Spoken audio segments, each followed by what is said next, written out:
Effi Briest by Theodor Fontane, narrated by Terence Vincent.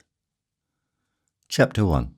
In front of the old manor house, occupied by the von Briest family since the days of Elector George William, the bright sunshine was pouring down upon the village road at the quiet hour of noon. The wing of the mansion, looking toward the garden and park, cast a broad shadow over a white and green checkered tile walk and extended out over a large round bed, with a sundial in its centre and a border of Indian shot and rhubarb. Some 20 paces further, and parallel to the wing of the house, there ran a churchyard wall, entirely covered with a small-leaved ivy, except at the place where an opening had been made for a little white iron gate. Behind this arose the shingled tower of Hohen Cremmen, whose weather vane glistened in the sunshine, having only recently been re-gilded. The front of the house, the wing, and the churchyard wall formed, so to speak, a horseshoe, enclosing a small ornamental garden, at the open side of which was seen a pond, with a small footbridge and a tied-up boat. Close by was a swing, with its cross-board hanging from 2 ropes at either end, and its frame posts beginning to lean to one side. Between the pond and the circular bed stood a clump of giant plane trees, half hiding the swing. The terrace in front of the manor house, with its tubbed aloe plants and a few garden chairs, was an agreeable place to sit on cloudy days, besides affording a variety of things to attract the attention. But on hot days when the sun beat down there, the side of the house towards the garden was given a decided preference, especially by the mother and the daughter of the house. On this account, they were today sitting on the tiled walk in the shade, with their backs to the open windows, which were all overgrown with wild grapevines, and by the side of the little projecting stairway, whose 4 stone steps led from the garden to the ground floor of the wing of the mansion. Both mother and daughter were busy at work, making an altar cloth out of separate squares, which they were piecing together. Skeins of woolen yarn of various colours and an equal variety of silk thread lay in confusion upon a large round table, upon which was still standing the luncheon dessert plates and a majolica dish filled with fine large gooseberries. Swiftly and deftly the woolen threaded needles were drawn back and forth, and the mother seemed never to let her eyes wander from her work. But the daughter, who bore the Christian name of Effi, laid aside her needle from time to time, and arose from her seat to practice a course of healthy home gymnastics, with every variety of bending and stretching. It was apparent that she took particular delight in these exercises, to which she gave a somewhat comical turn, and whenever she stood there thus engaged, slowly raising her arms and bringing the palms of her hands together high above her head, her mother would occasionally glance up from her needlework, though always but for a moment, and that too furtively, because she did not wish to show how fascinating she considered her own child. Though in this feeling of motherly pride she was fully justified. Effi wore a blue and white striped linen dress, a sort of smock frock, which would have shown no waistline at all, but for the bronze-coloured leather belt, which she drew up tight. Her neck was bare, and a broad sailor collar fell over her shoulders and back. In everything she did there was a union of haughtiness and gracefulness, and her laughing brown eyes betrayed great natural cleverness and an abundant enjoyment of life and goodness of heart. She was called the little girl, which she had to suffer only because her beautiful slender mother was a full hand's breadth taller than she. Effi had just stood up again to perform her calisthenic exercises when her mother, who at the moment chanced to be looking up from her embroidery, called her. "Effi, you really ought to have been an equestrian, I'm thinking. Always on the trapeze, always a daughter of the air. I almost believe you would like something of the sort." "Perhaps, mamma. But if it were so, whose fault would it be? From whom do I get it?" "Why, from no one but you. Or do you think from papa?" There, it makes you laugh yourself. And then why do you always dress me in this rig, this boy's smock? Sometimes I fancy I shall be put back in short clothes yet. Once I have them on again, I shall courtesy like a girl in her early teens. And when our friends in Rothenau come over, I shall sit in Colonel Gotz's lap and ride a trot horse. Why not?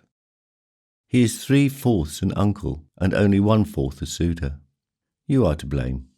Why don't I have any party clothes? Why don't you make a lady of me? Should you like me to? No. With that she ran to her mother, embraced her effusively and kissed her. Not so savagely, Effie. Not so passionately. I am always disturbed when I see you thus. At this point, 3 young girls stepped into the garden through the little iron gate in the churchyard wall and started along the gravel walk towards the round bed and the sundial. They all waved their umbrellas at Effie and then ran up to Mrs. von Briest and kissed her hand. She hurriedly asked a few questions and then invited the girls to stay and visit with them, or at least with Effie for half an hour. Besides, I have something else that I must do, and young folks like best to be left to themselves. Fare ye well. With these words, she went up the stone steps into the house. 2 of the girls, plump little creatures, whose freckles and good nature well matched their curly red hair, were daughters of Precentor Janke, who swore by the Hanseatic League, Scandinavia, and Fritz Rother, and following the example of his favourite writer and fellow countryman, had named his twin daughters Bertha and Hertha, in imitation of Mining and Lining. The 3rd young lady was Hulda Niemeyer, Pastor Niemeyer's only child. She was more ladylike than the other 2, but on the other hand, tedious and conceited, a lymphatic blonde, with slightly protruding dim eyes, which nevertheless seemed always to be seeking something, for which reason the Hussar Klitzing once said, "Doesn't she look as though she were every moment expecting the angel Gabriel?" Effie felt that the rather captious Klitzing was only too right in his criticism, yet she avoided making any distinction between the 3 girl friends. Nothing could have been further from her mind at this moment.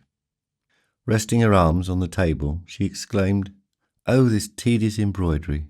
Thank heaven you are here." "But we have driven your mamma away," said Hulda. "Oh, no. She would have gone anyhow. She is expecting a visitor, an old friend of her childhood days. I must tell you a story about him later. A love story with a real hero and a real heroine, and ending with resignation. Moreover, I saw Mamma's old friend over in Schwantico. He is a district councillor, a fine figure, very manly." "Manly? That's a most important consideration," said Hertha. "Certainly, it's the chief consideration. Woman womanly, men manly, is, you know, one of Papa's favourite maxims. And now help me put the table in order, or there will be another scolding." It took but a moment to put things right in the basket, and when the girls sat down again, Hulda said, "Now, Effie, now we are ready. Now for the love story with resignation, or isn't it so bad?" A story with resignation is never bad, but I can't begin till Hertha has taken some gooseberries. She keeps her eyes glued on them. Please take as many as you like. We can pick some more afterwards. But be sure to throw the hulls far enough away, or better still, lay them here on this newspaper supplement. Then we can wrap them up in a bundle and dispose of everything at once. Mamma can't bear to see hulls lying about everywhere. She always says that someone might slip on them and break a leg. "I don't believe it," said Hertha, applying herself closely to the berries.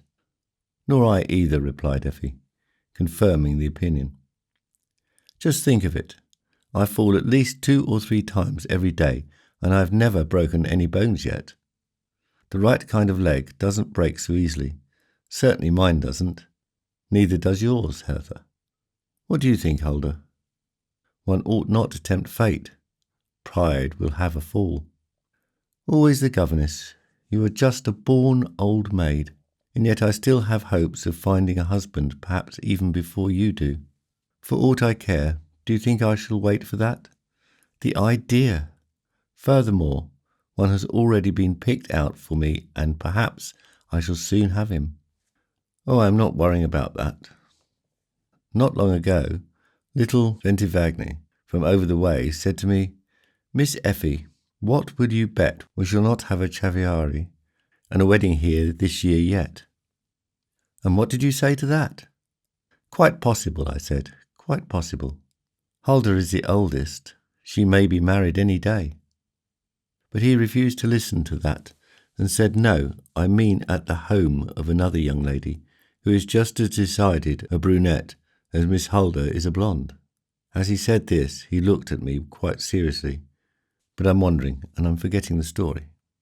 Yes, you keep dropping it all the while. Maybe you don't want to tell it after all.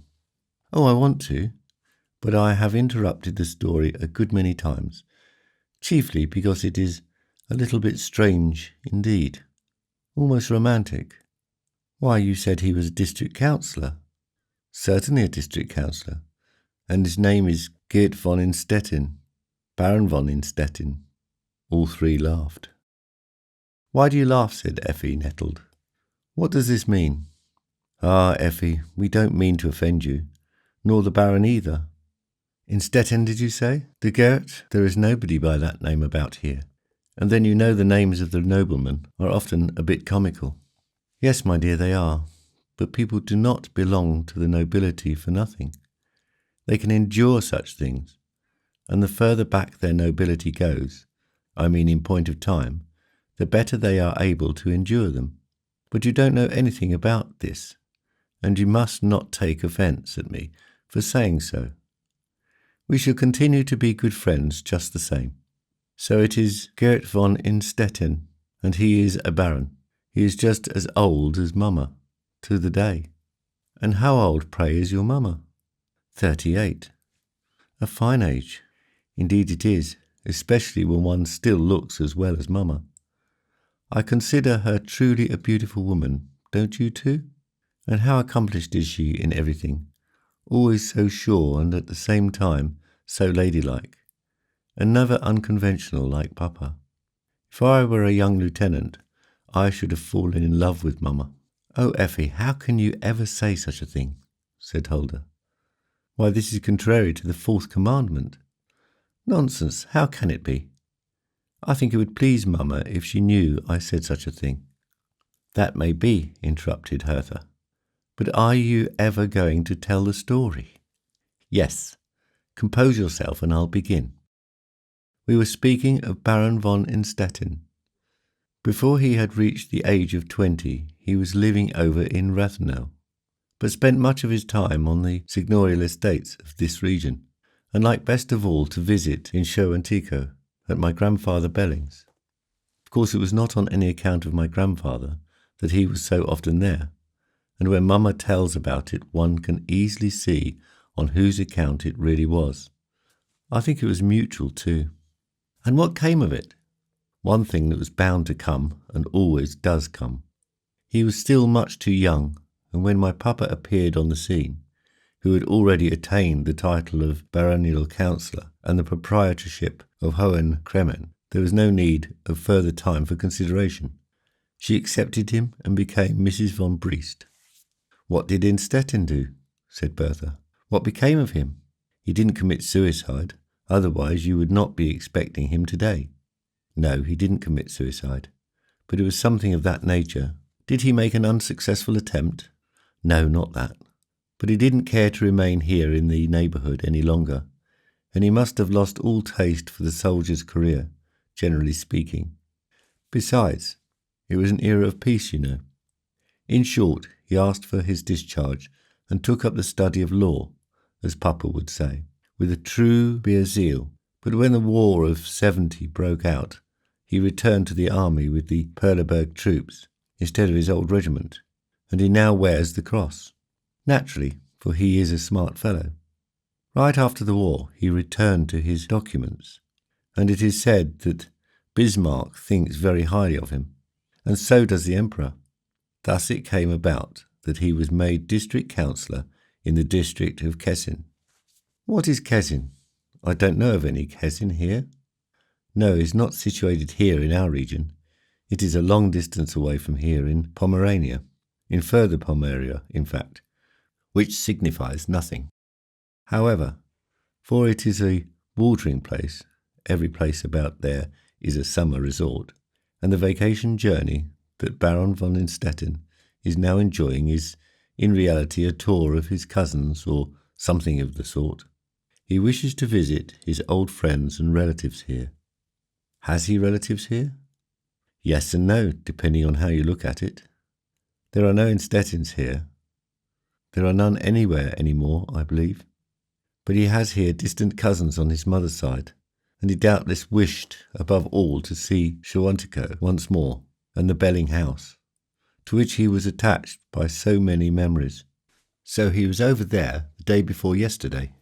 Today he plans to be here in Hohenkremen. And what does your father say about it? Nothing at all. It is not his way. Besides, he knows Mamma, you see. He only teases her.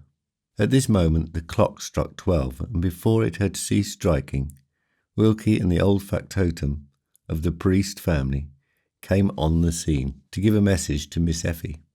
Your ladyship's mother sends the request that your ladyship make her toilet in good season. The Baron will presumably drive up immediately after 1 o'clock. While Wilkie was still delivering this message, he began to put the lady's work table in order and reached first for the sheet of newspaper on which the gooseberry hulls lay. No, Wilkie, don't bother with that. It is our affair to dispose of the hulls. Hertha, you must now wrap up the bundle and put a stone in it so that it will sink better. Then we will march out in a long funeral procession and bury the bundle at sea. Wilkie smiled with satisfaction. Oh, Miss Effi, she's a trump, was about what he was thinking. But Effi laid the newspaper bundle in the centre of the quickly gathered up tablecloth and said, Now let all 4 of us take hold, each by a corner, and sing something sorrowful. Yes, Effi, that is easy enough to say, but what pray shall we sing? Oh, anything. It is quite immaterial, only it must have a rhyme in O-O. It is always a sad vowel. Let us sing, say, Flood, flood, make it all good. While Effi was solemnly intoning this litany, all 4 marched out upon the landing pier, stepped into the boat tied there, and from the further end of it slowly lowered it into the pond, the pebble-weighted paper bundle. Hertha, now your guilt is sunk out of sight, said Effi, in which connection it occurs to me, by the way, that in former times poor unfortunate women are said to have been thrown overboard thus from a boat, of course for unfaithfulness, but not here, certainly. No, not here, laughed Effi. Such things do not take place here, but they do in Constantinople, and it just occurs to me that you must know about it, for you were present in the geography class when the teacher told about it. Yes, says Hulda. He was always telling us about such things, but one mutually forgets them in the course of time. Not I. I remember things like that.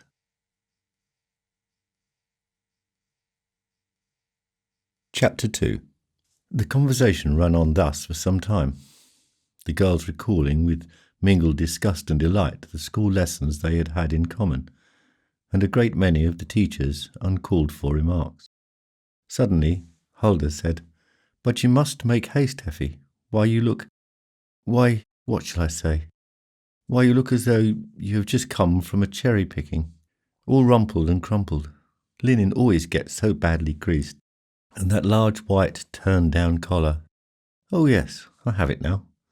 You look like a cabin boy. Midshipman, if you please. I must derive some advantage from my nobility. But midshipman or cabin boy, only recently Papa again promised me a mast, here close by the swing, with yards and a rope ladder.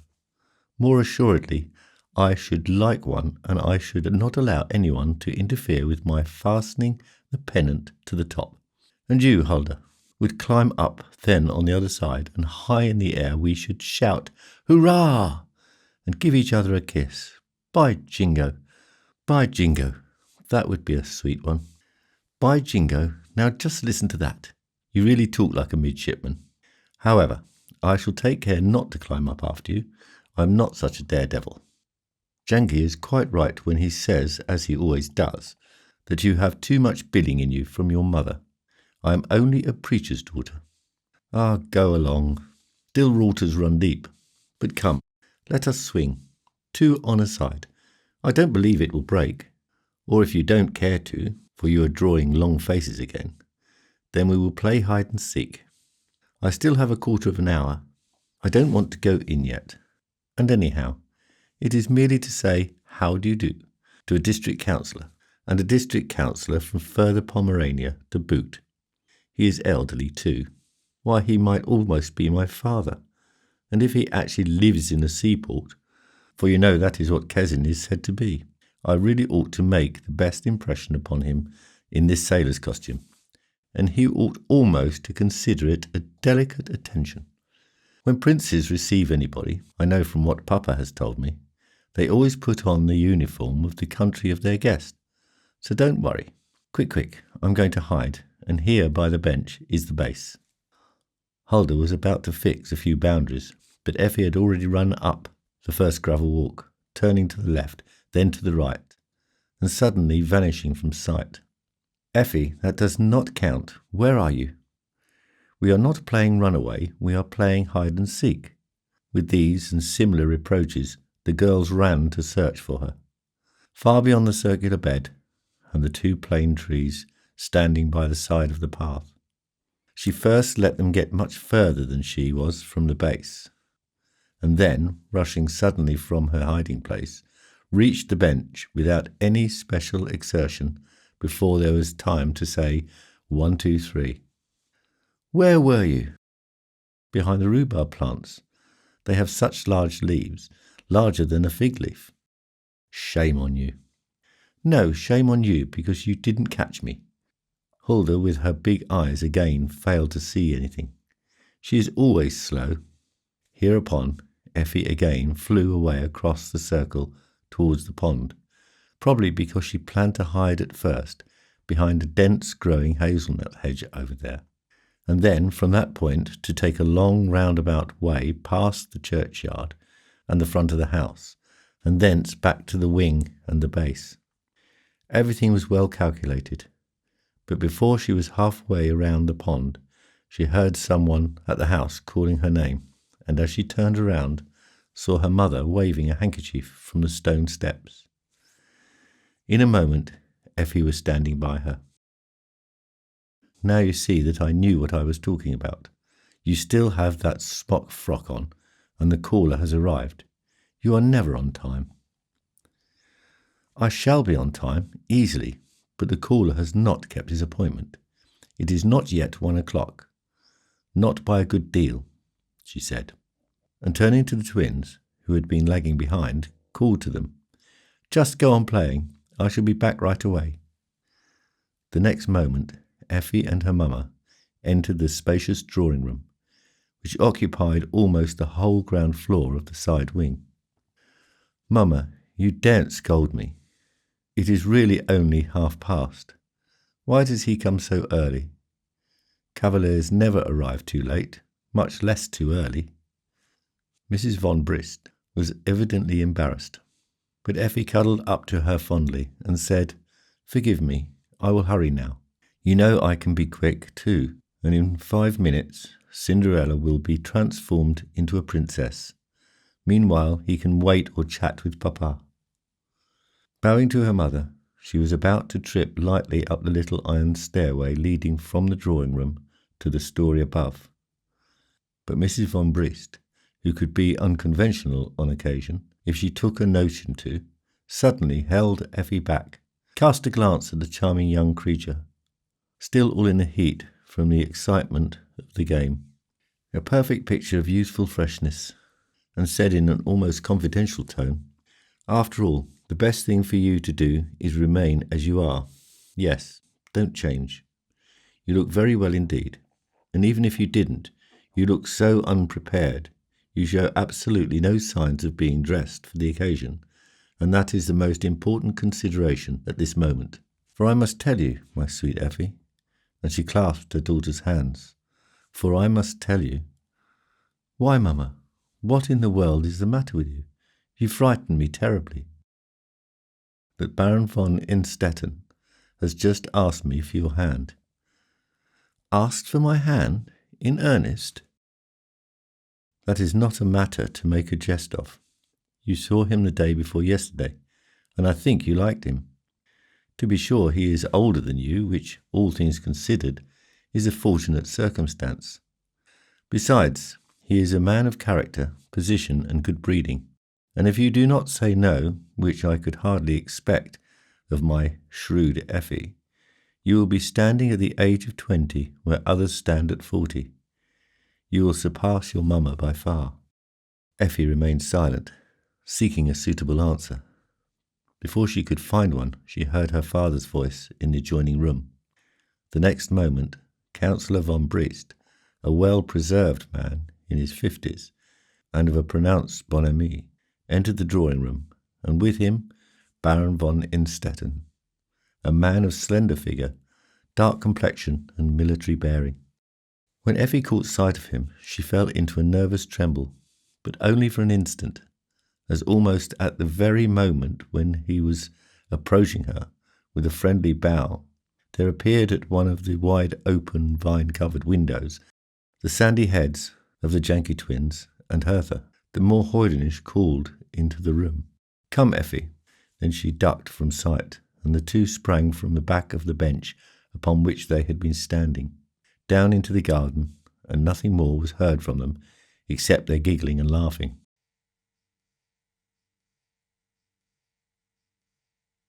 Chapter 3. Later in the day, Baron Innstetten was betrothed to Effie von Briest. At the dinner which followed, her jovial father found it no easy matter to adjust himself to the solemn role that had fallen to him. He proposed a toast to the health of the young couple, which was not without its touching effect upon Mrs. von Briest, for she obviously recalled the experiences of scarcely 18 years ago. However, the feeling did not last long. What it had been impossible for her to be, her daughter now was in her stead. All things considered, it was just as well, perhaps even better. For one could live with von Briest, in spite of the fact that he was a bit prosaic, and now and then showed a slight streak of frivolity. Toward the end of the meal, the ice was being served. The elderly baronial councillor once more arose to his feet to propose in a second speech that from now on they should all address each other by the familiar pronoun du. Thereupon he embraced Innstetten and gave him a kiss on the left cheek. But this was not the end of the matter for him. On the contrary, he went on to recommend, in addition to the du, a set of more intimate names and titles for use in the home, seeking to establish a sort of basis for healthy intercourse, at the same time preserving certain well-earned and hence justified distinctions. For his wife he suggested, as the best solution of the problem, the continuation of mamma, for there are young mammas as well as old, whereas for himself he was willing to forego the honourable title of papa, and could not help feeling a decided preference for the simple name of Briest, if for no other reason, because it was so beautifully short. And then, as for the children, he said, at which word he had to give himself a jerk as he exchanged gazes with Innstetten, who was only about a dozen years his junior. Well, let Effie just remain Effie, and Gert, Gert. Gert, if I'm not mistaken, signifies a tall and slender trunk, and so Effie may be the ivy, destined to twine about it. At these words, the betrothed couple looked at each other, somewhat embarrassed. Effie's face was showing at the same time an expression of childlike mirth. But Mrs. von Briest said, "Say what you like, Briest, and formulate your toast to suit your own taste. But if you will allow me one request, avoid poetic imagery. It is beyond your sphere. These silencing words were received by von Briest with more assent than dissent. "It is possible that you are right, Louise." Immediately after rising from the table, Effie took leave to pay a visit over at the pastor's. On the way, she said to herself, "I think Hulda will be vexed. I have got ahead of her after all. She always was too vain and conceited." But Effie was not quite right in all that she expected. Hulda behaved very well, preserving her composure absolutely, and leaving the indication of anger and vexation to her mother, the pastor's wife, who indeed made some very strange remarks. Yes, that's the way it goes, of course. Since it couldn't be the mother, it has to be the daughter. That's nothing new. Old families always hold together, and where there is a beginning, there will be an increase. The elder, Nehemiah, painfully embarrassed by these simple, pointed remarks, which showed a lack of culture and refinement, lamented once more the fact that he had married a mere housekeeper. After visiting the pastor's family, Effie naturally went next to the home of the presenter Janicki. The twins had been watching for her and received her in the front yard. "Well, Effie," said Hertha, as all three walked up and down between the 2 rows of amaranths. "Well, Effie, how do you really feel?" "How do I feel? Oh, quite well. We already say du to each other and call each other by our first names. His name is Gert. But it just occurs to me that I have already told you that." "Yes, you have. But in spite of myself, I feel so uneasy about it. Is he really the right man?" "Certainly he is the right man. You don't know anything about such matters, Hertha. Any man is the right one. Of course, he must be a nobleman, have a position, and be handsome." "Goodness, Effie, how you do talk. You used to talk quite differently." "Yes, I used to." "And are you quite happy already? When one has been 2 hours betrothed, one is always quite happy. At least that is my idea about it. And don't you feel at all, what shall I say, a bit awkward?" "Yes, I do feel a bit awkward, but not very, and I fancy I shall get over it." After these visits at the patronage and the home of the presenter, which together had not consumed half an hour, Effie returned to the garden veranda, where coffee was about to be served. Father-in-law and son-in-law were walking up and down along the gravel path by the plane trees. Von Briest was talking about the difficulties of a district councillor's position, saying that he had been offered one at various times, but had always declined. "The ability to have my own way in all matters has always been the thing that was most to my liking, at least more, I beg your pardon, Innstetten, than always having to look up to someone else. For in the latter case, one is always obliged to bear in mind and pay heed to exalted and most exalted superiors. That is no life for me. Here I live along in such liberty and rejoice at every green leaf and the wild grapevine that grows over those windows yonder." He spoke further in this vein, indulging in all sorts of anti-bureaucratic remarks, and excusing himself from time to time with a blunt "I beg your pardon, Innstetten," which he interjected in a variety of ways. The Baron mechanically nodded assent, but in reality paid little attention to what was said. He turned his gaze again and again, as though spellbound, to the wild grapevine twining about the window, of which Briest had just spoken, and as his thoughts were thus engaged, it seemed to him as though he saw again the girls' sandy heads among the vines, and heard the saucy call, "Come, Effie." He did not believe in omens and the like. On the contrary, he was far from entertaining superstitious ideas. Nevertheless, he could not rid his mind of the 2 words, and while Briest's peroration rambled on and on, he had the constant feeling that the little incident was something more than mere chance. Innstetten, who had only taken a short vacation, departed the following morning, after promising to write every day. "Yes, you must do that," Effie had said, and these words came from her heart. She had for years known nothing more delightful than, for example, to receive a large number of birthday letters. Everybody had to write her a letter for that day. Such expressions as Gertrude and Clara, join me in sending you heartiest congratulations, were tabooed.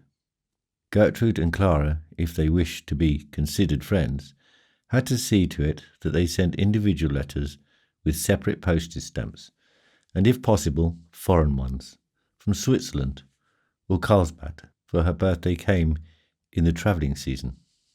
And Stettin actually wrote every day, as he had promised. The thing that made the receipt of these letters particularly pleasurable was the circumstances that he expected in return only one very short letter every week. This he received regularly, and it was always full of charming trifles, which never failed to delight him. Mrs. von Briest undertook to carry on the correspondence with her future son-in-law whenever there was any serious matter to be discussed, as, for example, the settling of the details of the wedding and questions of the dowry and the furnishing of the new home. Stettin was now nearly 3 years in office, and his house in Kessin, while not splendidly furnished, was nevertheless very well suited to his station, and it seemed advisable to gain from correspondence with him some idea of what he already had, in order not to buy anything superfluous. When Mrs. von Briest was finally well enough informed concerning all these details, it was decided that the mother and daughter should go to Berlin, in order, as Briest expressed himself, to buy up the trousure for Princess Effi. Effi looked forward to the sojourn in Berlin with great pleasure, the more so because her father had consented that he should take lodgings in the Hotel du Nord. Whatever it costs can be deducted from the dowry, you know, for Stettin already has everything. Mrs. von Briest forbade such mesquineries in the future once for all, but Effi, on the other hand, joyously assented to her father's plan, without so much as stopping to think whether he had meant it as a jest or in earnest, for her thoughts were occupied far more with the impression she and her mother should make by their appearance at the table d'hôte than with Spin and Manke Gussenhofer and other such firms, whose names had been provisionally entered into her memorandum book, and her demeanour was entirely in keeping with these frivolous fancies when the great Berlin week had actually come.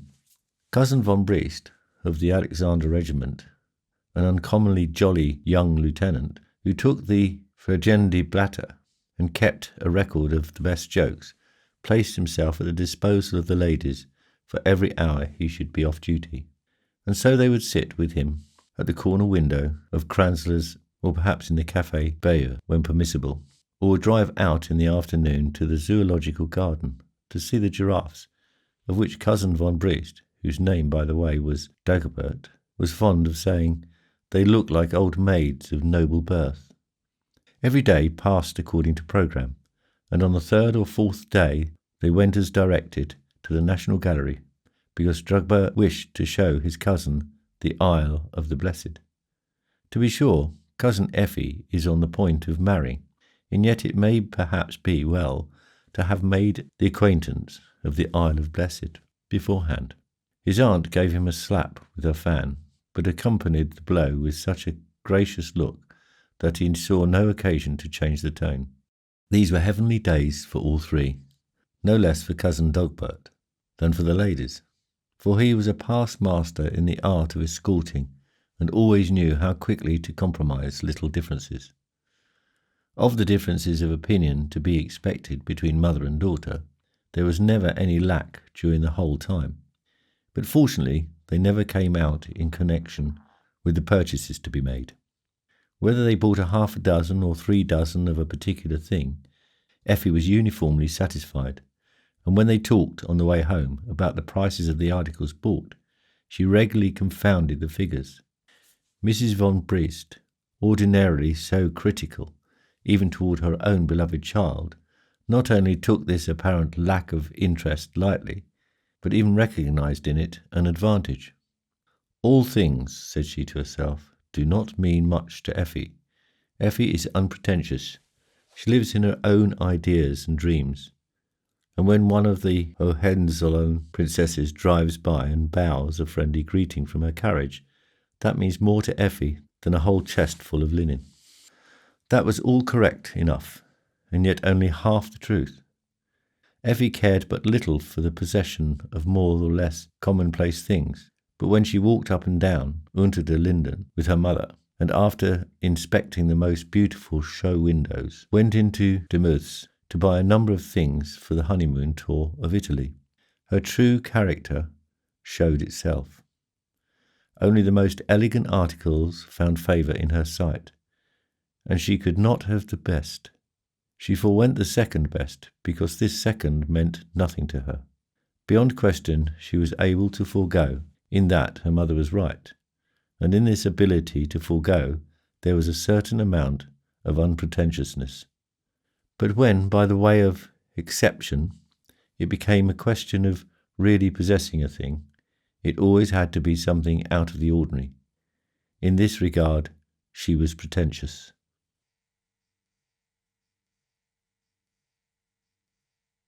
Chapter 4. Cousin Dobert was at the station when the ladies took the train for Hohenkremmen. The Berlin sojourn had been a succession of happy days, chiefly because there had been no suffering from disagreeable, and one might almost say, inferior relatives. Immediately after their arrival, Effie had said, "This time we must remain incognito, so far as Aunt Therese is concerned. It will not do for her to come to see us here at the hotel. Either Hotel du Nord or Aunt Therese. The two would not go together at all." The mother had finally agreed to this, had in fact sealed the agreement with a kiss on her daughter's forehead. With Cousin Dagobert, of course, it was an entirely different matter.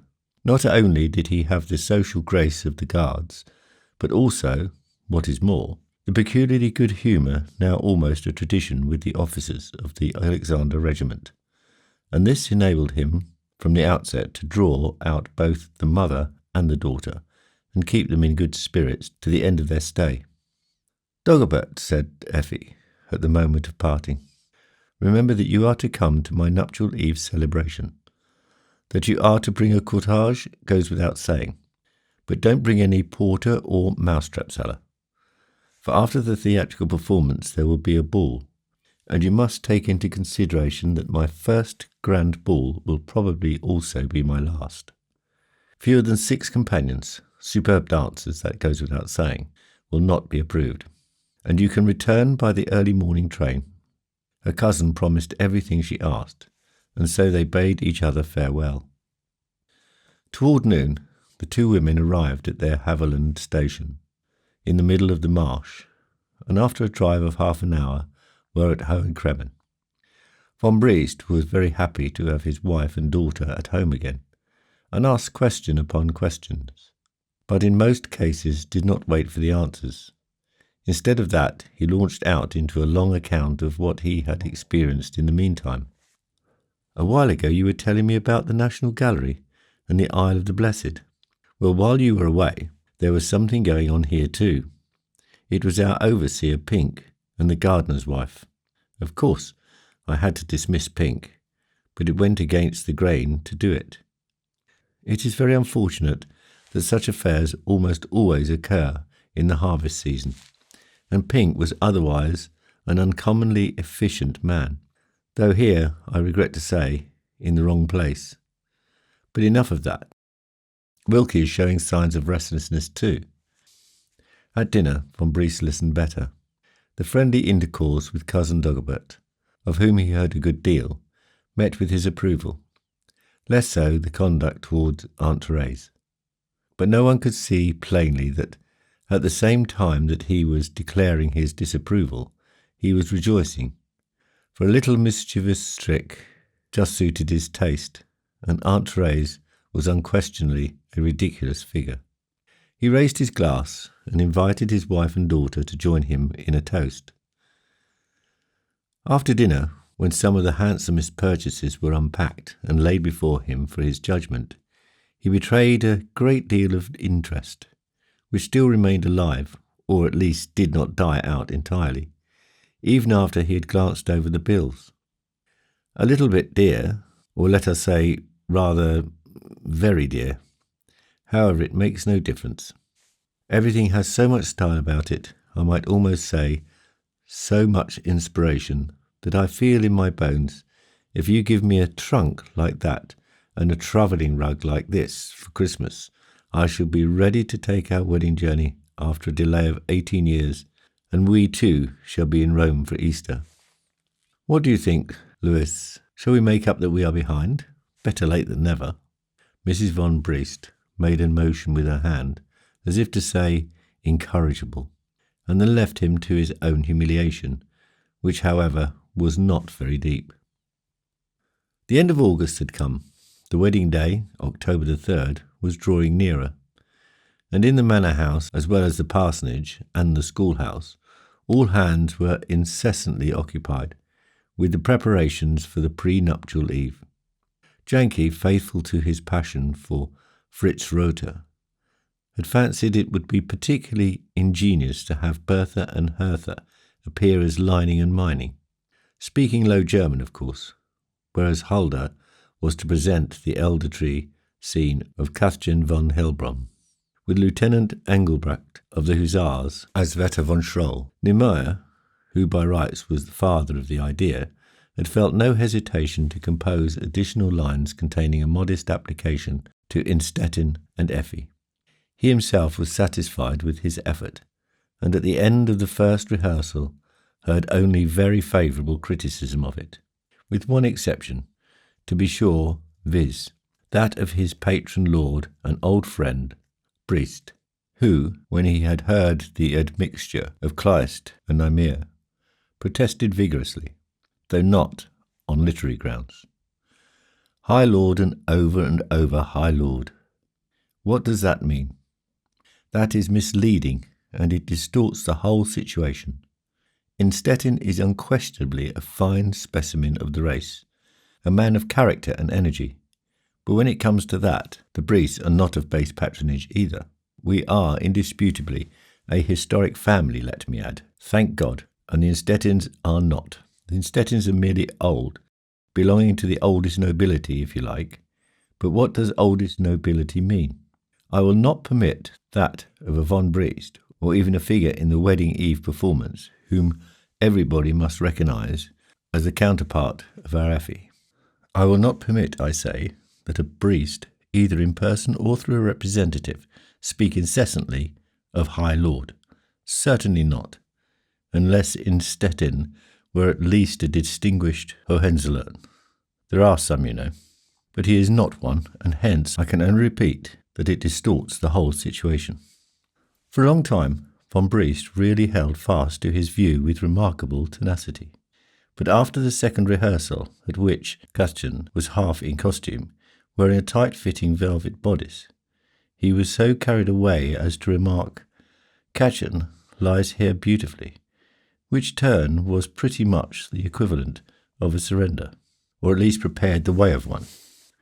That all these things were kept secret from Effi goes without saying. With more curiosity on her part, however, it would have been wholly impossible. But she had so little desire to find out much about the preparations made and the surprises planned that she declared to her mother with all emphasis, "I can wait and see," and when Mrs. von Briest still doubted her, Effi closed the conversation with repeated assurances that it was really true and her mother might just as well believe it. And why not? It was all just theatrical performance, and prettier and more poetical than Cinderella, which she had seen on the last evening in Berlin. No, on second thought, it couldn't be prettier and more poetical. In this play, she herself would have been glad to take part, even if only for the purpose of making a chalk mark on the back of the ridiculous boarding school teacher. And how charming in the last act is Cinderella, awakening as a princess, or at least as a countess. Really, it was just like a fairy tale. She often spoke this way, was for the most part more exuberant than before, and was vexed only by the constant whispering and mysterious conduct of her girlfriends. I wish they felt less important and paid more attention to me. When the time comes, they will only forget their lines, and I shall have to be in suspense on their account and be ashamed that they are my friends. Thus run Effi's scoffing remarks, and there was no mistaking the fact that she was not troubling herself any too much about the prenuptial exercises and the wedding day. Mrs. von Briest had her own ideas on the subject, but did not permit herself to worry about it, as Effi's mind was to a considerable extent occupied with the future, which after all was a good sign. Furthermore, Effi, by virtue of her wealth of imagination, often launched out into descriptions of her future life in Kesin for a quarter of an hour at a time.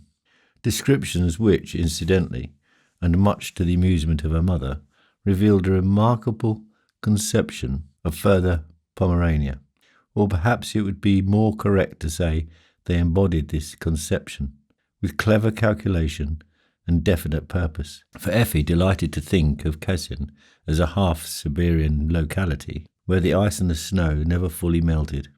"Today Gussenhofer has sent the last thing," said Mrs. von Briest, sitting as was her custom, out in front of the wing of the mansion, with Effi at the work table, upon which the supplies of the linen and underclothing kept increasing, whereas the newspapers, which merely took up space, were constantly decreasing. "I hope you have everything now, Effi, but if you still cherish little wishes, you must speak them out, if possible, this very hour.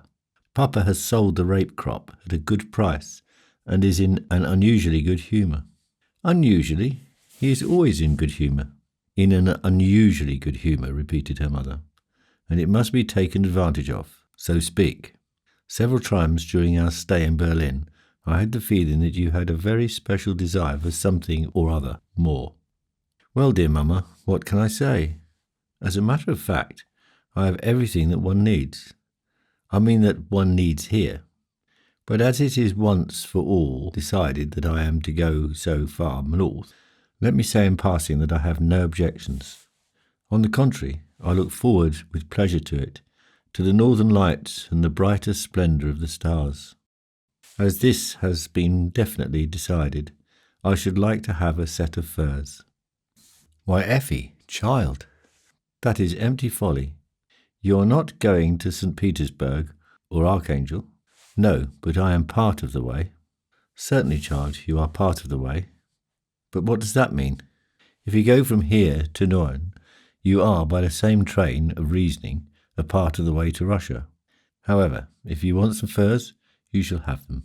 But let me tell you beforehand, I advise you not to buy them. Furs are proper for elderly people. Even your old mother is still too young for them, and if you, in your 17th year, come out in mink or marten, the people of Kesin will consider it a masquerade." It was on the 2nd of September that these words were spoken, and the conversation would doubtlessly have been continued, but it had not happened to be the anniversary of the Battle of Sedan.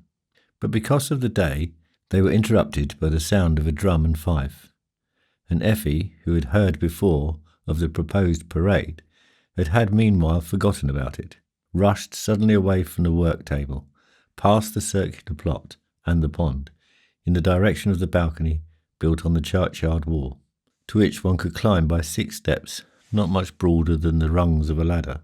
In an instant she was at the top, and surely enough there came all the schoolchildren marching along, Janki strutting majestically beside the right flank, while a little drum major marched at the head of the procession, several paces in advance, with an expression on his countenance as though it were incumbent upon him to fight the Battle of Sedan all over again. Effi waved her handkerchief, and he promptly returned the greeting by a salute with his shining baton. A week later, mother and daughter were again sitting in the same place, busy as before with their work. It was an extraordinarily beautiful day. The heliotrope growing in a neat bed around the sundial was still in bloom, and the soft breeze that was stirring bore its fragrance over to them. "Oh, how well I feel," said Effi. "So well and so happy. I can't think of heaven as more beautiful. And after all, who knows whether they have such wonderful heliotrope in heaven?" "Why, Effi, you must not talk like that. You get that from your father, to whom nothing is sacred. Not long ago he had even said Niemeyer looked like Lot, unheard of. And what in the world can he mean by it? In the first place, he doesn't know how Lot looked. And secondly, it shows an absolute lack of consideration for Huldah. Luckily, Nehemiah had only the one daughter, and for this reason, the comparison really falls to the ground. In one regard, to be sure, he was only too right, viz. In each and every other thing that he said about Lot's wife, our good pastor's better half, who again this year, as was to be expected, simply ruined our Sedan celebrations by her folly and resumption. By the by, it just occurs to me that we were interrupted in our conversation when Janky came by the school. At least I cannot imagine that the furs of which you were speaking at that time should have been our only wish. So let me know, darling, what further things you have set your heart upon. None, mamma. Truly none? No, none truly, perfectly in earnest. But on second thought, if there were anything, well, it would be a Japanese bed screen, black with gold birds on it, and all with long crane bills. And then perhaps besides a hanging lamp for our bedroom, with a red shade. Mrs. von Briest remained silent. Now you see, mamma, you are silent and look as though I had said something especially improper. No, Effie, nothing improper. Certainly not in the presence of your mother, for I know you so well. You are a fantastic little person, and like nothing better than to paint fanciful pictures of the future. And the richer their colouring, the more beautiful and desirable they appear to you. I saw that when we were buying the travelling articles. And now you fancy it would be altogether adorable to have a bed screen with a variety of fabulous beasts on it, all in the dim light of a red hanging lamp. It appears to you as a fairy tale, and you would like to be a princess. Effie took her mother's hand and kissed it. Yes, mamma, that is my nature. Yes, that is your nature. I know it only too well. But my dear Effie, we must be circumspect in life, and we women especially, now when you go to Kessin, a small place where hardly a street lamp is lit at night. The people will laugh at such things, and if they would only stop with laughing, those who are ill-disposed towards you, and there are always some, will speak of your bad bringing up, and many will doubtlessly say even worse things. Nothing Japanese, then, and no hanging lamp either. But I confess, I had thought it would be so beautiful and poetical to see everything in a dim red light. Mrs. von Briest was moved. She got up and kissed Effie. You are a child, peaceful and poetical. Nothing but fancies. The reality is different, and often it is well that there should be a dark instead of a light and shimmer. Effie seemed on the point of answering, but at this moment Wilkie came and brought some letters. One was from Kessin, from Innstetten. Ah, from Gert, said Effie, putting the letter in her pocket. She continued in a calm tone. But you surely will allow me to set the grand piano across one corner of the room. I care more for that than the open fireplace that Gert has promised me. And then I am going to put your portrait on an easel. I can't be entirely without you. Oh, how I shall be homesick to see you. Perhaps even on the wedding tour, and most certainly in Kessin. Why, they say the place has no garrison, not even a staff surgeon. And now, fortunate it is that it is at least a watering place. Cousin von Briest, upon whom I shall rely as my chief support, always goes with his mother and sister to Warnemund. Now I really do not see why he should not, for a change, some day direct our dear relatives towards Kessin. Besides, direct seems to suggest a position on the staff, to which I believe he aspires. And then, of course, he will come along and live at our house. Moreover, Kessin, as somebody just recently told me, has a rather large steamer, which runs over to Sweden twice a week. And on the ship there is dancing. Of course they have a band on board, and he dances very well. Who? Why, Dogbert. I thought you meant Innstetten. In any case, the time has now come to know what he writes. You still have the letter in your pocket, you know. That's right. I had almost forgotten it. She opened the letter and glanced over it. Well, Effie, not a word. You're not beaming and not even smiling, and yet he always writes such bright and entertaining letters, and not a word of fatherly wisdom in them. That I shall not allow. He has his age and I have my youth. I should shake my fingers at him and say, Gert, consider which is better.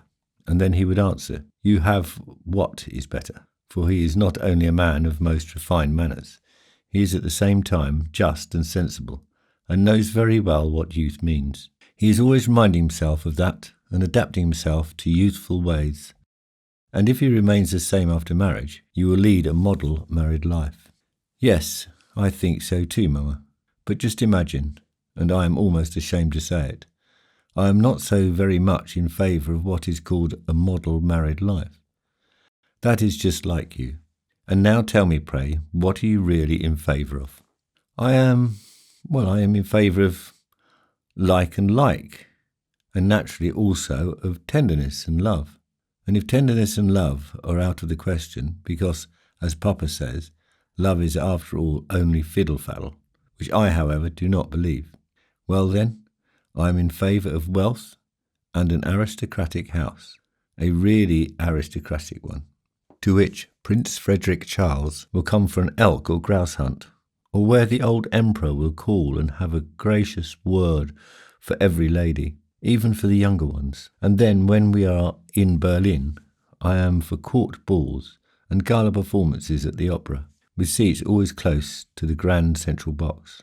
Do you say that out of pure sauciness and reprise? No, Mamma, I'm fully in earnest. Love comes first, but right after love comes splendour and honour, and then comes amusement. Yes, amusement. Always something new, always something to make me laugh or weep. The thing I cannot endure is ennui.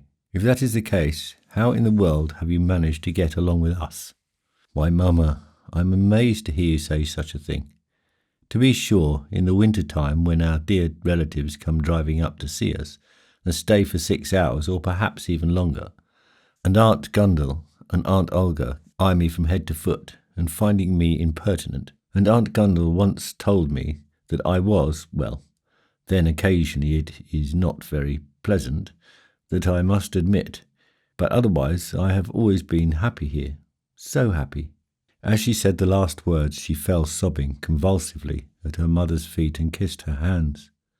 Get up, Effie. Such emotions as these overcome one, when one is as young as you and facing her wedding and the uncertain future.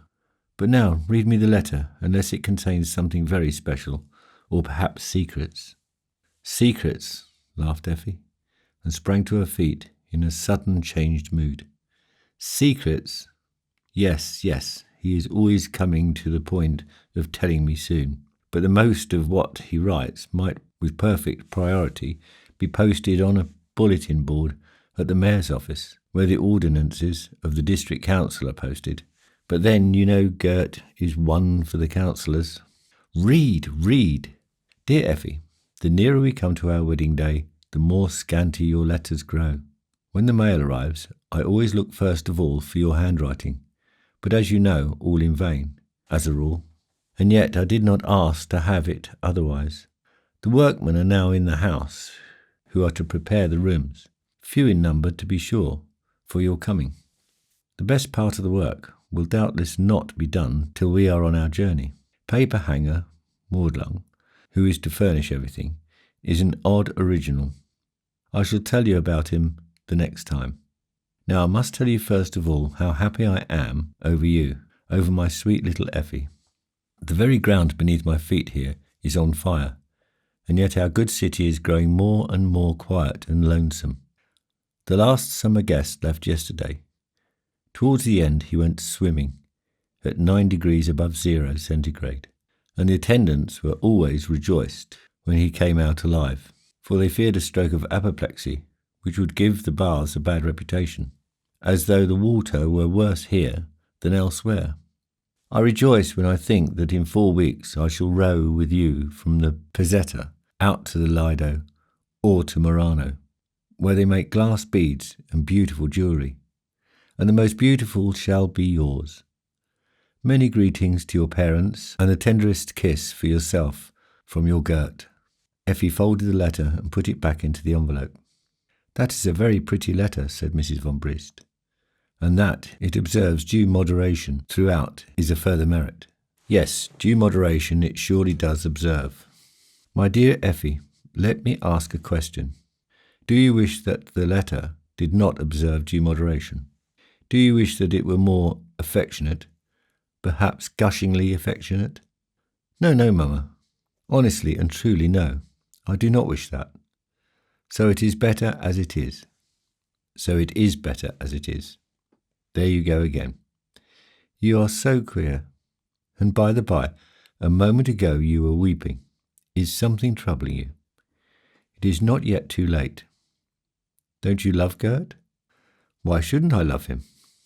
I love Hulda, and I love Bertha, and I love Hertha, and I love old Mr. Lemire too, and that I love you and Papa I don't even need to mention.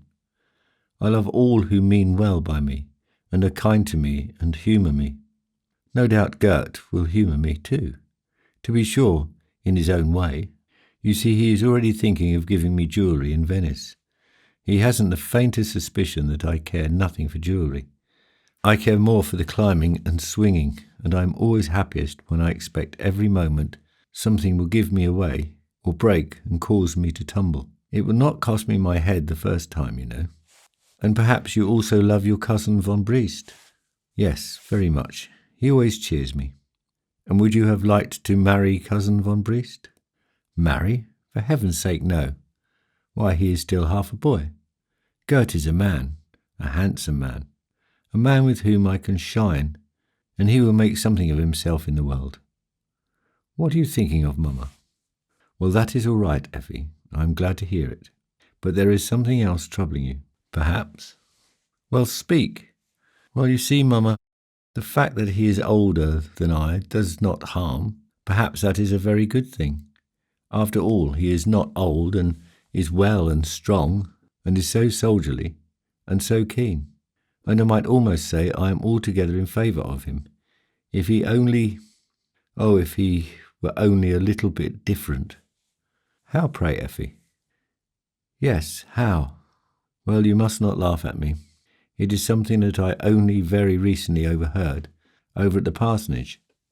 We were talking about in Stettin, and all of a sudden old Mr. Lemire wrinkled his forehead, in wrinkles of respect and admiration, of course, and said, "Oh yes, the Baron. He is a man of character, a man of principles." And that he is, Effie. Certainly, and later, I believe, Lemire said he is even a man of convictions.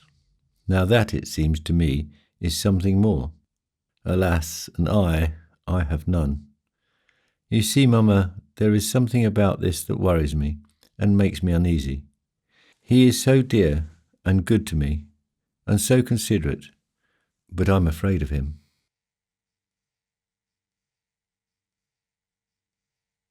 Chapter 5.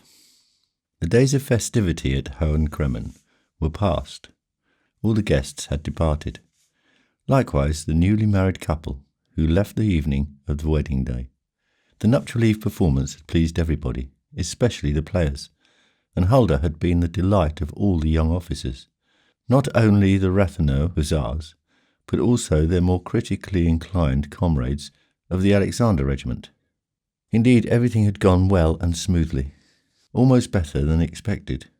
The only thing to be regretted was that Bertha and Hertha had sobbed so violently that Janke's low German verses had been virtually lost. But even that had made little difference. A few fine connoisseurs had even expressed the opinion that, to tell the truth, forgetting what to say, sobbing, and unintelligibly, together form the standard under which most decided victories are won, particularly in the case of pretty curly redheads. Cousin von Briest had won a single triumph in his self-composed role.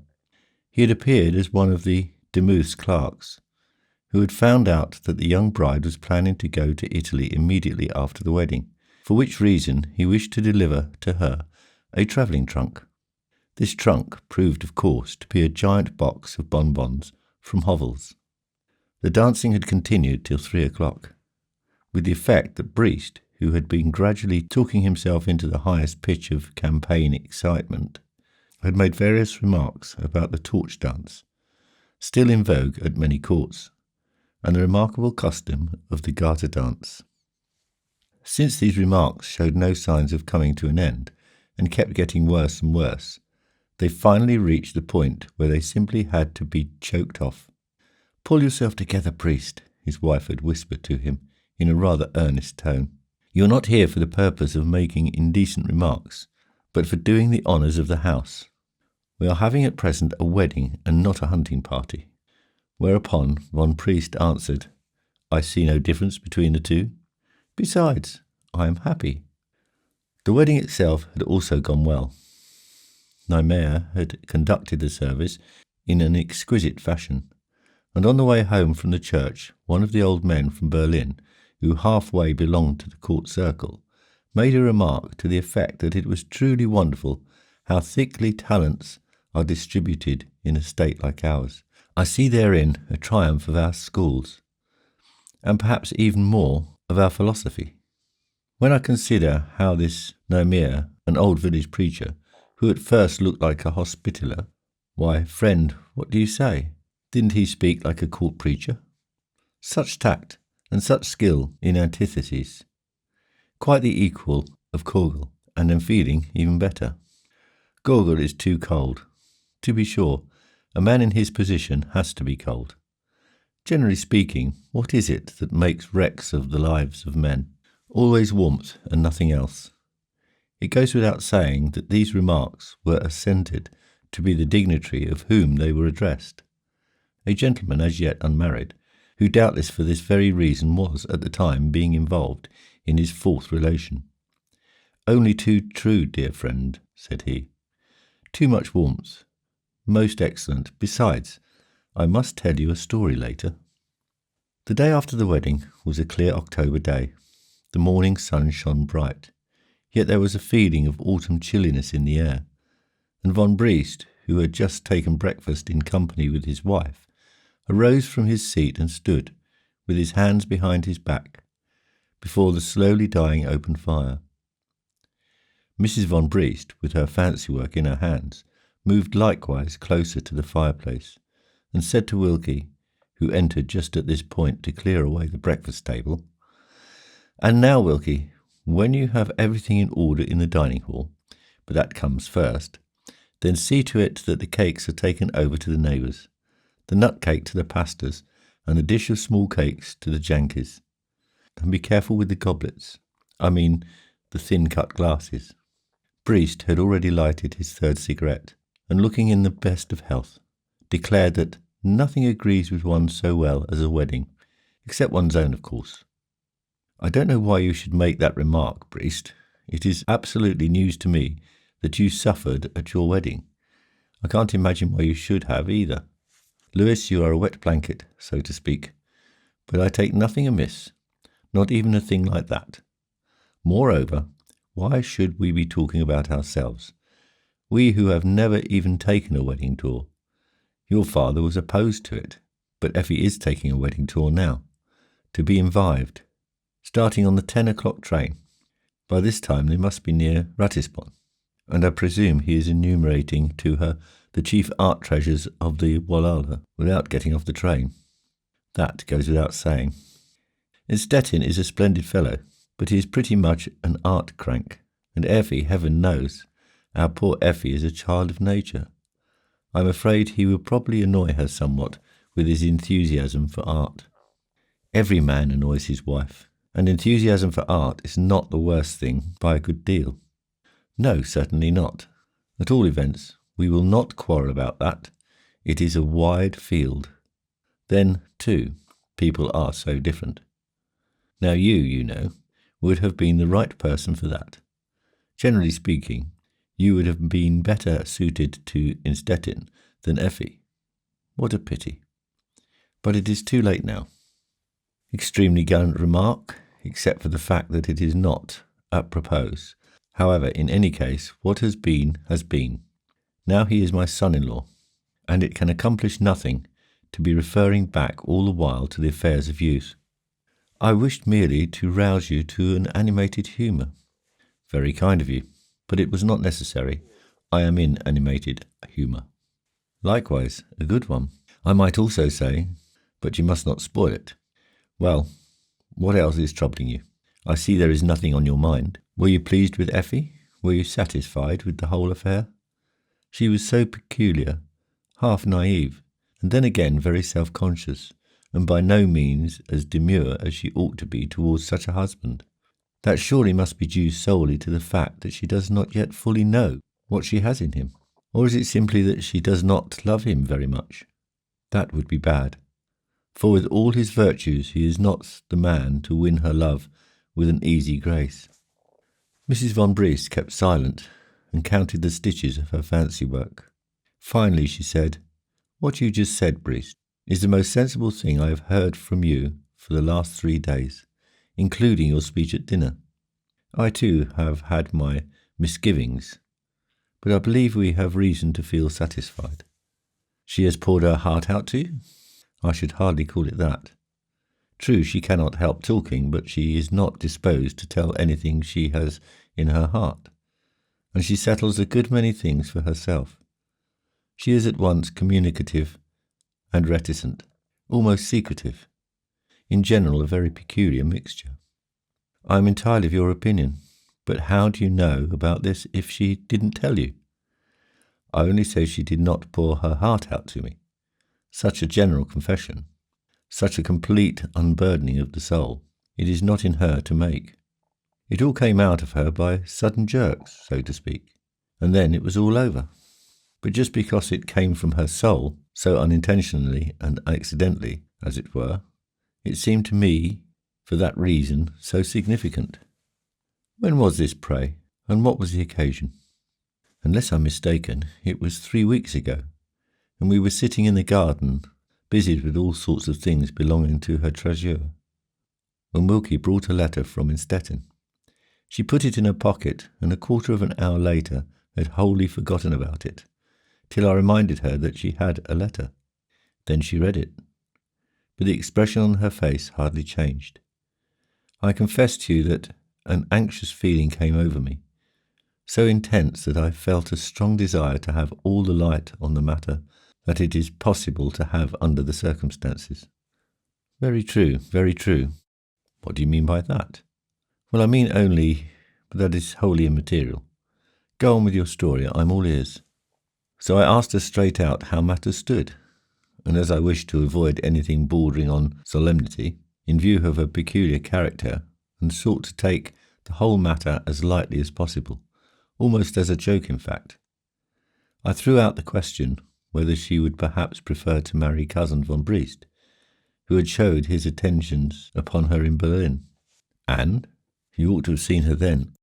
Her first answer was a saucy laugh. Why, she said, her cousin was really only a big cadet in lieutenant's uniform, and she could not even love a cadet, to say nothing of marrying one. Then she spoke of Innstetten, who suddenly became for her a paragon of manly virtues. How do you explain that? It's quite simple, lively, emotional, I might also say passionate, as she is, or perhaps just because she is so constituted. She is not one of those who are so particularly dependent upon love, at least upon what truly deserves the name. To be sure, she speaks of love, even with emphasis and a certain tone of conviction, but only because she has somewhere read that love is indisputably the most exalted, most beautiful, most glorious thing in the world. And it may be perhaps that she has merely heard it from that sentimental person, Hulda, and repeats it after her. But she does not feel it very deeply. It is barely possible that it will come later. God forbid, but it is not yet in hand. Then what is at hand? What ails her? In my judgment, and according to her own testimony, she has 2 things, mainly for amusement and ambition. Well, those things can pass away. They do not disturb me. They do me. Innstetten is the kind of man who makes his own career. I will not call him pushing, for he is not. He has too much of the real gentleman in him for that. Let us say, then, he is a man who will make his own career. That will satisfy Effi's ambition. Very well, I call that good. Yes, it is good. But that is only the half. Her ambition will be satisfied, but how about her inclination for amusement and adventure? I have my doubts. For the little excitement and awakening of interest demanded every hour for the 1,000 things that overcome ennui, the most mortal enemy of a spiritual little person. For these Innstetten will make poor provision. He will not leave her in the midst of an intellectual desert. He is too wise and has had too much experience in the world for that. But he will not specially amuse her either. And most of all, he will not even bother to ask himself seriously how to go about it. Things could go on thus for a while without doing much harm, but she will finally become aware of the situation and be offended. And then I don't know what will happen, for gentle and yielding as she is, she has, along with these qualities, a certain inclination to fly into a fury, and at such times she hazards everything. At this point Wilkie came in from the dining hall and reported that he had counted everything and found everything there, except that one of the fine wine glasses was broken, but that had occurred yesterday when the toast was drunk. Miss Huldah had clinked her glass too hard against Lieutenant Ninenkirk's, of course half asleep and always has been, and lying under the elder tree has obviously not improved matters. A silly person, and I don't understand Ninenkirk. I understand him perfectly, but he can't marry her. No. His purpose, then? A wide field, Louis. This was the day after the wedding. 3 days later came a scribbling little card from Munich, with all the names on it indicated by 2 letters only. Dear Mama, this morning we visited the Pinakothek. Gert wanted to go over to the other museum too, the name of which I will not mention here because I am in doubt about the right way to spell it, and I dislike to ask him. I must say he is angelic to me and explains everything. Generally speaking, everything is very beautiful, but it's a strain. In Italy it will probably slacken somewhat and get better. We are lodging at the Four Seasons, which fact gave Gert occasion to remark to me that outside it was autumn, but in me he was having spring. I consider that a very graceful compliment. He is really very attentive. To be sure, I have to be attentive too, especially when he says something or is giving me an explanation. Besides, he knows everything so well that he doesn't even need to consult a guidebook. He delights to talk of you two, especially Mama. He considers Huldah somewhat affected, but old Mr. Namir has completely captivated him. 1,000 greetings from your thoroughly entranced but somewhat weary Effi. Similar cards now arrived daily, from Innsbruck, from Vicenza, from Padua.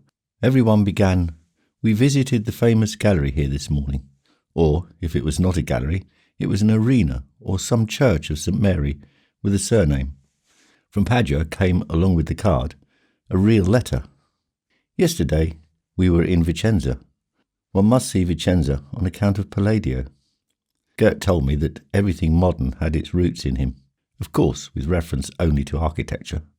Here in Padua, where we arrived this morning, he said to himself several times in the hotel omnibus, "He lies in Padua interred," and was surprised when he discovered that I had never heard these words, but finally he had said it was really very well and in my favour, that I knew nothing about them.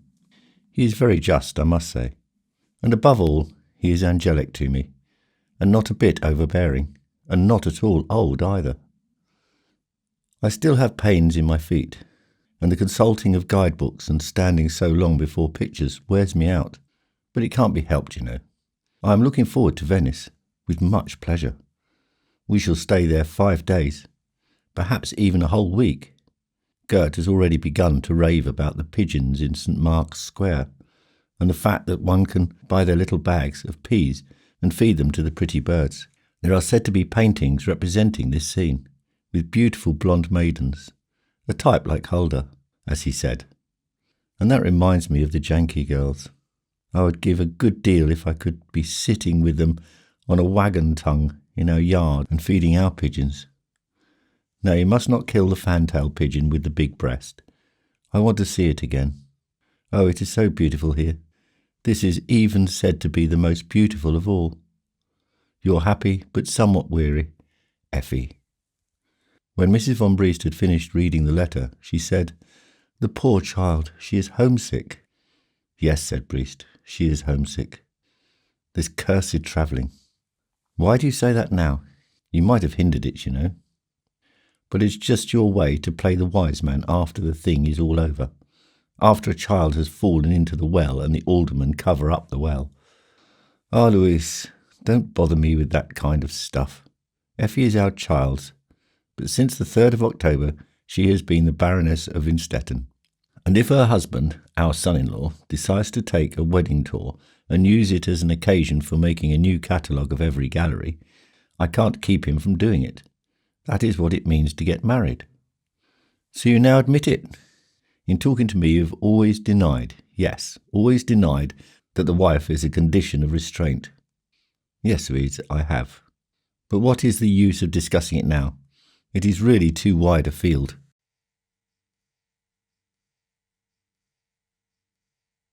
Chapter 6. Innstetten's leave of absence was to expire the 15th of November, and so when they had reached Capri and Sorrento, he felt morally bound to follow his usual habit of returning to his duties on the day and at the hour designated. So on the morning of the 14th they arrived by the fast express in Berlin, where Cousin von Briest met them and proposed that they should make use of the 2 hours before the departure of the Stettin train to pay a visit to the Panorama and then have a little luncheon together. Both proposals were accepted with thanks. At noon they returned to the station, shook hands heartily, and said goodbye, after both Effi and her husband had extended the customary invitation, "Do come and see us one day," which fortunately is never taken seriously. As the train started, Effi waved a last farewell from her compartment. Then she leaned back and made herself comfortable, but from time to time sat up and held out her hand to Innstetten. It was a pleasant journey, and the train arrived on time at the Kleintanto station, from which a turnpike led to Kessin, 10 miles away.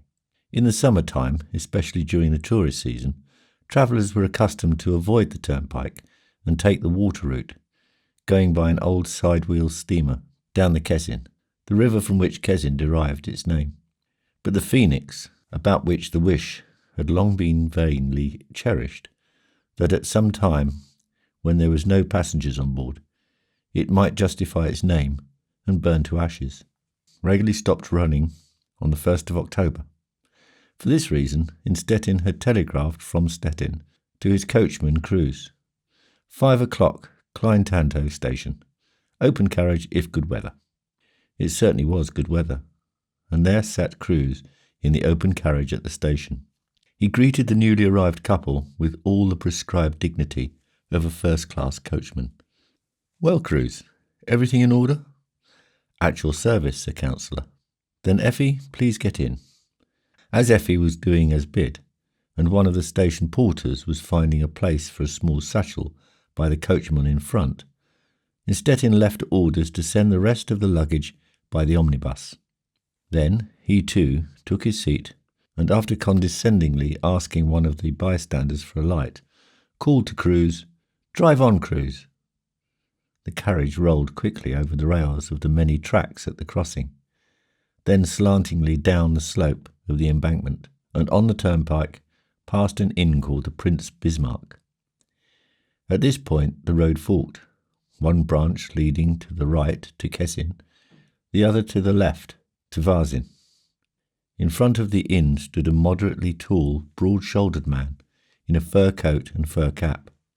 The cap he took off with great deference as the district councillor drove by. "Pray, who was that?" said Effi, who was extremely interested in all she saw, and consequently in the best of humour. "He looked like a starost, though I am forced to confess I never saw a starost before." "Which is no loss, Effi. You guessed very well, just the same." He does really look like a starost, and is something of the sort too. I mean by that, he is half Polish. His name is Glukowski, and whenever we have an election or a hunt here, he is at the top of the list. In reality, he is a very unsafe fellow, whom I would not trust to cross the road, and he doubtlessly has a great deal on his conscience. But he assumes an air of loyalty, and when the quality of Tsarin go by here, he would like nothing better than to throw himself before their carriages. I know that at the same time he is hostile to the prince. But what is the use? We must not have any misunderstandings with him, for we need him. He has this whole region in his pocket, and understands electioneering better than anyone else. Besides, he is considered well-to-do, and lends out money at usury, which is contrary to the ordinary practice of the Poles. But he was good-looking. Yes, good-looking he is. Most of the people here are good-looking. A handsome strain of human beings, but that is the best that can be said for them. Your Brandenburg people look more unostentatious and more ill-humoured, and in their conduct they are less respectful. In fact, are not at all respectful, but there yes is yes and no is no, and one can depend on them. Here everybody is uncertain. Why do you tell me that, since I am obliged to live here among them now? Not you. You will not hear or see much of them, for city and country here are very different, and you will become acquainted with our city people only, our good people of Kezin. Our good people of Kezin? Is that sarcasm, or are they really so good? That they are really good is not exactly what I mean to say, but they are different from the others. In fact, they have no similarity whatsoever to the country inhabitants here. How does that come? Because they are entirely different human beings, by ancestry and association. The people you find in the country here are the so-called Kasubians, of whom you may have heard. A Slavic race who have been living here for 1,000 years and probably much longer.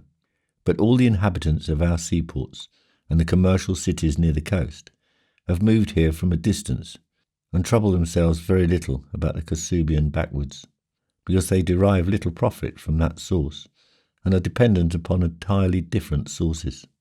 The sources upon which they are dependent are the regions with which they have commercial relations, and as their commerce brings them in touch with the whole world, you will find among them people from every nook and corner of the earth. Even here in good Kessin, in spite of the fact that it is nothing but a miserable hole. Why, that is perfectly charming, Gert. You are always talking about the miserable hole, but I shall find here an entirely new world, if you have not exaggerated. All kinds of exotics. That is about what you meant, isn't it? He nodded his head. An entirely new world, I say. Perhaps a Negro, or a Turk, or perhaps even a Chinaman. Yes, a Chinaman too. How well you can guess. It may be that you still have one. He is dead now and buried in a little fenced-in plot of ground close by the churchyard. If you are not easily frightened, I will show you his grave some day. It is situated among the dunes, with nothing but lime grass around it, and here and there a few immortelles, and one always hears the sea. It is very beautiful and very uncanny. Oh, uncanny? I should like to know more about it, but I would better not. Such stories make me have visions and dreams, and if, as I hope, I sleep well tonight, I should certainly not like to see a Chinaman come walking up to my bed the first thing. You will not either. Not either?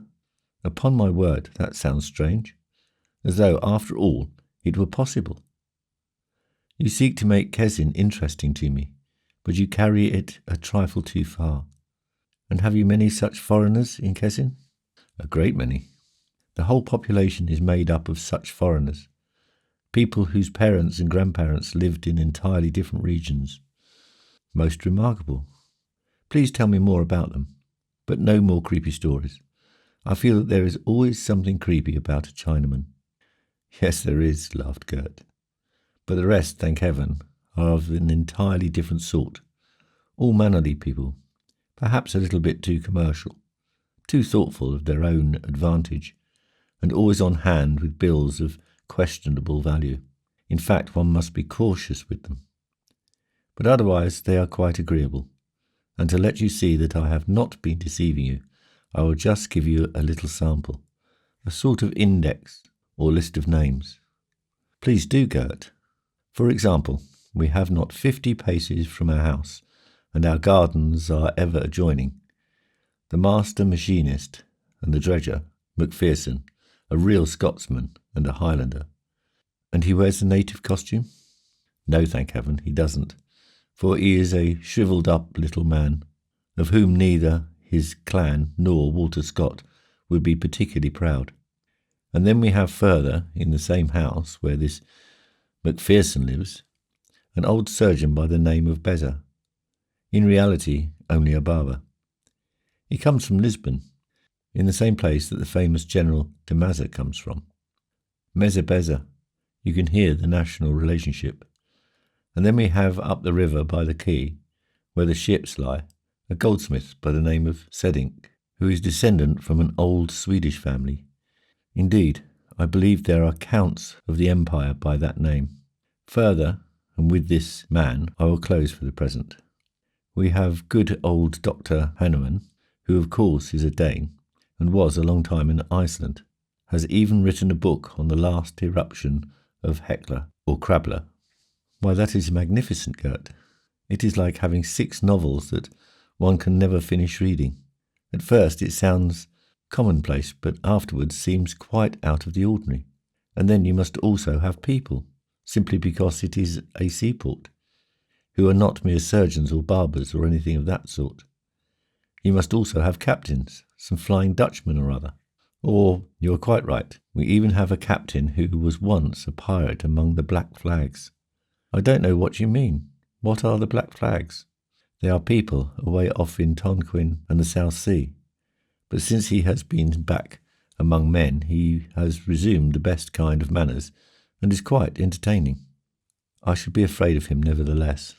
You don't need to be, at any time, not even when I am out in the country, or at the Prince's for tea. For along with everything else that we have, thank heaven, also Rollo. Rollo? Yes, Rollo. The name makes you think of the Norman Duke, provided you have ever heard Nomea or Janki speak of him. Our Rollo has somewhat the same character, but he is only a Newfoundland dog, a most beautiful animal, that loves me and will love you too, for Rollo is a connoisseur. So long as you have him about you, you are safe, and nothing can get at you, neither a live man nor a dead one. But just see the moon over yonder. It is beautiful. Effi, who had been leaning back, quietly absorbed, drinking in every word, half timorously, half eagerly, now sat erect and looked out to the right, where the moon had just risen behind a white mass of clouds, which quickly floated by. Copper-coloured hung the great disk behind a clump of alders, and shed its light upon the expanse of water into which the Kessin here widens out. Or perhaps it might be looked upon as one of the freshwater lakes connected with the Baltic Sea. Effi was stupefied. Yes, you're right, Gert. How beautiful. But at the same time, there is something uncanny about it. In Italy, I never had such a sensation. Not even when we were going over from Mestre to Venice. There too we had water and swamps and moonlight, and I thought the bridge would break. But it was not so spooky. What is the cause of it, I wonder? Can it be the northern latitude? And Stettin laughed. We are here 75 miles further north than in Hohem Kremen, and you have still a while to wait before we come to the first polar bear. I think you are nervous from the long journey and the panorama, not to speak of the story of the Chinaman. Why, you didn't tell me any story. No, I only mentioned him. But a Chinaman is in himself a story. Yes, she laughed. In any case, you will soon recover. Do you see the little house yonder with the light? It is a blacksmith shop. There the road bends, and when we have passed the bend, you will be able to see the Tower of Kessin, or to be more exact, the two. Has it two? Yes, Kessin is picking up. It now has a Catholic church also. A half-hour later, the carriage stopped at the district councillor's residence, which stood clear at the opposite end of the city. It was a simple, rather old-fashioned frame house, with plaster between the timbers, and stood facing the main street, which led to the sea baths, while its gable looked down upon a grove, between the city limits and the dunes, which was called the Plantation. Furthermore, this old-fashioned framed house was only in Stettin's private residence, not the real district councillor's office. The latter stood diagonally across the street. It was not necessary for Cruz to announce his arrival with 3 cracks of his whip. The servants had long been watching at the door and window for their master and mistress, and even before the carriage stopped, all the inmates of the house were grouped upon the stone doorstep, which took up the whole width of the sidewalk. In front of them was Rollo, who, the moment the carriage stopped, began to circle around it. Stettin, first of all, helped his young wife to alight. Then, offering her his arm, he walked with a friendly bow past the servants, who promptly turned and followed him into the entrance hall, which was furnished with splendid old wardrobes and cases standing around the walls. The housemaid, a pretty girl, no longer very young, whose stately plumpness was almost as becoming as the neat little cap on her blonde head, helped her mistress take off her muff and cloak, and was just stooping down to take off her fur-lined rubber shoes. But before she had time to make a beginning, Stettin said, "I suppose the best thing would be for me to introduce to you right here all the occupants of our house, with the exception of Mrs. Cruz, who does not like to be seen, and who, I presume, is holding her inevitable black chicken again." Everybody smiled. "But never mind, Mrs. Cruz. Here is my old Frederick, who was with me when I was at the university. Good times then, weren't they, Frederick? This is Joanna, a fellow countrywoman of yours, if you count those who come from the region of Pacewalk as full-fledged Brandenburgians. And this is Christelle, to whom we trust our bodily welfare every noon and evening, and who knows how to cook, I can assure you. And this is Rollo. Well, Rollo, how goes it?" Rollo seemed only to have waited for this special greeting, for the moment he heard his name, he gave a bark of joy, stood up on his hind legs, and laid his forepaws on his master's shoulders. "That will do, Rollo, that will do. But look here, this is my wife. I have told her about you, and said that you were a beautiful animal and would protect her." Hereupon Rollo ceased fawning, and sat down in front of Stettin, looking up curiously at the young wife, and when she held out her hand to him, he frisked around her. During this introduction scene, Effi had found time to look about. She was enchanted, so to speak, by everything she saw, and at the same time dazzled by the abundant light. In the forepart of the hall were burning 4 or 5 wall lights, the reflections themselves very primitive, simply of tin plate, which, however, only improved the light and heightened the splendour. 2 astral lamps with red shades, a wedding present from Nymea, stood on a folding table between 2 oak cupboards. On the front of the table was the tea service, which the little lamp under the kettle already lighted. There were, beside these, many other things, some of them very queer. From one side of the hall to the other ran 3 beams, dividing the ceiling into sections. From the front one was suspended a ship under full sail, high quarter-deck and cannon ports, while further toward the front door a gigantic fish seemed to be swimming in the air. Effi took her umbrella, which she still held in her hand, and pushed gently against the monster, so that it set up a slow rocking motion. "What is that, Gert?" she asked. "That is a shark. And that thing, clear at the end of the hall, that looks like a huge cigar in front of a tobacco store. That is a young crocodile. But you can look at all these things better and more in detail tomorrow. Come now, and let us take a cup of tea. For in spite of shawls and rugs, you must have been chilled. Toward the last it was bitter cold." He offered Effi his arm, and the 2 maids retired. Only Frederick and Rollo followed the master of the house as he took his wife into his sitting room and study. Effi was as much surprised here as she had been in the hall. But before she had time to say anything, Stettin drew back a portiere, which disclosed a second larger room, looking out on the court and garden. "Now this, Effi, is your room. Frederick and Joanna have tried to arrange it as best they could in accordance with my orders. I find it quite tolerable, and I should be happy if you liked it too." She withdrew his arm from his and stood up on her tiptoes to give him a hearty kiss. "Poor little thing that I am, how you do spoil me. This grand piano, and this rug. Why, I believe it is Turkish. And the bowl with the little fishes, and the flower table besides. Luxuries everywhere I look. Ah, my Effie, you will have to put up with that. It is to be expected when one is young and pretty and amiable, and I presume the inhabitants of Kessin have already found out about you. Heaven knows from what source. For the flower table, at least, I am innocent. Frederick, where did the flower table come from?" "Apothecary Geschubler. There is a card on it." "Ah, Geschubler. Alonso Geschubler," said Innstetten laughingly, and almost boisteringly handing the card with the foreign-sounding first name to Effie. "Geschubler. I forgot to tell you about him. Let me say in passing that he bears the doctor's title, but does not like to be addressed by it. He said it only vexes the real doctors, and I presume he is right about that.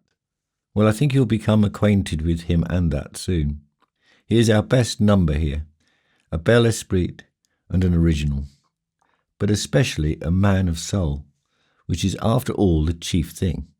But enough of these things. Let us sit down and drink our tea. Where shall it be? Here in your room or over there in mine? There is no other choice. Snug and tiny is my cabin." Without hesitating, she sat down on a little corner sofa. "Let us stay here today. You will be my guest today. Or let us say rather, tea regularly in my room, breakfast in yours. Then each will be secure in his rights, and I am curious to know where I shall like it best." "That will be a morning and evening question." "Certainly. But the way it is put, or better, our attitude toward it, is the important thing." With that she laughed and cuddled up to him, and was about to kiss his hand. "No, Effie, for heaven's sake, don't do that. It is not my desire to be a person looked up to with awe and respect. I am for the inhabitants of Kessin, but for you I am— what, pray? Ah, let it pass. Far be it from me to say."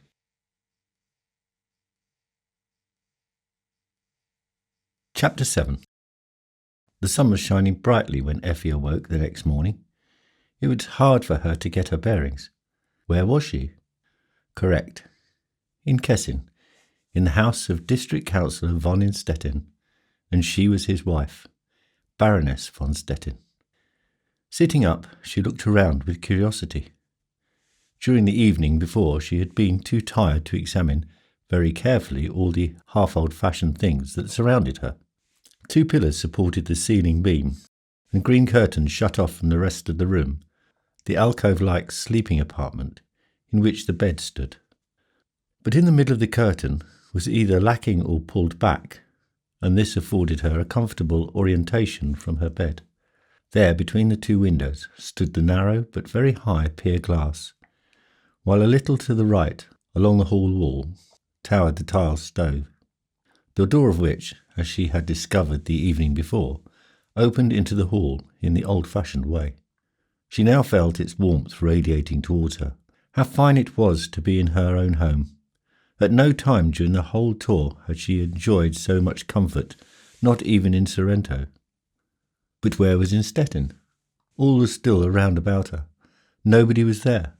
She heard only the tick-tock of a small clock, and now and then a low sound in the stove, from which she inferred that a few new sticks of wood were being shoved in from the hall. Gradually she recalled that Gert had spoken the evening before of an electric bell, for which she did not have to search long. Close by her pillow was the little white ivory button, and she now pressed softly upon it. Joanna appeared at once. "Your ladyship's service." "Oh, Joanna, I believe I have overslept myself. It must be late." "Just 9. And my—" She couldn't make herself speak straight away, for her husband, his lordship, he must have kept very quiet. "I didn't hear anything." "I'm sure he did. And your ladyship has slept soundly after the long journey." "Yes, I have. And his lordship, is he always up so early? Always, your ladyship. On that point he is strict. He cannot endure late sleeping, and when he enters the room across the hall, the stove must be warm and the coffee must not be late. So he has already had breakfast? Oh no, your ladyship. His lordship, Effie felt that she ought not to have asked the question, and would better have kept to herself the suspicion that in Stettin might not have waited for her. So she was very eager to correct her mistake the best she could, and when she had got up and taken a seat before the pier glass, she resumed the conversation, saying, "Moreover, his lordship is quite right. Always to be up early was likewise the rule in my parents' home. When people sleep away the morning, everything is out of gear for the rest of the day. But his lordship will not be so strict with me. For a long time last night I couldn't sleep, and was even frightened a little bit." "What must I hear, your ladyship? What was it, pray?" "There was a strange noise overhead, not loud, but very penetrating. At first it sounded as though gowns with long trains were dragging over the floor, and in my excitement it seemed a few times as though I heard little white satin slippers. It seemed as though they were dancing overhead, but quite softly." As the conversation ran on, thus Joanna glanced over the shoulder of the young wife at the tall narrow mirror in order to better observe Effie's facial expressions. In reply she said, "Oh yes, that is up in the social room. We used to hear it in the kitchen too, but now we don't hear it any more. We have become accustomed to it." "Is there anything unusual about it?" "God forbid, not in the least. For a while no one knew for sure what it came from, and even the preacher looked embarrassed in spite of the fact that Dr. Geschubler always simply laughed at it. But now we know that it comes from the curtains. The room is inclined to be musty and damp, and for that reason the windows are always left open, except when there is a storm.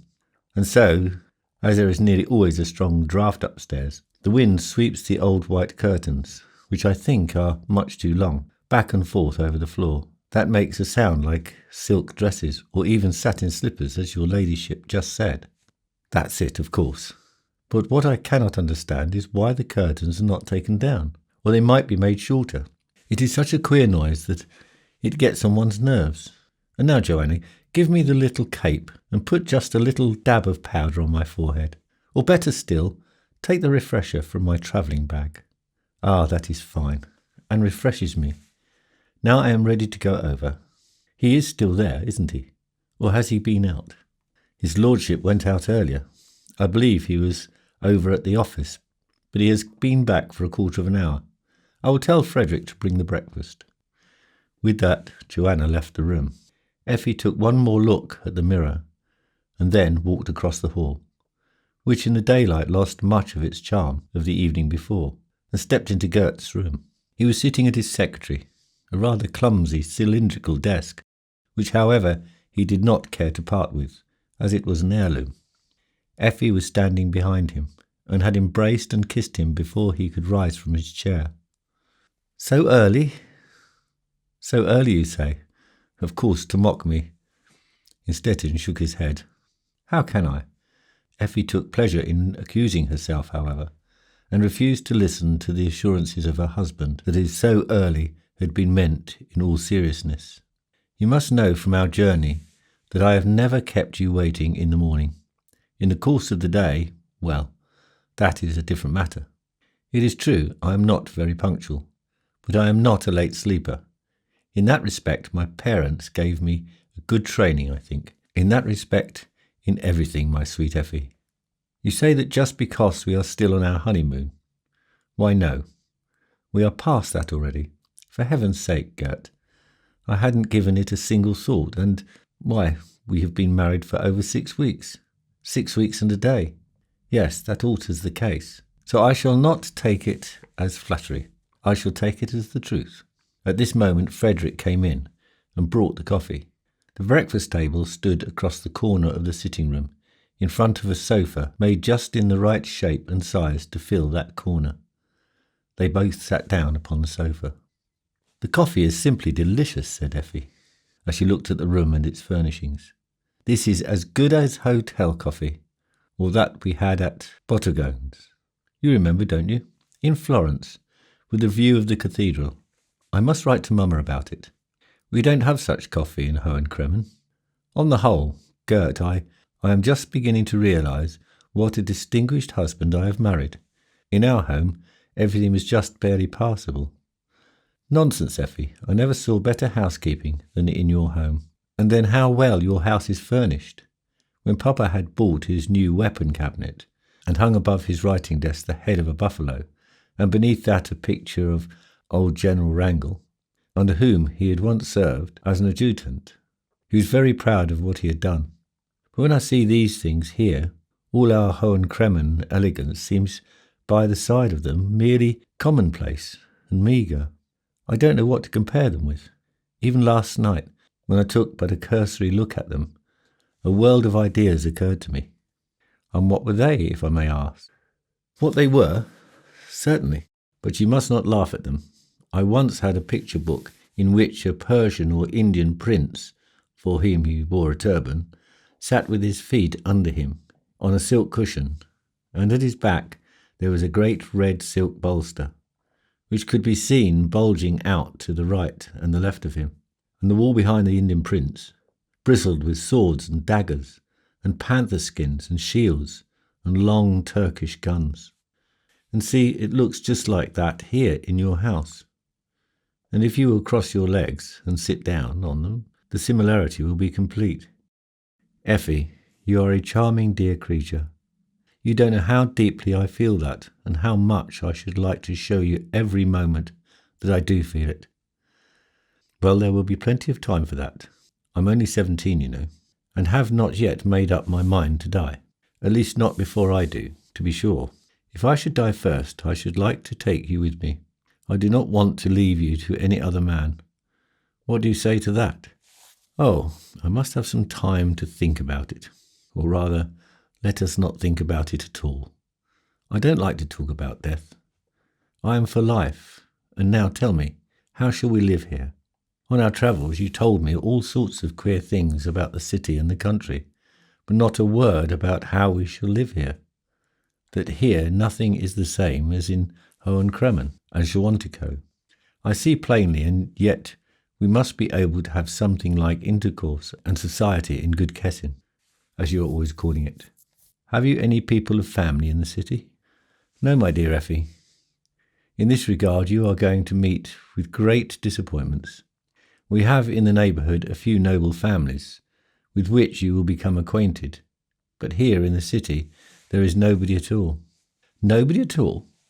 That I can't believe." "Why, you are upward of 3,000 people, and among 3,000 people there certainly must be, besides such inferior individuals as Barber Beza, I believe that was his name, a certain elite, officials and the like." Stettin laughed.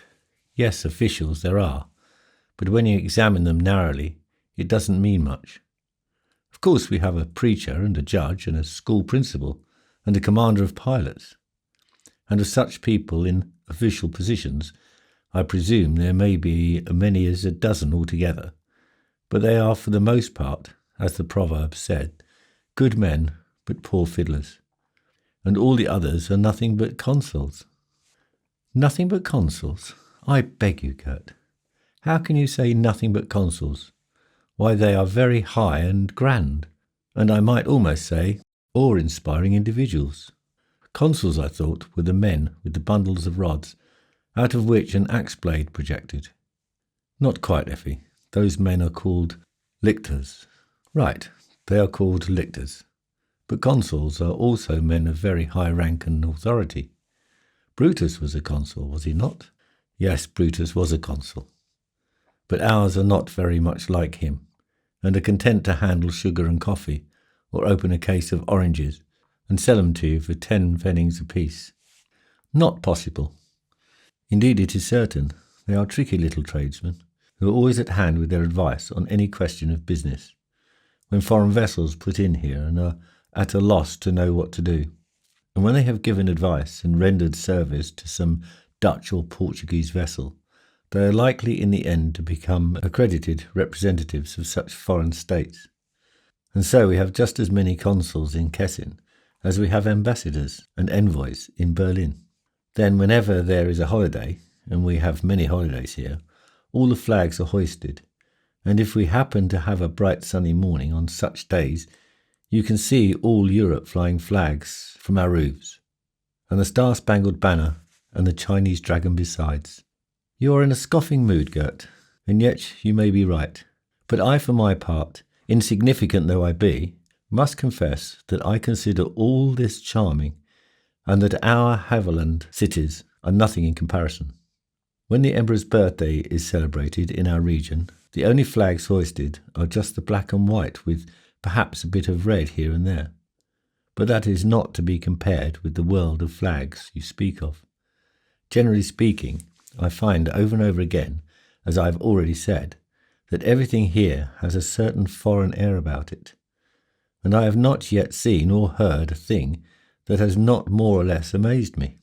Yesterday evening, for example, there was that remarkable ship out on the Hall, and behind it the shark and the crocodile, and here in your own room, everything so oriental, and I cannot help repeating everything as in the palace of an Indian prince. Well and good, I congratulate you, Princess. And then upstairs the social room with its long curtains which sweep across the floor.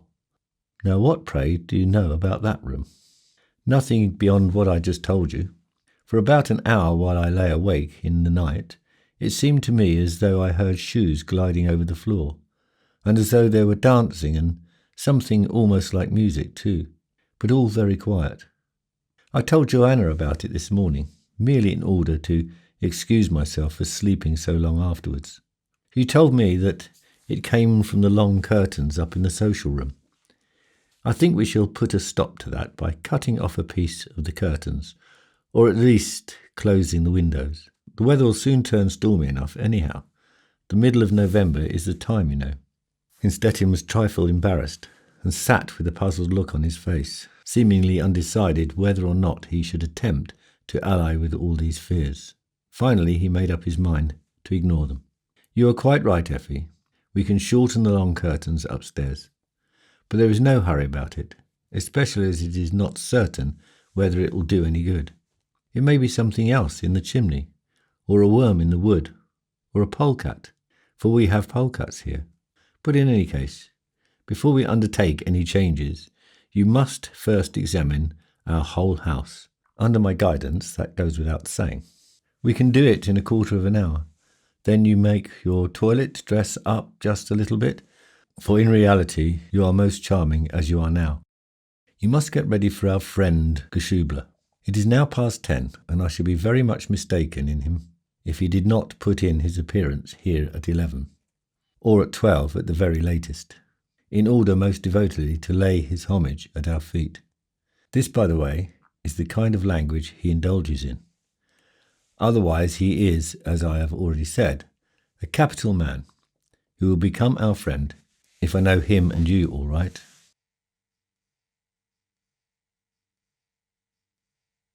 Chapter 8. It was long after 11, but nothing had been seen of Geschubler as yet. I can't wait any longer, Gert had said, whose duties called him away. If Geschubler comes while I am gone, receive him as kindly as possible, and the call will go especially well. He must not become embarrassed. When he is ill at ease, he cannot find a word to say, or says the queerest kind of things. But if you can win his confidence and put him in good humour, he will talk like a book. Well, you will do that easily enough. Don't expect me before 3. There is a great deal to do over across the way, and the matter of the room upstairs we will consider further.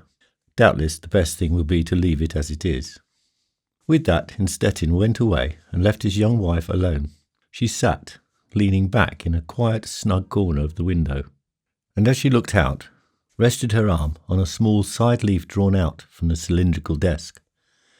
The street was the chief thoroughfare leading to the beach, for which reason there was a great deal of traffic here in the summer-time, but now, in the middle of November, it was all empty and quiet, and only a few poor children, whose parents lived in thatched cottages, clear at the further edge of the plantation, came cluttering by in their wooden shoes. But Effi felt none of this loneliness, for her fancy was still engaged with the strange things she had seen a short time before during her examination of the house. This examination began with the kitchen, which had a range of modern make, while an electric wire ran along the ceiling and into the maid's room. These two improvements had only recently been made, and Effi was pleased when Innstetten told her about them. Next day they went from the kitchen back into the hall, and from there out into the court, the first half of which was little more than a narrow passageway running along between the two side wings of the house. In these wings were to be found all the other rooms set apart for housekeeping purposes. In the right, the maid's room, the manservant's room, and the mangling room. To the left, the coachman's quarters, situated between the stable and the carriage shed, and occupied by the Cruz family.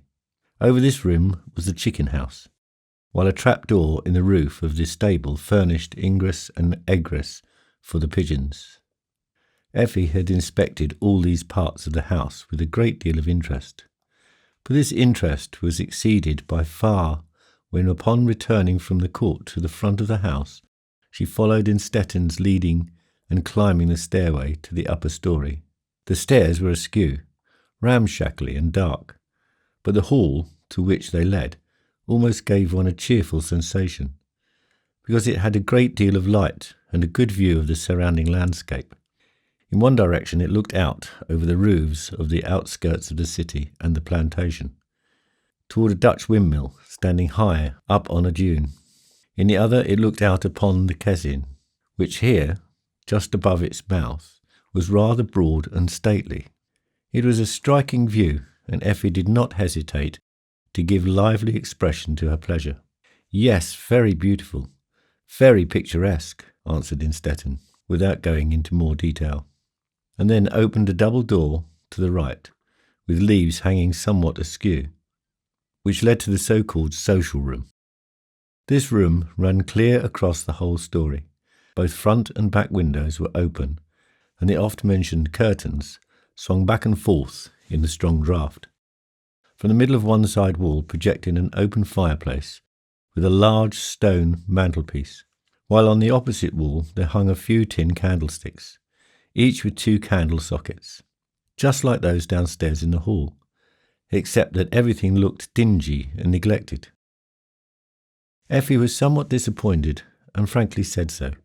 Then she remarked that she would rather look at the rooms across the hall than at this miserable deserted social room. "To tell the truth, there is absolutely nothing over there," answered Innstetten, but he opened the doors nevertheless. Here were 4 rooms with 1 window each, all tinted yellow, to match the social room, and all completely empty, except that in one there stood 3 rush-bottomed chairs, with seats broken though. On the back of one was pasted a little picture, only half a finger long, representing a Chinaman, a blue coat and wide yellow trousers, with a low-crowned hat on his head. Effi saw it and said, "What is the Chinaman doing here?" Innstetten himself seemed surprised at the picture and assured her that he did not know. "Either Crystal or Joanna has pasted it there. Child's play. You can see it is cut out of a primer." Effi agreed with that and was only surprised that Innstetten took everything so seriously, as though it meant something after all. Then she cast another glance into the social room and said, in effect, that it was really a pity all that room should stand empty. "We have only 3 rooms downstairs, and if anyone comes to visit us, we shall not know whither to turn. Don't you think one could make 2 handsome guest rooms out of the social room? This would just suit Mamma. She could sleep in the back room and would have the view of the river and the 2 moles, and from the front room she could see the city and the Dutch windmill. In Hohe Kremen we have even to this day only a German windmill. Now say, what do you think of it? Next May Mamma will surely come." Innstetten agreed to everything, only he said finally, "That is all very well, but after all, it will be better if we give your Mamma rooms over in the district councillor's office building. The whole second story is vacant there, just as it is here, and she will have more privacy there." That was the result, so to speak. which the first walked around through the house, accomplished. Effi then made her little toilet, but not so quickly as Innstetten had supposed. And now she was sitting in her husband's room, turning her thoughts first to the little Chinaman upstairs, then to Geschuble, who still did not come.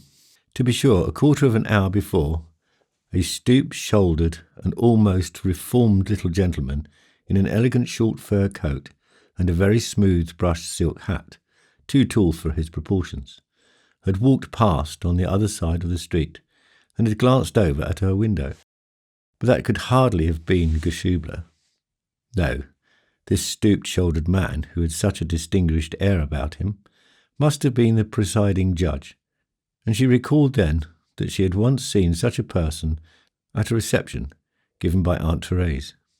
But it suddenly occurred to her that Kessin had only a lower court judge. While she was still following out this chain of thought, the object of her reflections, who had apparently been taking a morning stroll, or perhaps a promenade around the plantation, to bolster up his courage, came in sight again, and a minute later Frederick entered to announce Apothecary Geschuble. "Ask him kindly to come in." The poor young wife's heart fluttered, for it was the first time that she had to appear as a housewife, to say nothing of the first woman of the city. Frederick helped Geschuble take off his fur coat, and then opened the door. Effi extended her hand to the timidly entering caller, who kissed it with a certain amount of fervour. The young wife seemed to have made a great impression upon him immediately. "My husband has already told me, but I am receiving you here in my husband's room. He is over at the office and may be back any moment. May I ask you to step into my room?" Geschuble followed Effi, who led the way into the adjoining room, where she pointed to one of the armchairs as she herself sat down on the sofa. "I wish I could tell you what a great pleasure it was yesterday to receive the beautiful flowers with your card. I straightway ceased to feel myself a stranger here, and when I mentioned the fact to Innstetten, he told me we should unquestionably be good friends." "Did he say that? The good counsellor?" "In the counsellor and you, most gorgeous lady, I beg your permission to say it, two dear people have been united. For what kind of a man your husband is, I know, and what kind of a woman you are, almost gracious lady, I see. Provided only that you do not look at me with too friendly eyes. I am so very young, and youth— Ah, most gracious lady, say nothing against youth. Youth, even with all its mistakes, is still beautiful and lovable, and age, even with its virtues, is not good for much. Personally, I have, it is true, no right to say anything about this subject. About age I might have, perhaps, but not about youth. For to be frank, I was never young. Persons with my misfortune are never young. That, it may as well be said, is the saddest feature of the case. One has no true spirit. One has no self-confidence. One hardly ventures to ask a lady for the honour of a dance, because one does not desire to cause her any embarrassment. And thus the years go by, and one grows old, and life has been poor and empty. Effi gave him her hand. "Oh, you must not say such things. We women are by no means so bad." "Oh, no, certainly not. And when I recall," continued Effi, "what all I have experienced, it is not much, for I have gone out but little, and have almost always lived in the country. But when I recall it, I find that after all we always love what is worthy of love. And then I see too, at once, that you are different from other men. We women have sharp eyes in such matters. Perhaps in your case the name has something to do with it. That was always a favourite assertion of my old pastor Niemeyer. The name, he loved to say, especially the forename, has a certain mysterious determining influence, and Alonso Geschuble, in my opinion, opens to one a whole new world. Indeed, I feel almost tempted to say Alonso is a romantic name, a fastidious name." Geschuble smiled with a very unusual degree of satisfaction, and mustered up the courage to lay aside his silk hat, which up to this time he had been turning in his hand. Yes, most gracious lady, you hit the nail right on the head that time. Oh, I understand. I have heard about the consuls of Kessin. It is said to have so many, and at the home of the Spanish consul, your father presumably made the acquaintance of the daughter of a sea captain, a beautiful Andalusian girl, I suppose. Andalusian girls are always beautiful. Precisely as you suppose, most gracious lady. And my mother really was a beautiful woman, ill as it behooves me personally to undertake to prove it. But when your husband came here 3 years ago, she was still alive and still had the same fiery eyes as in her youth. He will confirm my statement. I personally take more after the Geschublers, who are people of little account so far as external features are concerned, but otherwise tolerably well favoured.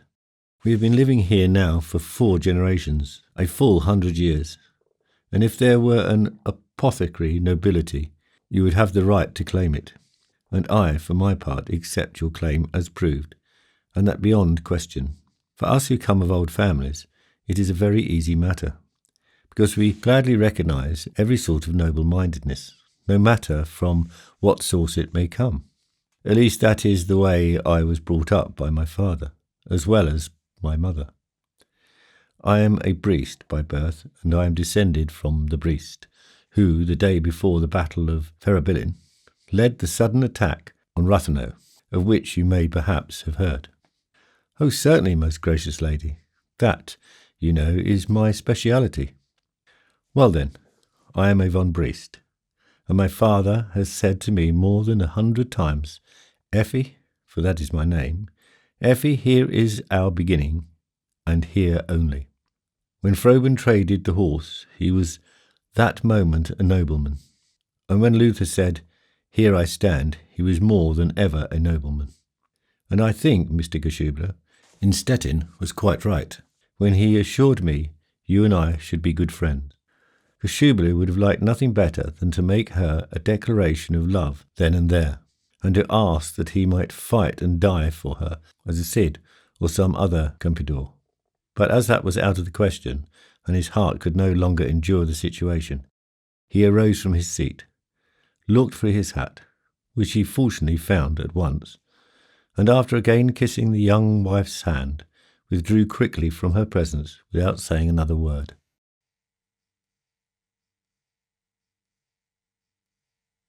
Chapter 9. Such was Effi's first day at Kessin.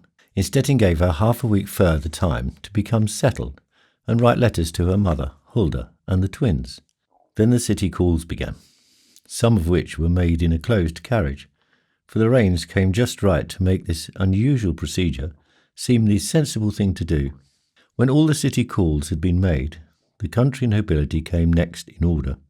These took longer. As in most cases, the distances were so great that it was not possible to make more than one visit on any one day. First they went to the Borkers in Rothermore, then to the Morgnitz, Darberguts, and Kroschentin. They made their duty call at Allemans, the Yeskovs, and the Grassenobs. Further down the list came, among other families, that of Baron von Gordenklee in Papenhagen. The impression that Effi received was everywhere the same.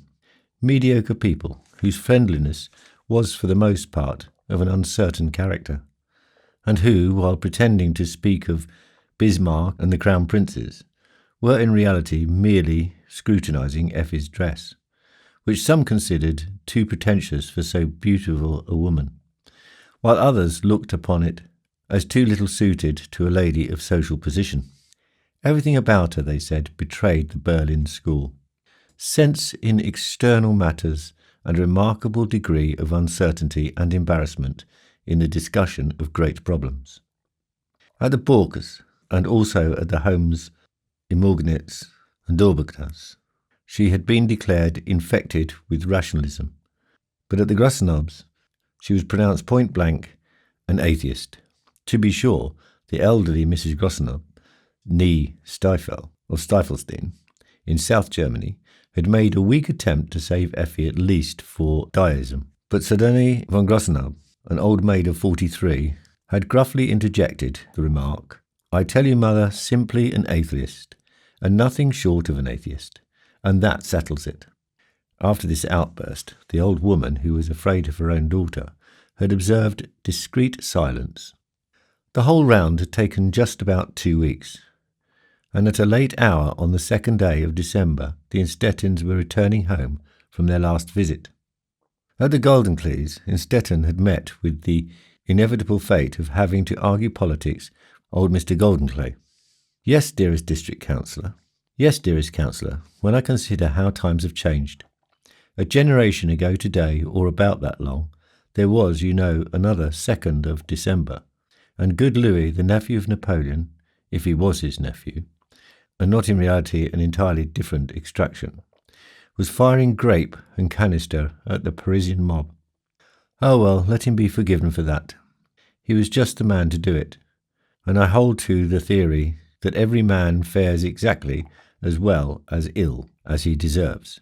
But when he later lost all appreciation, and in the year 70, without any provocation, was determined to have a bout with us. You see, Baron, that was, well, what shall I say? That was a piece of insolence. But he was repaid for it in his own coin. Our Ancient of Days up there is not to be trifled with, and he is on our side." "Yes," said Innstetten, who was wise enough to appear to be entering seriously into such Philistine discussions. The hero and the conqueror of Saarbrücken did not know what he was doing, but you must not be too strict in your judgment of him personally. After all, who is master in his own house? Nobody. I myself am already making preparations to put the reins of government into other hands. And Louis Napoleon, you know, was simply a piece of wax in the hands of his Catholic wife, or let us say rather his Jesuit wife. Wax in the hands of his wife, who proceeded to bamboozle him. Certainly, Innstetten, that is just what he was. But you don't think, do you, that that is going to save him?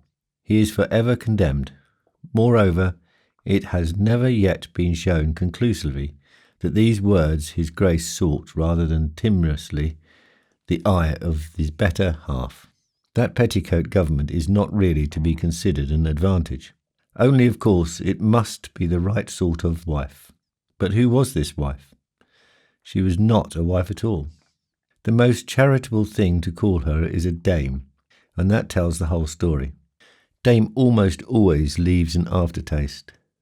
This Eugenie, whose relation to the Jewish banker I gladly ignore here, for I hate the I am holier than thou attitude, had a streak of the café chantant in her, and if the city in which she lived was a Babylon, she was a wife of Babylon.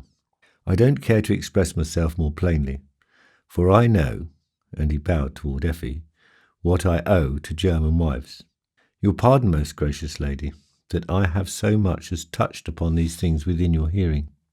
Such had been the trend of the conversation. After they had talked about the election, the assassination nobbling, and the rape crop, and when Innstetten and Effi reached home, they sat down to chat for half an hour. The two housemaids were already in bed, for it was nearly midnight. Innstetten put on his short housecoat and morocco slippers, and began to walk up and down in the room. Effi was still dressed in her society gown, and a fan and gloves lay beside her. "Now," said Innstetten, standing still, "we really ought to celebrate this day, but I don't know as yet how. Shall I play you a triumphal march, or set the shark going out there, or carry you in triumph across the hall? Something must be done, for I would have you know this visit day was the last one." "Thank heaven if it was," said Effi. "But the feeling that we now have peace and quiet is, I think, celebration enough in itself. Only you might give me a kiss. But that doesn't occur to you. On that whole long road, not a touch. Frost is a snowman, and never a thing but your cigar. Forget that. I'm going to reform, but at present I merely want to know your attitude towards this whole question of friendly relations and social intercourse. Do you feel drawn to one or other of these new acquaintances? Have the Borkers won the victory over the Grasnards? or vice versa? Or do you side with old Mr. Goldenclay? What he said about Eugenie made a very noble and pure impression, don't you think so? Ah, behold, Sir Gert von Stettin is a gossip. I'm learning to know you from an entirely new side, and if our nobility will not do, continued Innstetten, without allowing himself to be interrupted, what do you think of the city officials in Kessin? What do you think of the club? After all, life and death depend upon your answer. Recently, I saw you talking with our judge, who is a lieutenant of the reserves, a neat little man that one might perhaps get along with, if he could only rid himself of the notion that he accomplished the capture of Le Baguette by attacking him on the flank. And his wife, she is considered our best Boston player, and has besides the prettiest counters. So once more, Effie, how is it going to be in Kessin? Will you become accustomed to the place? Will you be popular and assure me a majority when I want to go to the imperial diet? Or do you favour a life of seclusion, holding yourself aloof from the people of Kessin, in the city as well as in the country? I shall probably decide in favour of the secluded life, unless the apothecary at the sign of the Moor draws me out. To be sure, that will make me fall still lower in Sudane's estimation. But I shall have to take a risk. This fight will simply have to be fought. I shall stand or fall by Geshuber. It sounds rather comical, but he is actually the only person with whom it is possible to carry on a conversation, the only real human being here. That he is, said Innstetten. How well you choose. Should I have you otherwise? Said Effi, and leaning upon his arm. That was on the 2nd of December. A week later Bismarck was in Versin, and Innstetten now knew that until Christmas, and perhaps even for a longer time, quiet days for him were not to be thought of. The prince had cherished a fondness for him ever since the days of Versailles, and would often invite him to dinner, along with the other guests, but also alone. For the young full district councillor, distinguished unlike for his bearing and wisdom, enjoyed the favour of the princes also. The first invitation came for the 14th. As there was snow on the ground, Innstetten planned to take a sleigh for the 2 hours' drive to the station, from which he had another hour's ride by train. Don't wait for me, Effie. I can't be back before midnight. It will probably be 2 o'clock or even later. But I'll not disturb you. Goodbye, I'll see you in the morning. With that he climbed into the sleigh, and away the Isabella-coloured span flew through the city and across the country towards the station. That was the first long separation, for almost 12 hours. Poor Effie. How was she to pass the evening? To go to bed early would be inadvisable, for she would wake up and not be able to go to sleep again, and would listen for every sound. No, it would be best to wait till she was very tired, and then enjoy a sound sleep. She wrote a letter to her mother, and then went to see Mrs. Cruse, whose condition aroused her sympathy. This poor woman had the habit of sitting till late at night, with a black chicken in her lap. The friendliness the visit was meant to show was by no means returned by Mrs. Cruse, who sat in her overheated room quietly brooding away the time. So when Effie perceived that her coming was felt as a disturbance rather than a pleasure, she went away, staying merely long enough to ask whether there was anything the invalid would like to have, but all offers of assistance were declined. Meanwhile, it had become evening, and the lamp was already burning. Effie walked over to the window of her room and looked out at the grove, whose trees were covered with glistening snow. She was completely absorbed in the picture, and took no notice of what was going on behind her in the room. When she turned around, she observed that Frederick had quietly put the coffee tray on the table before the sofa, and sat a place for her. Why, yes, supper. I must sit down, I suppose. But she could not make herself eat. So she got up from the table and reread the letter she had written to her mother. If she had a feeling of loneliness before, it was doubly intense now. What would she not have given if the two Sandy-Hale Jenkers had just popped in, or even Huldah? The latter, to be sure, was always so sentimental, and as a usual thing occupied solely with her own triumphs. But doubtly, and insecure as these triumphs were, nevertheless, Effie would be very happy to be told about them at this moment. Finally, she opened the grand piano to play some music, but she could not play. No, this will make me hopelessly melancholy. I will read, rather. She looked for a book, and the first to fall into her hands was a thick red tourist's book, an old edition, perhaps from the days when Stettin was a lieutenant. Yes, I will read in this book. There is nothing more quietening than books like this, only the maps should always be avoided. But I shall guard against this source of sand in my eyes, which I hate. She opened the book at random at page 153. In the adjoining room she heard the tick-tock of the clock, and out of doors Rollo, who at nightfall had left his place in the shed, as was his custom every evening, and had stretched himself out on the large woven mat just outside the bedroom door. The consciousness that he was near at hand decreased Effie's feeling that she was forsaken. In fact, it almost put her in a cheerful mood, and so she began, without further delay, to read. On the page laying open before her, there was something about the Hermitage, the well country seat of the Margrave, in the neighbourhood of Briest. It attracted her attention. Briest, Richard Wagner. So she read. Among the pictures in the Hermitage, let us mention one more, which not because of its beauty, but because of its age and its person it represents, may well claim our interest. It is a woman's portrait which has grown dark with age.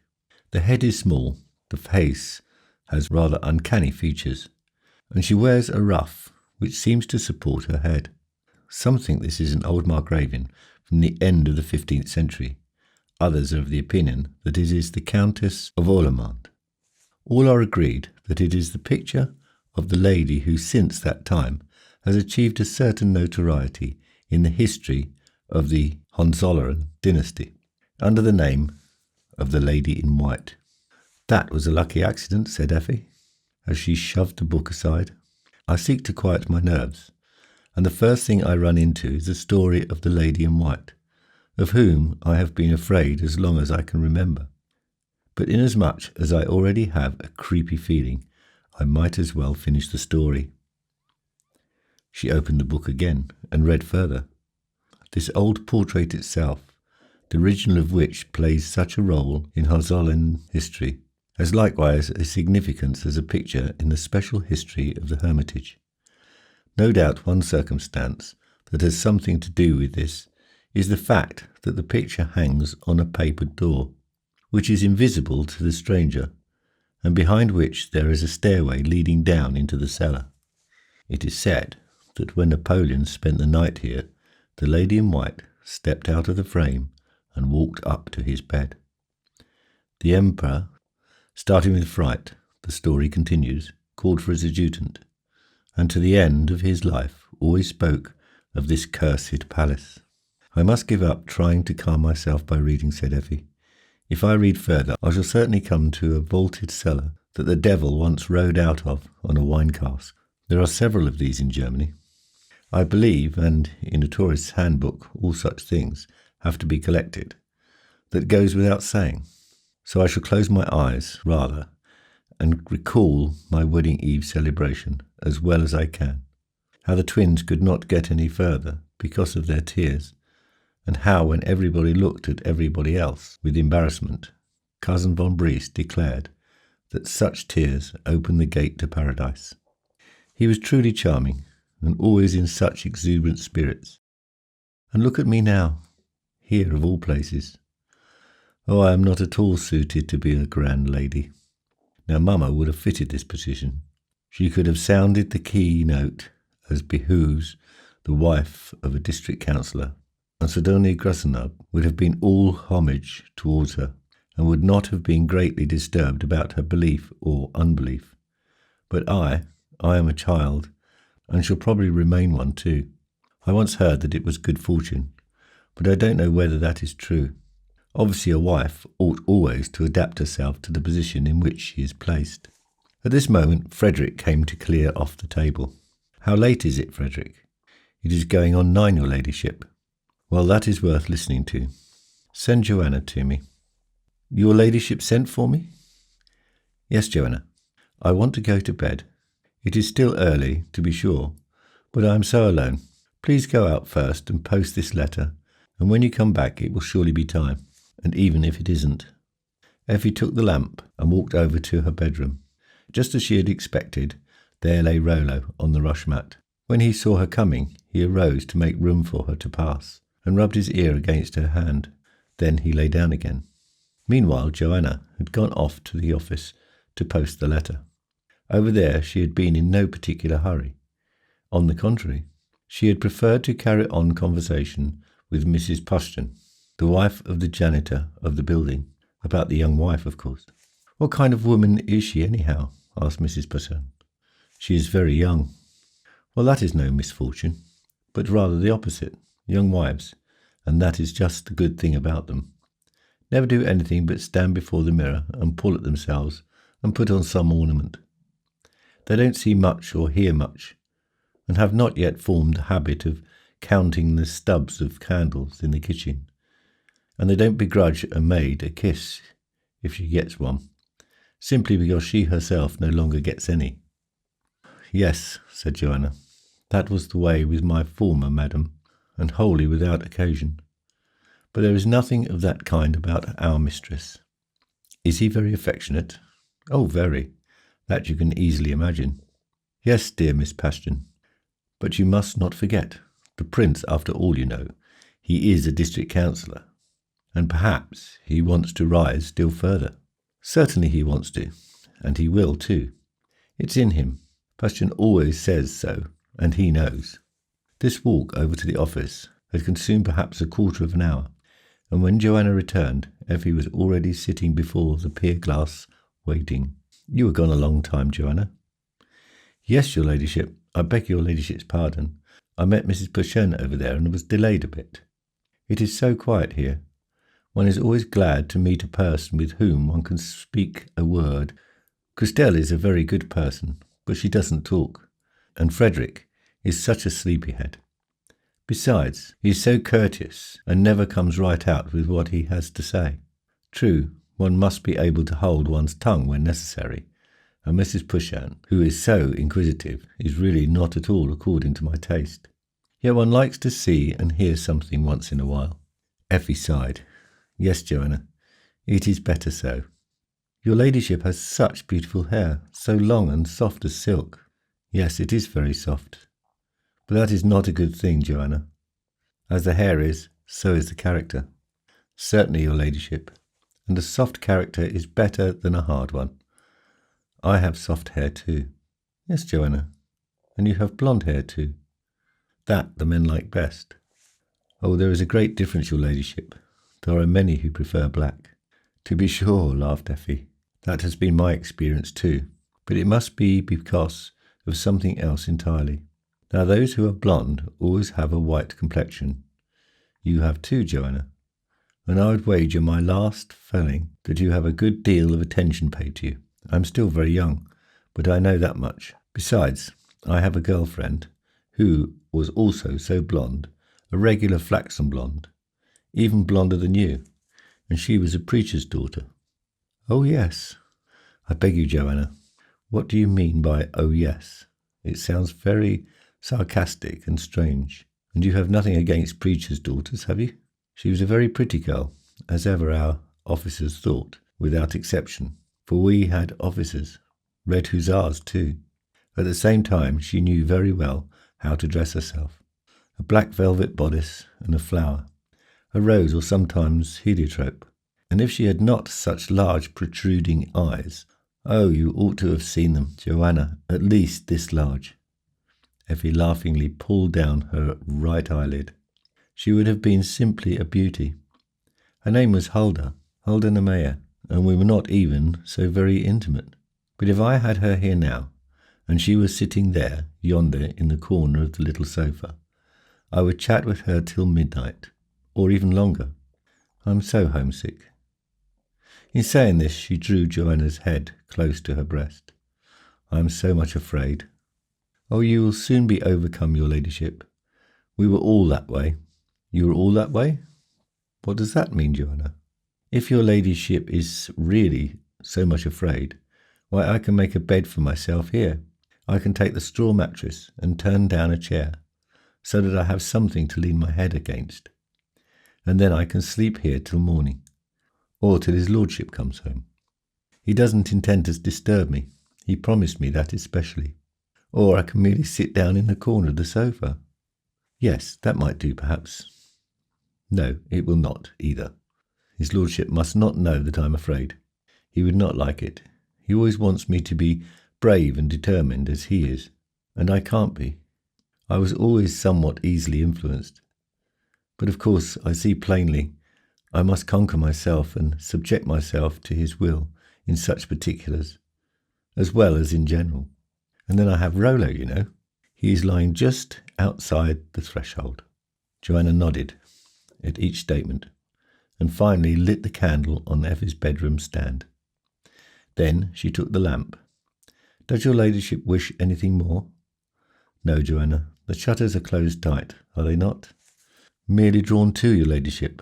Otherwise it would be so dark and stuffy.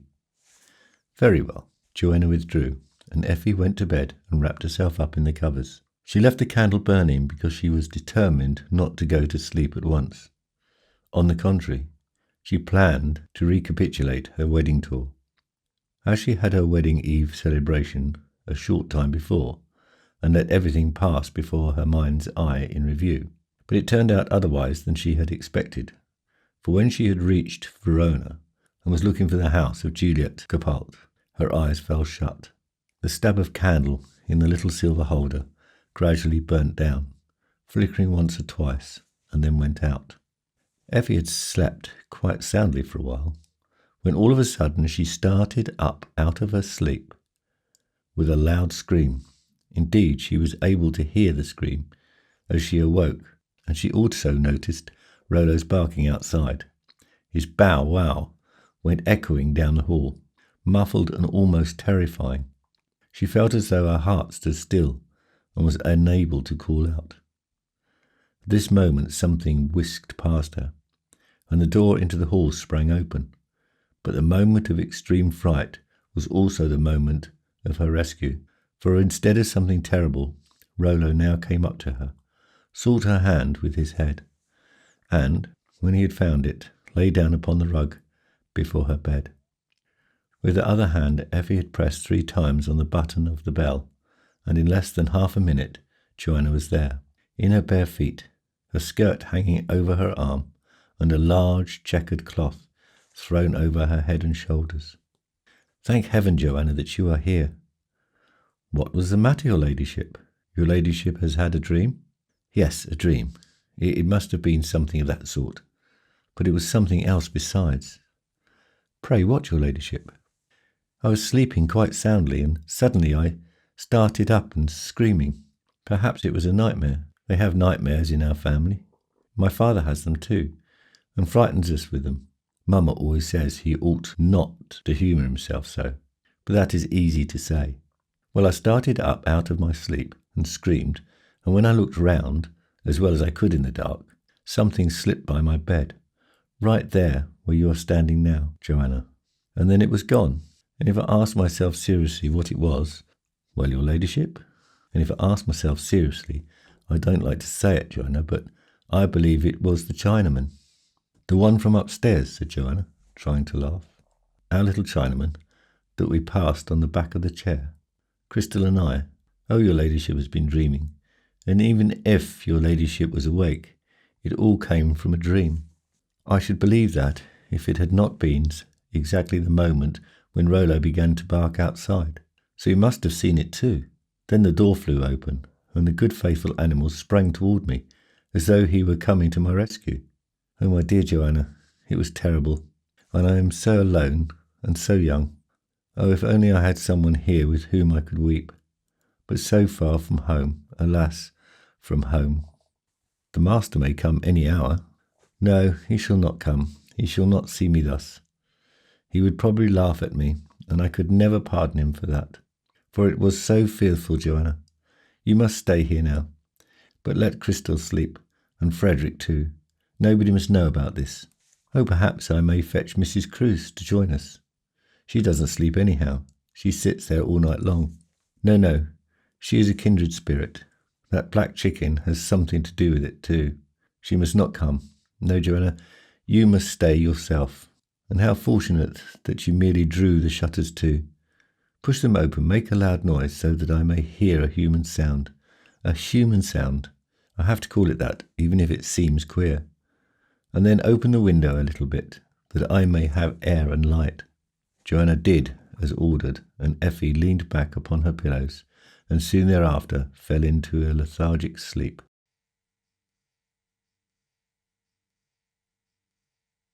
Chapter 10. It was 6 o'clock in the morning when Stettin returned home from Varzin. He made Rollo omit all demonstrations of affection, and then retired as quickly as possible to his room. Here he lay down in a comfortable position, but would not allow Frederick to do more than cover him up with a travelling rug. "Wake me up at 9, and at this hour he was wakened. He arose quickly and said, 'Bring my breakfast.' 'Her ladyship, is she still asleep?' 'But it is late. Has something happened?' 'I don't know. I only know that Joanna had to sleep all night in her ladyship's room.' 'Well, send Joanna to me then.' She came. She had the same rosy complexion as ever, and so seemed not to have been especially upset by the events of the night. 'What is this I hear about her ladyship? Frederick tells me something happened, and you slept in her room.' 'Yes, Sir Baron. Her ladyship rang me 3 times in very quick succession, and I thought at once it meant something, and it did, too. She probably had a dream, or it may perhaps have been another thing.' 'What other thing?' 'Oh, your lordship knows, I believe.' 'I know nothing. In any case, we must put an end to it. And how did you find her ladyship?' 'She was beside herself, and clung to Rollo's collar with all her might. The dog was standing beside her ladyship's bed, and was frightened also.' 'And what had she dreamed? Or if you prefer, what had she heard or seen? What did she say?' 'That it just slipped along close by her.' 'What? Who?' 'The man from upstairs. The one from the social hall, or from the small chamber.' 'Nonsense, I say. Over and over that same silly stuff. I don't want to hear another word about it.' 'And then you stayed with her ladyship?' 'Yes, your lordship. I made a bed on the floor close by, and I had to hold her hand, and then she went to sleep.' 'And she is still sleeping?' 'Very soundly.' 'I'm worried about that, Joanna. One can sleep oneself well, but also ill. You must waken her. Courteously, of course, so that she will not be startled again. And tell Frederick not to bring the breakfast. I will wait till her ladyship is here. Now let me see how clever you can be.' Half an hour later, Effie came. She looked charming, but quite pale, and was leaning on Joanna. The moment she caught sight of Stettin, she rushed up to him and embraced and kissed him, with the tears streaming down her face. 'Oh, Gert, thank heaven you are here. All is well again now. You must not go away again. You must not leave me alone again.' 'My dear Effie,' just put it down, Frederick, I will do the rest. 'My dear Effie, I am not leaving you alone from lack of consideration, or from caprice, but because it is necessary. I have no choice. I am a man in office. I cannot say to the prince, or even to the princess, "Your Highness, I cannot come. My wife is so alone," or "My wife is afraid." If I said that, it would put us in a rather comical light. Me certainly, and you too. But first, take a cup of coffee.' Effie drank her coffee, and its stimulating effect was plainly to be seen. Then she took her husband's hand again and said, 'You shall have your way. I see it is impossible. And then, you know, we aspire to something higher. I say we, for I am really more eager for it than you.' 'All wives are,' laughed Stettin. 'So it is settled. You will accept invitations as heretofore, and I will stay here and wait for my high lord, which reminds me of Hulda under the elder tree. I wonder how she is getting along. Young ladies like Hulda always get along well. But what else were you going to say?' 'I was going to say I will stay here, and even alone if necessary, but not in this house. Let us move out. There are such handsome houses along the quay, and one between Consul Martens and Consul Grützmucher, and one on the market, just opposite Geschuble. Why can't we live there? Why here of all places? When we have had friends and relatives as guests in our house, I have often heard that in Berlin families move out on account of piano playing, or on account of cockroaches, or on account of unfriendly concierge. If it is done on account of such trifle, concierge? Don't say that. If it is possible because of such things, it must also be possible here, where you are district councillor, and the people are obliged to do your bidding, and many even owe you a debt of gratitude. Geschuble would certainly help us, even if only for my sake, for he will sympathise with me. And now say, Gert, shall we give up this abominable house? This house with the Chinaman, you mean? You see, Effie, one can pronounce the fearful word without his appearing. What you saw, or what you think slipped past your bed, was a little Chinaman that the maids pasted on the back of the chair upstairs.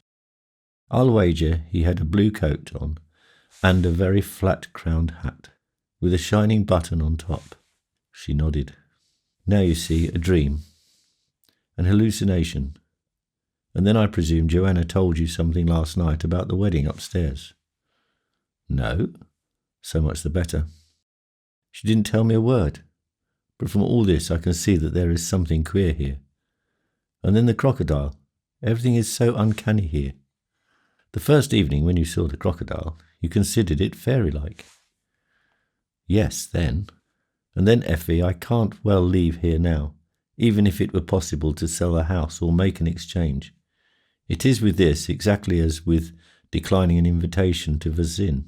I can't have the people here in the city saying that the district councillor in Stettin is selling his house because his wife saw a little paced-up figure of a Chinaman as a ghost by her bed. I should be lost, Effie. One can never recover from such ridiculousness. But Gert, are you so sure that there is nothing of the kind? That I will not affirm. It is a thing that one can believe, or better not believe. But supposing there were such things, what harm do they do? The fact that bacilli are flying around in the air, or which you have doubtless heard, is much worse and more dangerous than all this scurrying about of ghosts, assuming that they do scurry about, and that such a thing really exists. Then I am particularly surprised to see you show such fear and such an aversion, you, a Briest. Why, it is as though you came from a low burgher family. Ghosts are a distinction, like the family tree and the like, and I know families that would as lief give us their coat of arms as their lady in white, who may even be in black, for that matter. Effie remained silent. Well, Effie, no answer? What do you expect me to answer? I have given in to you and shown myself docile, but I think you in turn might be more sympathetic. If you knew how I long for sympathy. I have suffered a great deal, really a very great deal, and when I saw you I thought I should now be rid of my fear. But you merely told me you had no desire to make yourself ridiculous in the eyes of either the prince or of the city. That is small comfort. I consider it small, and so much the smaller, since, to cap the climax, you contradict yourself, and not only seem to believe in these things yourself, but even expect me to have a nobleman's pride in ghosts. Well, I haven't. When you talk about families that value their ghosts as highly as their coat of arms, all I have to say is that is a matter of taste, and I count my coat of arms worth more. Thank heaven, we Briest have no ghosts. The Briests were always very good people, and that probably accounts for it. The dispute would doubtless have gone on longer, and might perhaps have led to a first serious misunderstanding if Frederick had not entered to hand her ladyship a letter from Mrs. Geschuble. The message is waiting for an answer. All ill humour on Effi's countenance vanished immediately. It did her good merely to hear Geschuble's name, and her cheerful feeling was further heightened when she examined the letter. In the first place, it was not a letter at all, but a note. The address, Madame Baroness von Stetten, née Briest, in a beautiful quart hand. And instead of a seal, a little round picture pasted on a layer with a staff sticking in it. But the staff might also be an arrow. She handed the note to her husband, who likewise admired it. Now read it. Effi broke open the wafer and read, Most highly esteemed lady, most gracious Baroness, permit me to join to my most respectable forenoon greeting a most humble request. By the noon train, a dear friend of mine for many years past, a daughter of our good city of Kessin, Miss Marita Tripelli, will arrive here to sojourn in our midst till tomorrow morning. On the 17th she expects to be in St. Petersburg, where she will give concerts till the middle of January.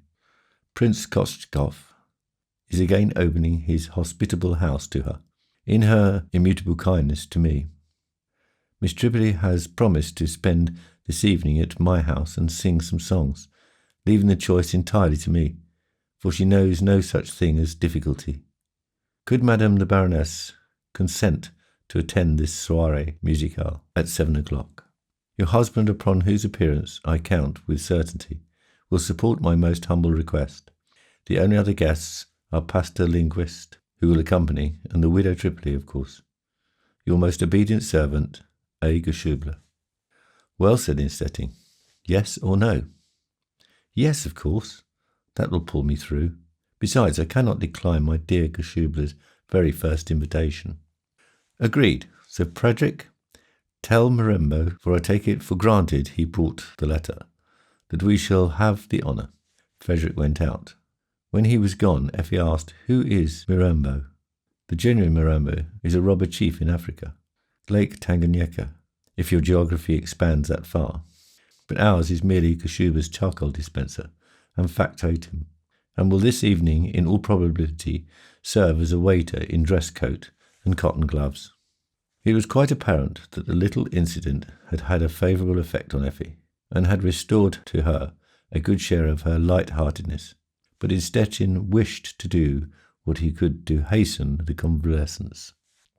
I am glad you said yes so quickly, and without hesitation. And now I should like to make a further proposal to you to restore you entirely to your normal condition. I see plainly you are still annoyed by something from last night, foreign to my Effi, and it must be got rid of absolutely. There is nothing better for that than fresh air. The weather is splendid, cool and mild at the same time, with hardly a breeze stirring. How should you like to take a drive with me? A long one, not merely out through the plantation, in a sleigh, of course, with the sleigh bells on and the white snow blankets. Then, if we are back by 4, you can take a rest, and at 7 we shall be at the Geschuble's and hear Tripelli. Effi took his hand. How good you are, Gert, and how indulgent, for I must have seemed to you very childish, or at least very childlike. First in the episode of fright, and then later when I asked you to sell the house. But worst of all, in what I said about the prince. I urged you to break off all connection with him, and that would be ridiculous. For after all, he is the one man who has to decide our destiny. You don't know how ambitious I am. To tell you the truth, it was only out of ambition that I married you. Oh, you must not put on such a serious expression. I love you, you know. What is it we say when we pluck a blossom and tear off the petals? With all my heart, with grief and pain, beyond compare. She burst out laughing. And now tell me, she continued, as Innstetten still kept silent, whither shall we go? I thought to the railway station, by a roundabout way, and then back to the turnpike. We can dine at the station, or better, at Golchowski's, at the Prince of Bismarck Hotel, which we passed on the day of our return home, as you perhaps remember. Such a visit has a good effect, and then I can have a political conversation with the Starost by the grace of Effi, and even if he does not amount to much personality, he keeps his hotel in good condition, and his cuisine is still better. The people here are connoisseurs when it comes to eating and drinking. It was about 11 when they had this conversation. At 12, Cruz drove the sleigh up to the door and Effie got in. Joanna was going to bring her footbag and furs, but Effie, after all that she had just passed through, felt so strongly the need for fresh air that she took only a double blanket and refused everything else. Stettin said to Cruz, "Now, Cruz, we want to drive to the station where you and I were this morning. The people will wonder at it, but that doesn't matter. Say we drive here past the plantation and then to the left towards the Fontane church tower. Make the horses fly. We must be at the station at 1. Thus began the drive. Over the white roofs of the city hung a bank of smoke, for there was little stir in the air. They flew past Atpatel's mill, which turned very slowly, and drove so close to the churchyard that the tips of the barberry bushes, which hung out over the lattice, brushed against Effie, and showered snow upon her blanket. On the other side of the road was a fenced-in plot, not much larger than a garden bed, and with nothing to be seen inside except a young pine tree which rose out of the centre. "Is anybody buried here?" asked Effie. "Yes, Chinaman." Effie was startled. It came to her like a stab, but she had strength enough to control herself and ask with apparent composure, "Ours?" "Yes, ours." Of course he could not be accommodated in the community graveyard, and so Captain Thompson, who was what you might call his friend, bought this patch and had him buried here. There is also a stone with an inscription.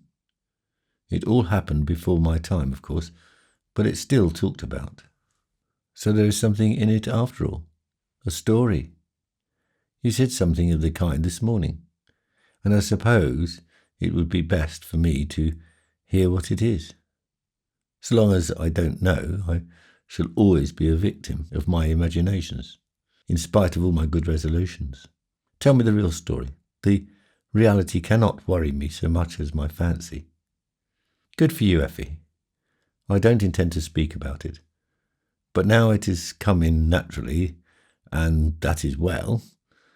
Besides, to tell you the truth, it is nothing at all. All the same to me.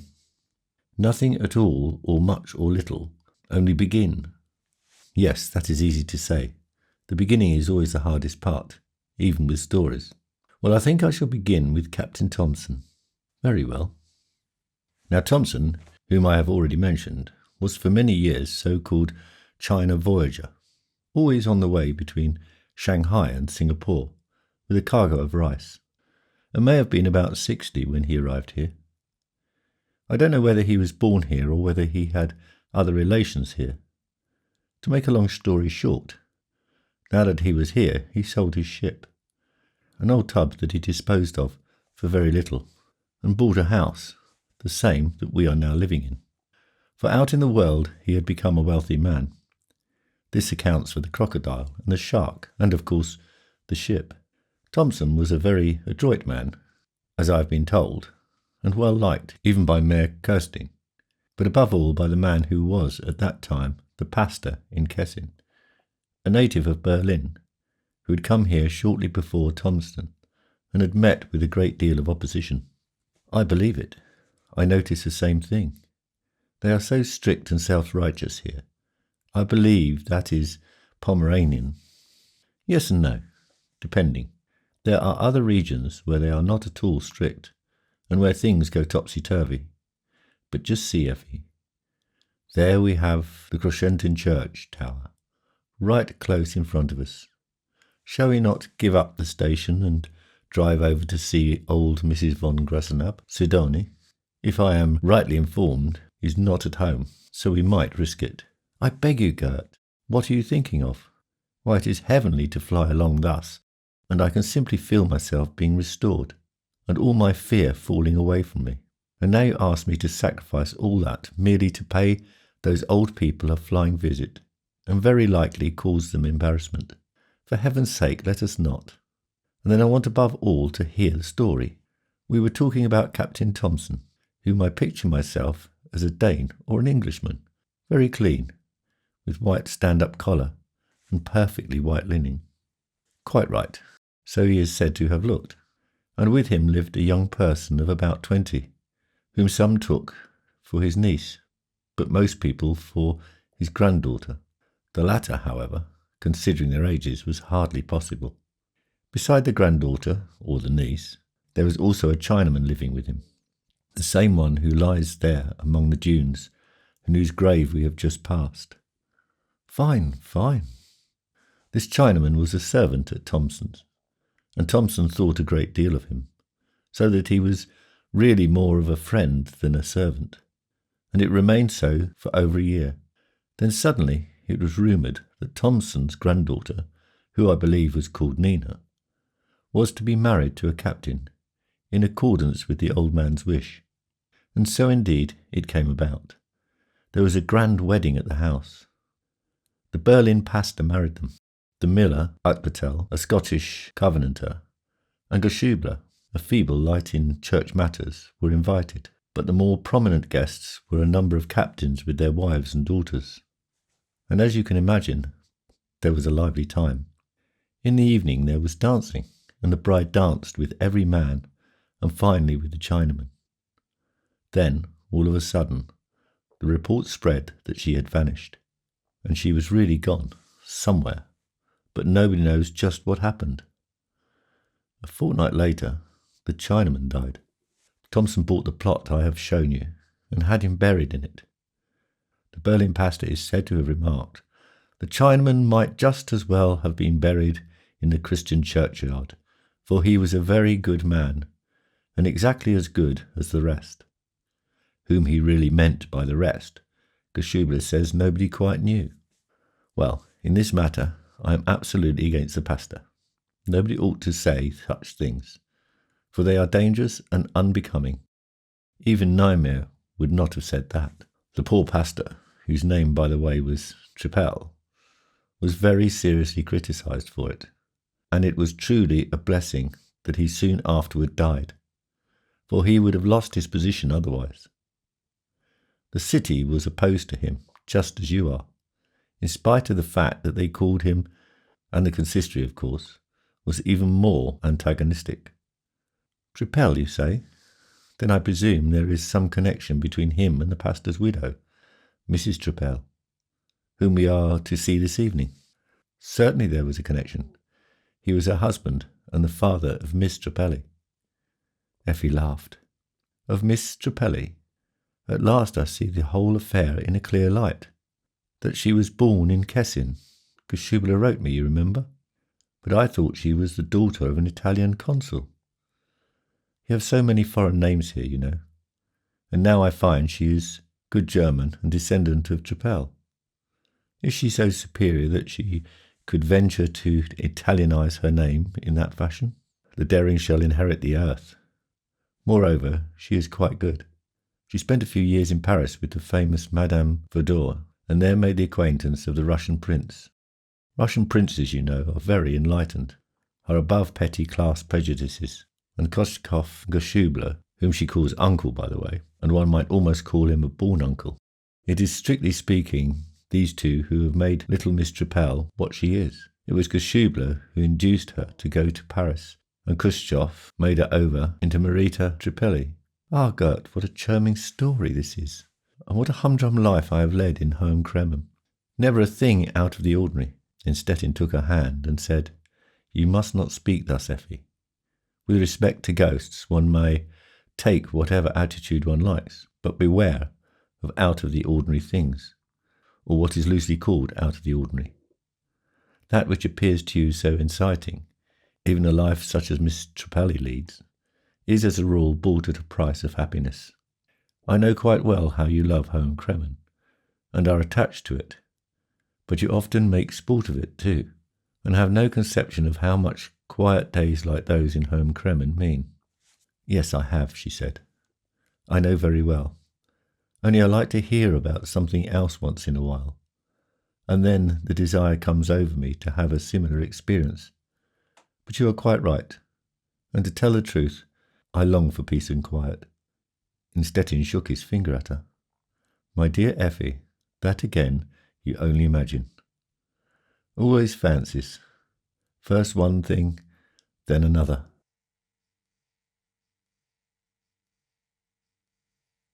Chapter 11. Stettin and Effi stopped at the Prince Bismarck Hotel for dinner and heard some of Golchowski's gossip. All three went out near the tracks when they heard a fast express coming, and as it passed in the direction of Effi's old home, it filled her heart with longing.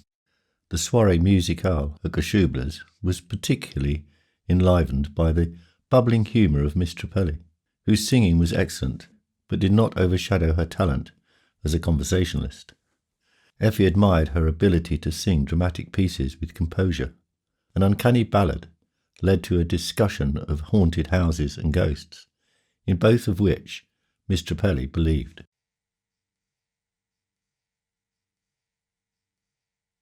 Chapter 12. The guests did not go home till late. Soon after 10, Effi remarked to Geschubler that it was about time to leave, as Miss Tripelli must not miss her train, and would have to leave Kessin at 6 in order to catch it.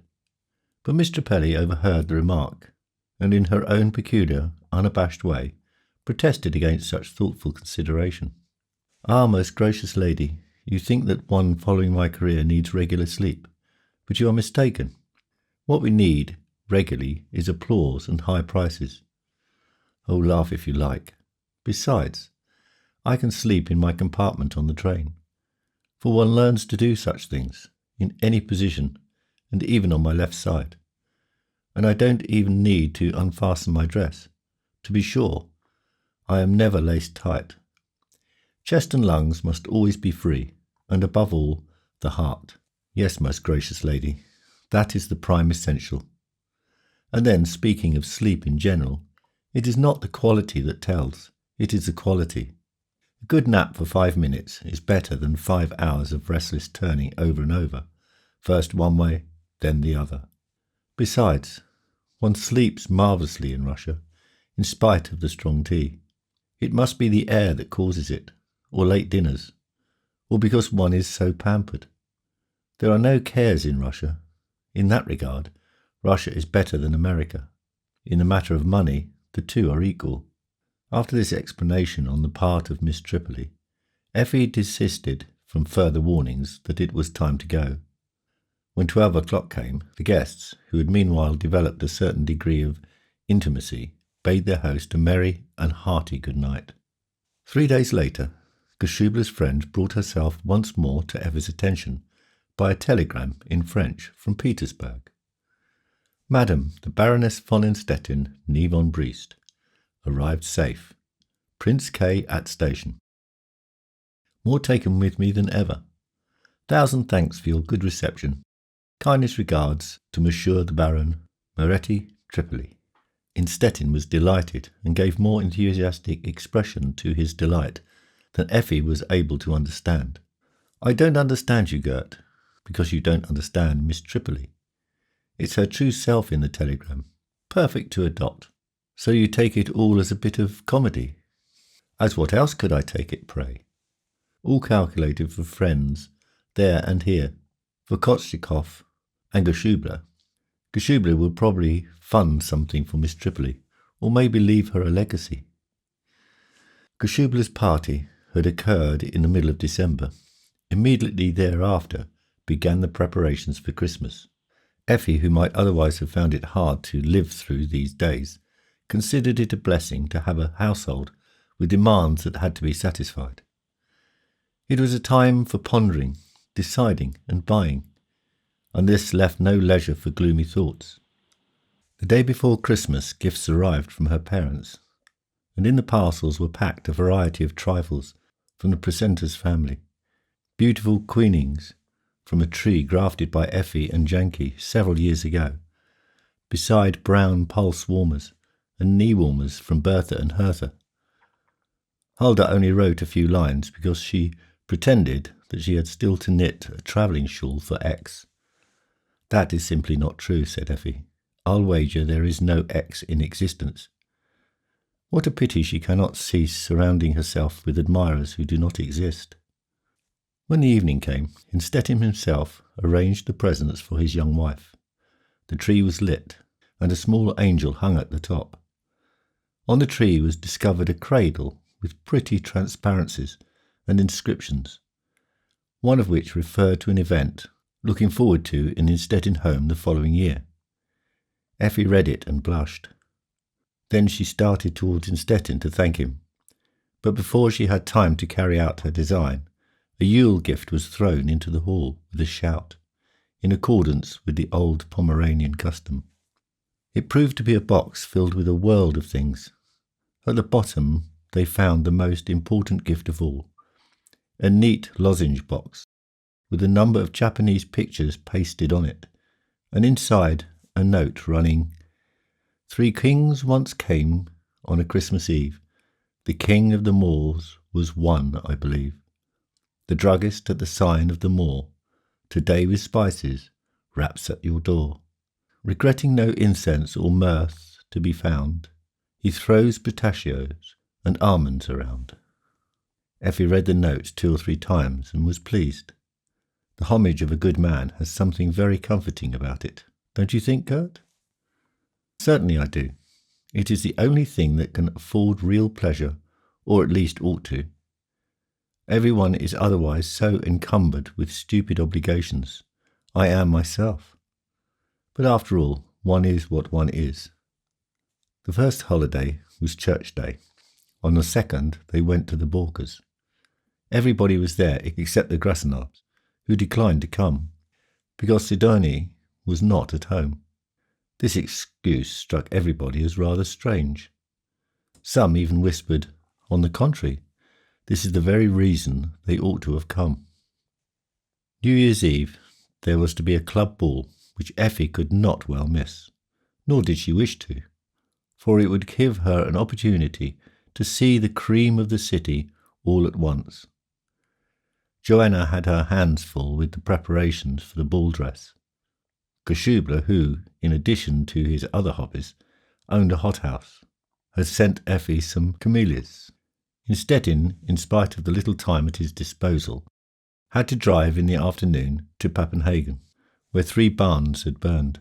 It became very quiet in the house. Crystal, not having anything to do, sleepily shoved a footstool up to the stove, and Effie retired into her bedroom, where she sat down at a small writing desk between the mirror and the sofa, to write to her mother.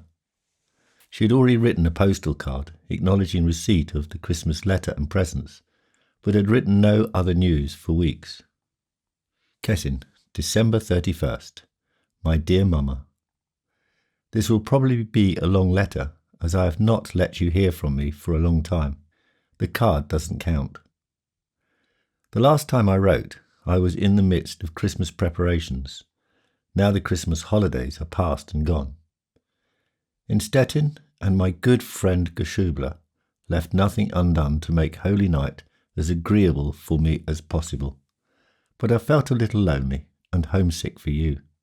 Generally speaking, much as I have cause to be grateful and happy, I cannot rid myself entirely of a feeling of loneliness. And if I formerly made more fun than necessary, perhaps of Hulda's eternal tears of emotion, I am now being punished for it, and have to fight against such tears myself, for Instetten must not see them. However, I am sure that it will all be better when our household is more enlivened, which is soon to be the case, my dear Mamma.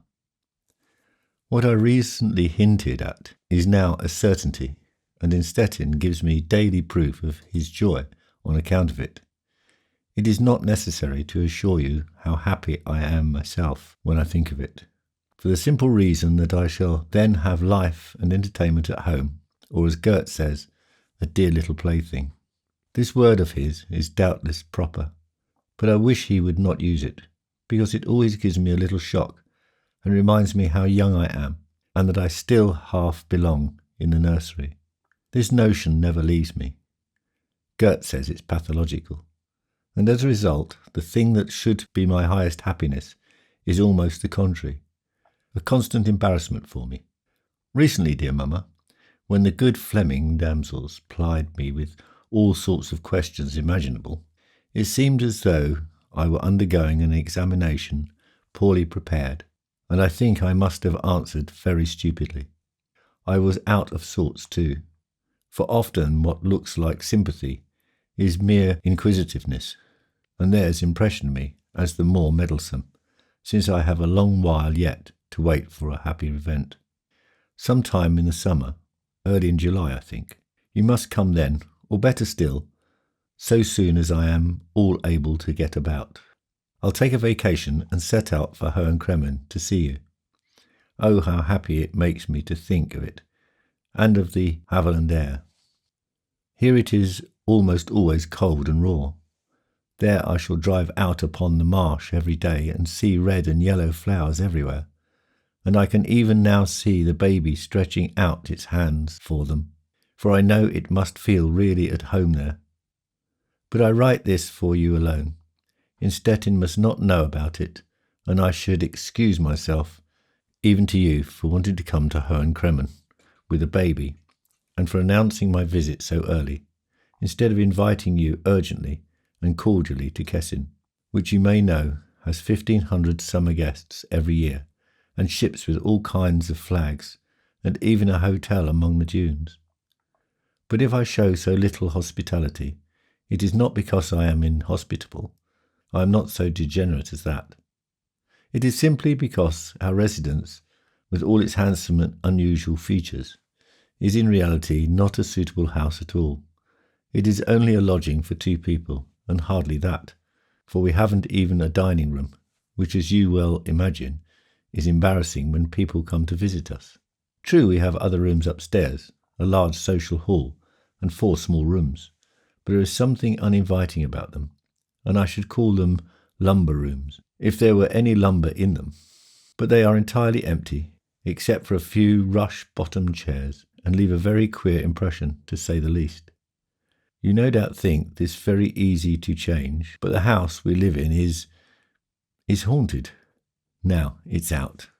I beseech you, however, not to make any reference to this in your answer, for I always show Innstetten your letters, and he would be beside himself if he found out what I have written to you. I ought not to have done it either, especially as I have been undisturbed for a good many weeks, and have ceased to be afraid. But Joanna tells me it will come back again, especially if some new person appears in the house. I couldn't think of exposing you to such a danger, or, if that is too harsh an expression, to such a peculiar and uncomfortable disturbance. I will not trouble you with the matter itself today, at least not in detail. They tell the story of an old captain, a so-called China voyager, and his granddaughter, who, after a short engagement to a young captain here, suddenly vanished on her wedding day. That might pass. But there is something of greater moment. A young Chinaman, whom her father had brought back from China, and who was at first the servant and latter the friend of the old man, died shortly afterward and was buried in a lonely spot near the churchyard. Not long ago I drove by there, but turned my face away quickly and looked in the other direction, because I believed I should otherwise have seen him sitting on the grave. For, oh, my dear mamma, I have rarely seen him once, or at least seemed to, when I was sound asleep and Innstetten was away from home visiting the prince. It was terrible. I should not like to experience anything like it again. I can't well invite you to such a house, handsome as it is otherwise, for strange to say, it is both uncanny and cosy. Innstetten did not do exactly the right thing about it either, if you will allow me to say so. In spite of the fact that I finally agreed with him in many particulars, he expected me to consider it nothing but old wives' nonsense and laugh about it. But all of a sudden he himself seemed to believe in it, at the very time when he was making the queer demand of me to consider such hauntings a mark of blue blood and old nobility. But I can't do it, and I won't either. Kind as he is in other regards, in this particular he is not kind and considerate enough toward me. That there is something in it I know from Joanna, and also from Mrs. Cruse. The latter is our coachman's wife, and always sits holding a black chicken in her overheated room. This alone is enough to scare one. Now you know why I want to come when the time arrives. Oh, if it were only time now. There are so many reasons for this wish. Tonight we have a New Year's Eve ball, and Geschubler, the only admirable man here, in spite of the fact that he has one shoulder higher than the other, or, to tell the truth, has even a greater deformity. Geschubler has sent me some camellias. Perhaps I shall dance after all. Our doctor says it would not hurt me. On the contrary, Stettin has also given his consent, which almost surprised me. And now remember me to Papa and kiss him for me, and all the other friends. Happy New Year. Your Effie.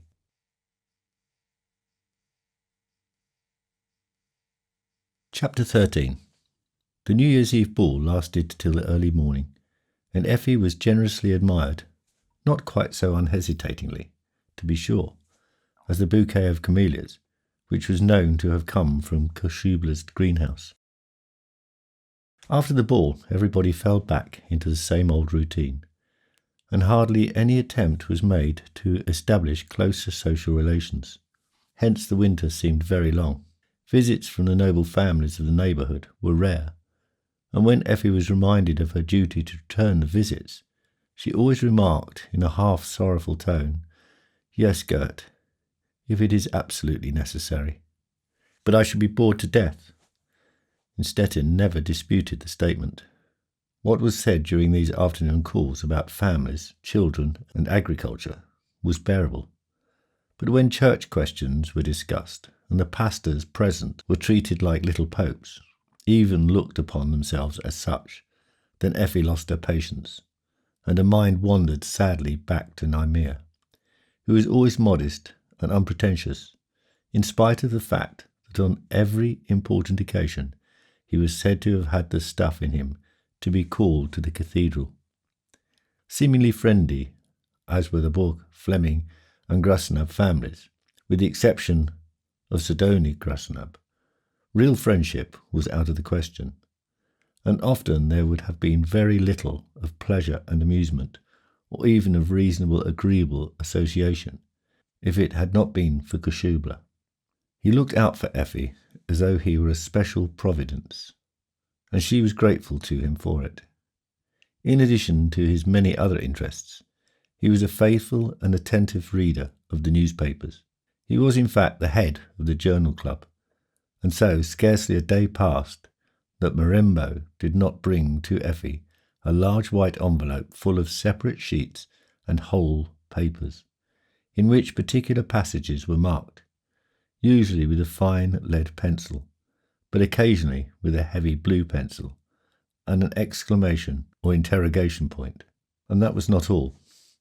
He also sent figs and dates and chocolate drops done up in satin paper and tied with a little red ribbon.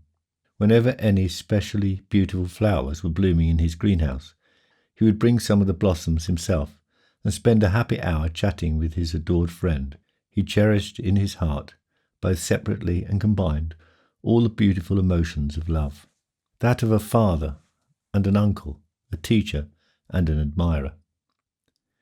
Effie was affected by all these attentions, and wrote to Home Kremen about them, so often that her mother began to tease her about her love for the alchemist. But this well-meant teasing failed its purpose. It was almost painful to her, in fact, because it made her conscious, even though but dimly, of what was really lacking in her married life, viz., outspoken admiration, helpful suggestions, and little attentions. Stettin was kind and good, but he was not a lover. He felt that he loved Effie, hence his clear conscience did not require him to make any special effort to show it. It had almost become a rule with him to retire from his wife's room to his own when Frederick brought the lamp. I have a difficult matter yet to attend to. With that he went. To be sure, the portiere was left thrown back, so that Effie could hear the turning of the pages of the document or the scratching of his pen, but that was all. Then Rollo would often come and lie down before her upon the fireplace rug, as much as to say, "Must just look after you again. Nobody else does." Then she would stoop down and say softly, "Yes, Rollo, we are alone."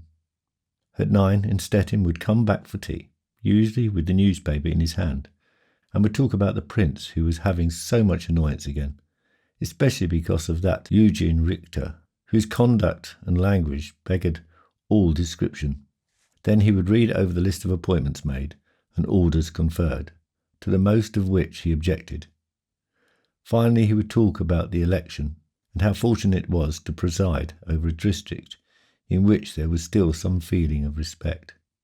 When he had finished with this, he asked Effi to play something, either from Lohengrin or the Walküre, for he was a Wagner enthusiast. What had won him over to this composer nobody quite knew. Some said his nerves. For matter of fact, he seemed he was in reality nervous. Others ascribed it to Wagner's position on the Jewish question. Probably both sides were right. At 10, Stettin relaxed and indulged in a few well-meant but rather tired caresses, which Effi accepted without genuinely returning them. Thus passed the winter. April came, and Effi was glad when the garden behind the court began to show green. She could hardly wait for summer to come with its walks along the beach and its guests at the baths. The months had been so monotonous that she once wrote, "Can you imagine, Mama, that I have almost become reconciled to our ghost? Of course, that terrible night when Gert was away at the prince's house, I should not like to live through again. No, certainly not. But this being always alone, with nothing whatever happening, is hard too. And when I wake up in the night, I occasionally listen to see if I can hear the shoes shuffling up above. And when all is quiet, I am almost disappointed, and say to myself, if only it would come back, but not too bad, and not too close." It was in February that Effi wrote these words, and now it was almost May. The plantation was beginning to take a new life again, and one could hear the song of the finches. During this same week, the storks returned, and one of them soared slowly over her house and alighted upon a barn near to Patel's mill, its old resting place. Effi, who now wrote to her mother more frequently than before, reported this happening, and at the conclusion of her letter said, "I had almost forgotten one thing, my dear Mamma, viz. The new district commander of the Landwehr, who has been here now for almost 4 weeks. But shall we really have him? This is the question, and a question of importance too. Much as my statement will make you laugh, because you do not know how we are suffering from social famine, at least I am, for I am at a loss to know what to make of the nobility here. My fault perhaps, but that is immaterial. The fact remains that there has been a famine, and for this reason I have looked forward through all the winter months to the new district commander as a bringer of comfort and deliverance. His predecessor was an abominable combination of bad manners and still worse morals, and as though that were not enough, was always in financial straits.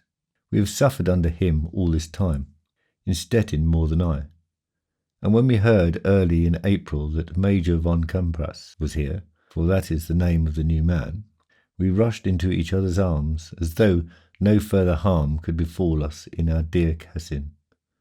But, as already mentioned, it seems though there will be nothing going on now that he is here. He is married, has 2 children, one 8, the other 10 years old, and his wife is a year older than he, say 45. That of myself would make little difference, and why shouldn't I find a motherly friend delightfully entertaining? Miss Tripoli was nearly 30, and I got along with her quite well. But Mrs. Krampus, who, by the way, was not a von, is impossible. She was always out of sorts, almost melancholy, much like our Mrs. Cruz, of whom she reminds me not a little, and it all comes from jealousy.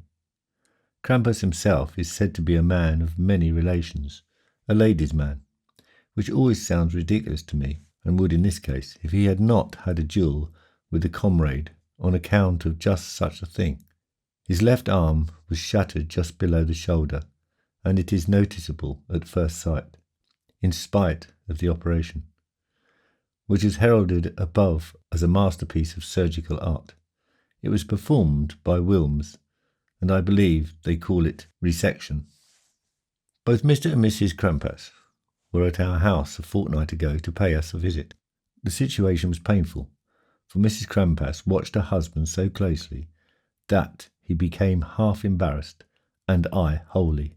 That he can be different, even jaunty and in high spirits, I was convinced 3 days ago, when he sat alone with Stettin, and I was able to follow their conversation from my room.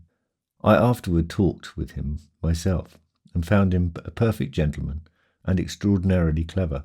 Stettin was in the same brigade with him during the war, and they often saw each other at the Count Grobon's in the north of Paris. Yes, my dear mamma, he is just the man to install new life into Kessin. Besides, he has none of the Pomeranian prejudices, even though he is said to have come from Swedish Pomerania. But his wife, nothing can be done without her, of course, and still less with her. Effi was quite right.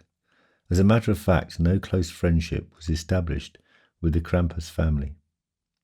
They met once at the Brockers, again quite casually at the station, and a few days later on a steamer excursion up the Broad to a large beach and oak forest called the Chatterman. But they merely exchanged short greetings, and Effie was glad when the bathing season opened early in June. To be sure, there was still a lack of summer visitors, who as a rule did not come in numbers before St. John's Day. But even the preparations afforded entertainment. In the plantation, a merry-go-round and targets were set up. The boatmen caulked and painted their boats. Every little apartment put up new curtains, and rooms with damp exposure and subject to dry rot were fumigated and aired. In Effie's own home, everybody was also more or less excited, not because of summer visitors, however, but of another expected arrival. Even Mrs. Cruse wished to help as much as she could, but Effie was alarmed at the thought of it and said, "Gert, don't let Mrs. Cruse touch anything. It would do no good, and I have enough to worry about without that." Stettin promised all she asked, adding that Crystal and Joanna would have plenty of time anyhow. An elderly widow and her maid arrived and took rooms for the season opposite the Stettin house. The widow died and was buried in the cemetery. After watching the funeral from her window, Effie walked out to the hotel among the dunes, and on her way home turned into the cemetery, where she found the widow's maid sitting in the burning sun. "It is a hot place you have picked out," said Effie. "Much too hot, and if you're not cautious you may have a sunstroke." "That would be a blessing." "How so?" "Then I shall be out of this world." "I don't think you ought to say that, even if you had bad luck or lost a dear friend. I presumed you loved her very dearly." "I her? Oh, heaven forbid." "You are very sad, however, and there must be some cause." "There is too, your ladyship." "Do you know me?" "Yes, you are the wife of the district councillor across the street from us. I was talking with the old woman about you, but the time came when she could talk no more because she could not draw a good breath. There was something the matter with her, dropsy perhaps, but so long as she could speak, she spoke incessantly. She was a genuine Berlin. Good woman. No, if I said that, it would be a lie. She is in her grave now, and we ought not to say anything bad about the dead, especially as even they hardly have peace. Oh well, I suppose she has found peace. But she was good for nothing, and was quarrelsome and stingy, and made no provision for me. The relatives who came yesterday from Berlin were very rude and unkind to me, and raised all sorts of objections when they paid me my wages, merely because they had to, and because there are only 6 more days before the beginning of a new quarter. Otherwise I should have received nothing, or only half, or only a quarter, nothing with their good will, and they gave me a torn 5-mark note to pay my fare back to Berlin. Well, it is just enough for a 4th-class ticket, and I suppose I shall have to sit on my luggage. But I won't do it. I will sit here and wait till I die. Heavens, I thought I should have peace here, and I could have stood it with the old woman too. But now this has come to nothing, and I shall have to be knocked around again. Besides, I am a Catholic. Oh, I have had enough of it, and I wish to lay where the old woman lies. She might go on living for all of me. Rollo, who had accompanied Effie, had meanwhile sat down before the maid, with his tongue away out, and looked at her. When she stopped talking, he arose, stepped forward, and laid his head upon her knees. Suddenly she was transformed. My, this means something for me. Why, here is a creature that can endure me, that looks at me like a friend and lays his head on my knees. My, it has been a long time since anything like that happened to me. Well, old boy, what's your name? My, but you are a splendid fellow. Rollo, said Effie. Rollo, that is strange. But the name makes no difference. I have a strange name too. That is, forename. And the likes of me have no other, you know. What is your name? I am called Roswitha. Yes, that is strange. Why, that is. Yes, quite right, your ladyship. It is a Catholic name. And that is another trouble, that I am a Catholic, from Eichsfield. Being a Catholic makes it harder and more disagreeable for me. Many won't have Catholics, because they run to the church so much. Roswitha, said Effie, sitting down by her on the bench. What are you going to do now? Ah, your ladyship, what could I be going to do? Nothing. Honestly and truly, I should like to sit here and wait till I fall over dead. I want to ask you something, Roswitha. Are you fond of children? Have you ever taken care of little children? Indeed I have. That is the best and finest thing about me. When a dear little thing stands up in one's lap, a darling little creature like a doll, and looks at one with its little peepers, that, I tell you, is something that opens up one's heart. Now let me tell you, Roswitha, you are a good, true person. I can tell it by your looks. A little bit unceremonious, but that doesn't hurt. It is often true of the best people, and I have had confidence in you from the beginning. Will you come along to my house? It seems as though God has sent you to me. I am expecting a little one soon, and may God help me at the time. When the child comes, it must be cared for, and waited upon, and perhaps even fed from a bottle, though I hope not. But one can never tell. What do you say? Will you come? Roswitha sprang up, seized the hand of the young wife, and kissed it fervently. Oh, there is indeed a God in heaven, and when our need is greatest, help is nearest. Your ladyship shall see. I can do it. I am an orderly person and have good references. You can see for yourself when I bring you my book. The very first time I saw your ladyship, I thought, oh, if only I had such a mistress, and now I am to have her. Oh, dear God, oh, Holy Virgin Mary, who would have thought it possible?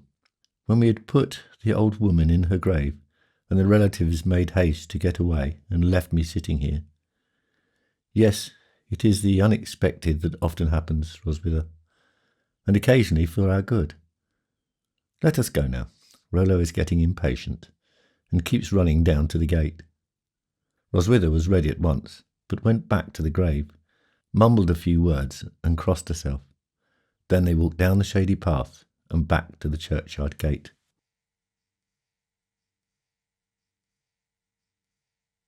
Chapter 14.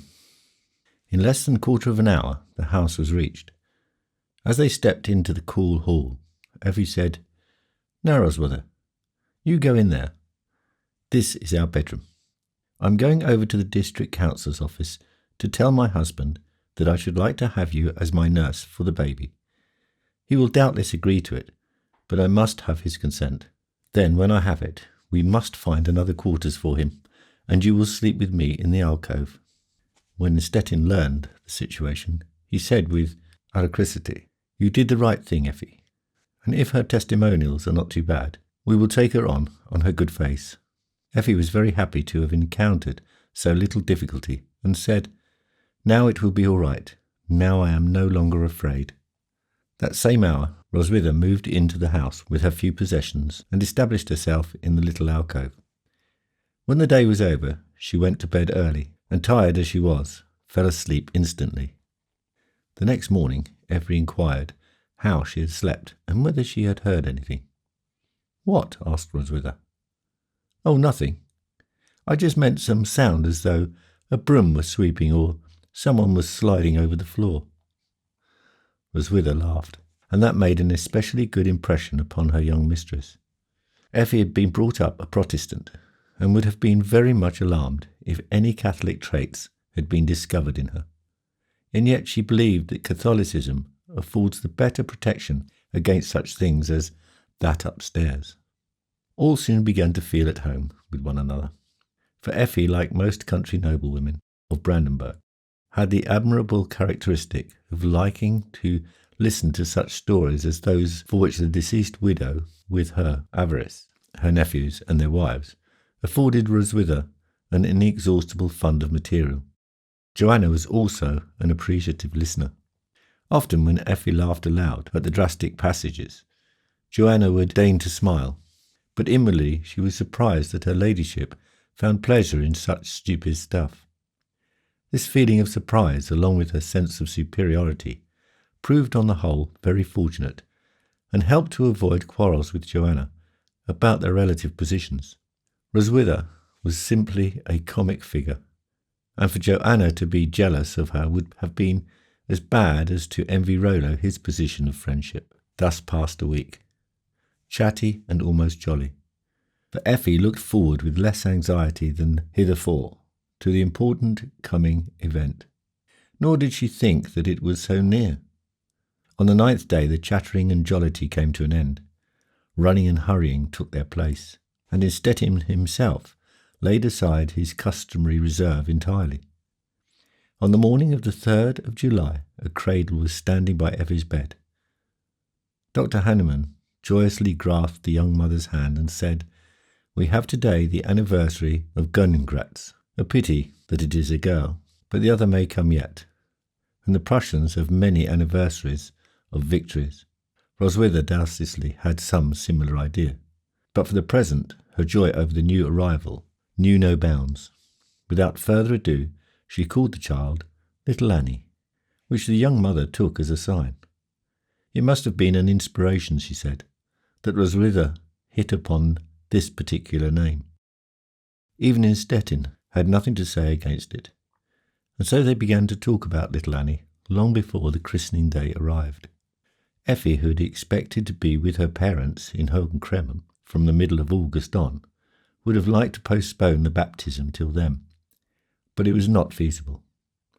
Stettin could not take a vacation, and so the 15th of August was set for the ceremony, which of course was to take place in the church.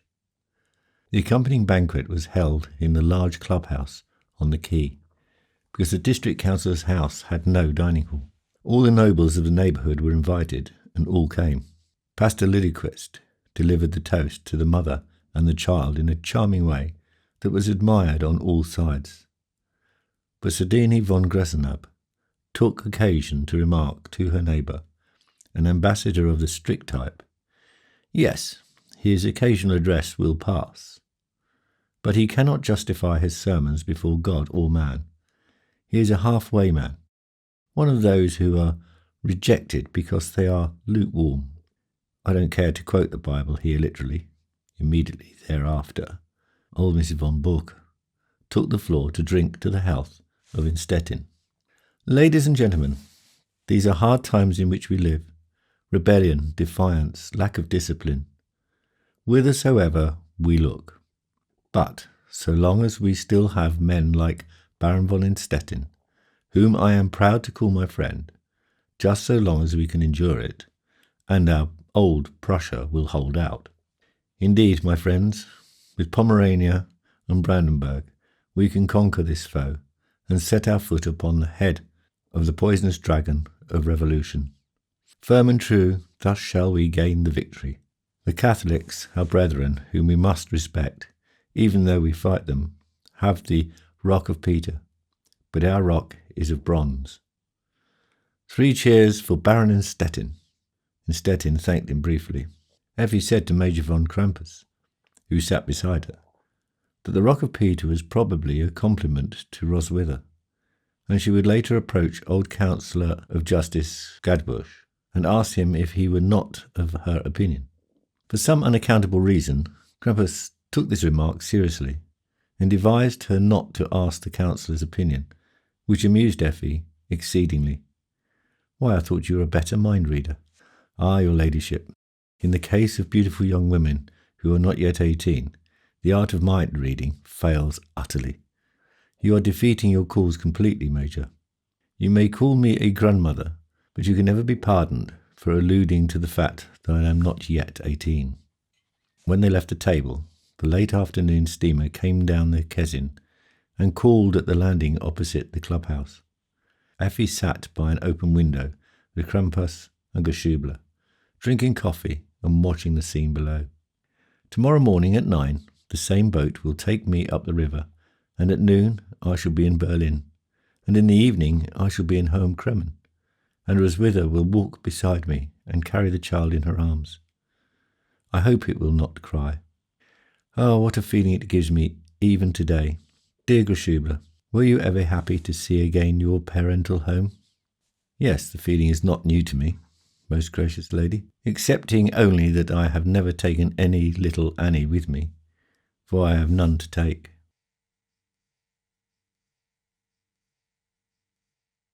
Chapter 15. Effie left home in the middle of August and was back home in Kezin at the end of September. During the 6 weeks' visit, she had often longed to return, but when she now reached the house and entered the dark hall, into which no light could enter except the little from the stairway, she had a sudden feeling of fear and said to herself, "There is no such pale yellow light in Home Kremen." A few times during the days in Home Kremen, she had longed for the haunted house, but on the whole her life there had been full of happiness and contentment. To be sure, she had not known what to make of Hulda, who was not taking kindly to her role of waiting for a husband or fiancé to turn up. With the twins, however, she got along much better, and more than once, when she played ball or croquet with them, she entirely forgot that she was married. Those were happy moments. Her chief delight was, as in former days, to stand on the swing board as it flew through the air, and gave her a tingling sensation, a shudder of sweet danger, when she felt she would surely fall the next moment. When she finally sprang out of the swing, she went with the two girls to sit on the bench in front of the schoolhouse, and there told old Mr. Janke, who joined them, about her life in Kezin, which she said was half Hanseatic and half Scandinavian, and anything but a replica of Schwantikow and Home Kremen. Such were the little daily amusements, to which were added occasional drives into the summery marsh, usually in the dog-cart. But Effie liked above anything else the chat she had almost every evening with her mother, as they sat upstairs in the large, airy room, while Roswitha rocked the baby and sung lullabies in a Thuringian dialect, which nobody fully understood, perhaps not even Roswitha. Effie and her mother would move over to the open window and look out upon the park, and the sundial, or the pond with the dragonflies hovering almost motionless above it, or the tile walk, where von Briest sat beside the porch steps reading the newspapers. Every time he turned a page, he took off his nose glasses and greeted his wife and daughter. When it came to his last paper, usually the Haviland Advertiser, Effie went down either to sit beside him or stroll with him through the garden and park. On one such occasion, they stepped from the gravel walk over to a little monument standing to one side, which Briest's grandfather had erected in memory of the Battle of Waterloo. It was a rusty pyramid with a bronze cast of Blücher in front and one of Wellington in the rear. "Have you any such walks in Kezin?" said von Briest. "And does Innstetten accompany you and tell you stories?" "No, Papa, I have no such walks. It is out of the question, for we have only a small garden behind the house. In reality, hardly a garden at all. Just a few box borders, plots and vegetable beds, with 3 or 4 fruit trees. Innstetten has no appreciation of such things. I fancy does not expect to stay much longer in Kezin." "But child, you must have exercise and fresh air, for you are accustomed to them. Oh, I have both. Our house is situated near a grove, which they call the plantation, and I walk there a great deal, and Rollo with me. Always Rollo, laughed von Briest. If I don't know better, I should be tempted to think that you cared more for Rollo than your husband and child. Ah, Papa, that would be terrible. Even if I am forced to admit that there was a time when I could not have gotten along without Rollo. That was, you know when. On that occasion, he virtually saved my life, or I at least fancied he did. And since then, he has been my good friend and my chief dependence. But he is only a dog, and of course human beings come first. Yes, that is what they always say, but I have my doubts. There is something particular about brute creatures, and a correct understanding of them has not yet been arrived at. Believe me, Effie, this is another wide field. When I think how a person has an accident on the water or on the slippery ice, and some dogs say one like your Rollo is at hand, he will not rest until he has brought the unfortunate person to the shore. And if the victim is already dead, the dog will lie down beside him and bark and whine till somebody comes. And if nobody comes, he will stay by the corpse till he himself is dead. That is what such an animal always does. And now, take mankind on the other hand. God forgive me for saying it, but it sometimes seems to me as though the brute creature were better than man. But Papa, if I said that to Innstetten— No, Effie, you had better not. Rollo would rescue me, of course, but Innstetten would do too. He is a man of honour, you know. That he is, and he loves me. That goes without saying. And when there is love, it is reciprocated. That is the way of the world. I'm only surprised that he didn't make a vacation and flit over here when one has such a young wife. Effie blushed, for she thought exactly the same thing, but she did not care to admit it. Innstetten is so conscientious, and he desires to be thought well of, I believe, and has his own plans for the future. Kezin, you know, is only a stepping stone. And after all, I am not going to run away from him.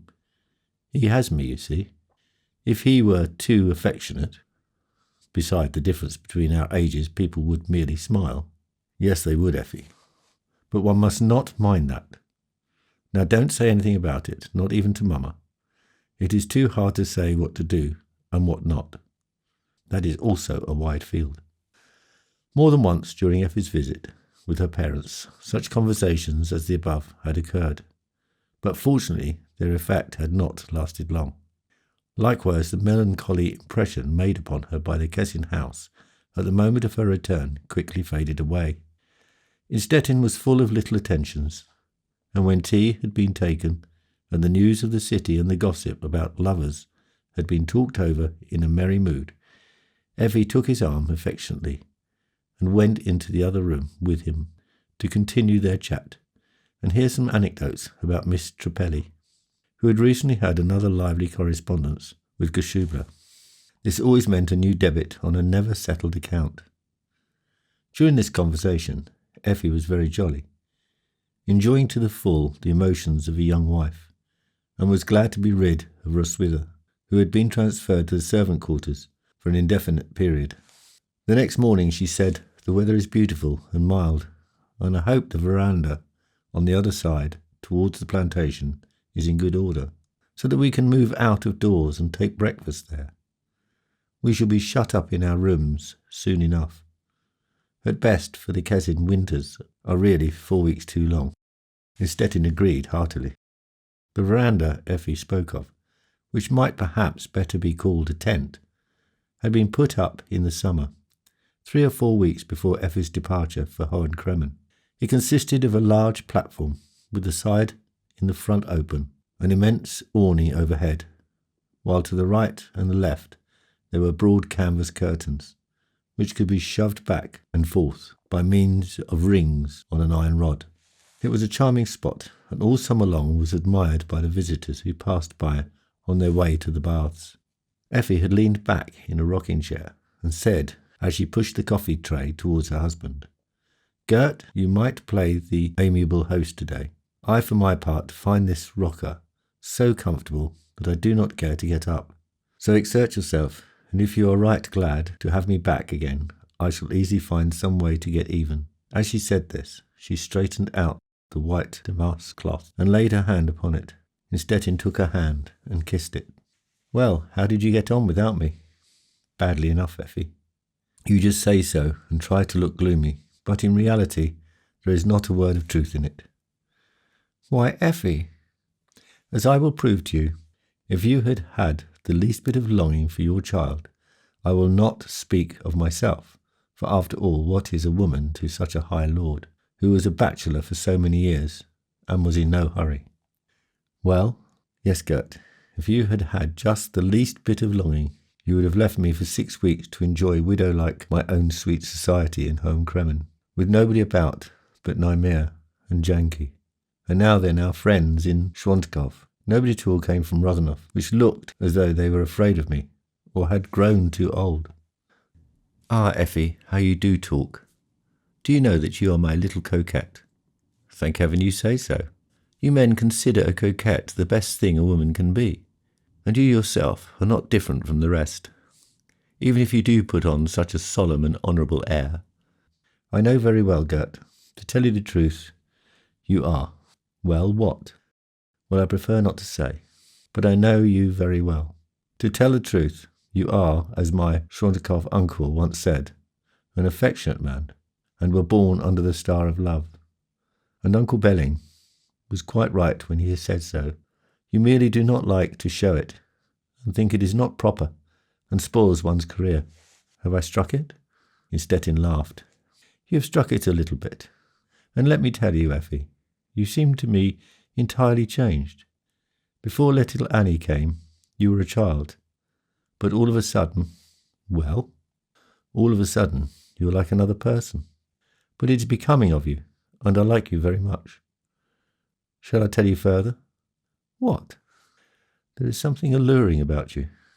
"Oh, my only Gert." "Why, what you say is glorious. Now my heart is gladder than ever. Give me another half a cup. Do you know that that is what I have always desired? We women must be alluring, or we are nothing whatsoever." "Is that your own idea?" "I might have originated it, but I got it from Nymir." "From Nymir? Oh, my. What a fine pastor he is. Well, I just tell you, there are none like him here. But how did he come by it? Why, it seems as though some Don Juan, some regular heart-smasher, had said it." "Ah, who knows?" laughed Effie. "But isn't that the Krampus coming here? And from the beach? You don't suppose he has been swimming on the 27th of September? He often does such things, purely to make an impression." Krampus had meanwhile come up quite near and greeted them. "Good morning," cried Stettin. Come closer, come closer." Krampus, in civilian dress, approached and kissed Effie's hand. She went on rocking, and Stettin said, "Excuse me, Major, for doing the honours of the house so poorly, but the veranda is not a house, and strictly speaking, 10 o'clock in the morning is no time. At this hour we omit formalities, or if you like, we all make ourselves at home. So sit down and give an account of your actions, for by your hair I wish for your sake there were more of it. I see plainly you have been swimming." He nodded. "Inexcusable," said Stettin, half in earnest and half joking. "Only 4 weeks ago you yourself witnessed banker Heinsdorf's calamity. He too thought the sea and the magnificent waves would respect him on account of his millions. But the gods are jealous of each other, and Neptune, without any apparent cause, took sides against Pluto, or at least against Heinsdorf." Krampus laughed. "Yes, 1,000,000 marks. If I had that much, my dear Stettin, I should not have risked it, I presume, for, beautiful as the weather is, the water was only 9 degrees centigrade. But a man like me, with his million deficit, permit me this little bit of boasting. A man like me can take such liberties without fearing the jealousy of the gods. Besides, there is comfort in the proverb, whoever is born for the noose cannot perish in the water." "Why, Major," said Effie, You don't mean to talk your neck into, excuse me, such an unprosaic predicament, do you? To be sure, many believe, I refer to what you just said, that every man more or less deserves to be hanged. And yet, Major, for a major, it is not the traditional way of dying. I admit it, your ladyship.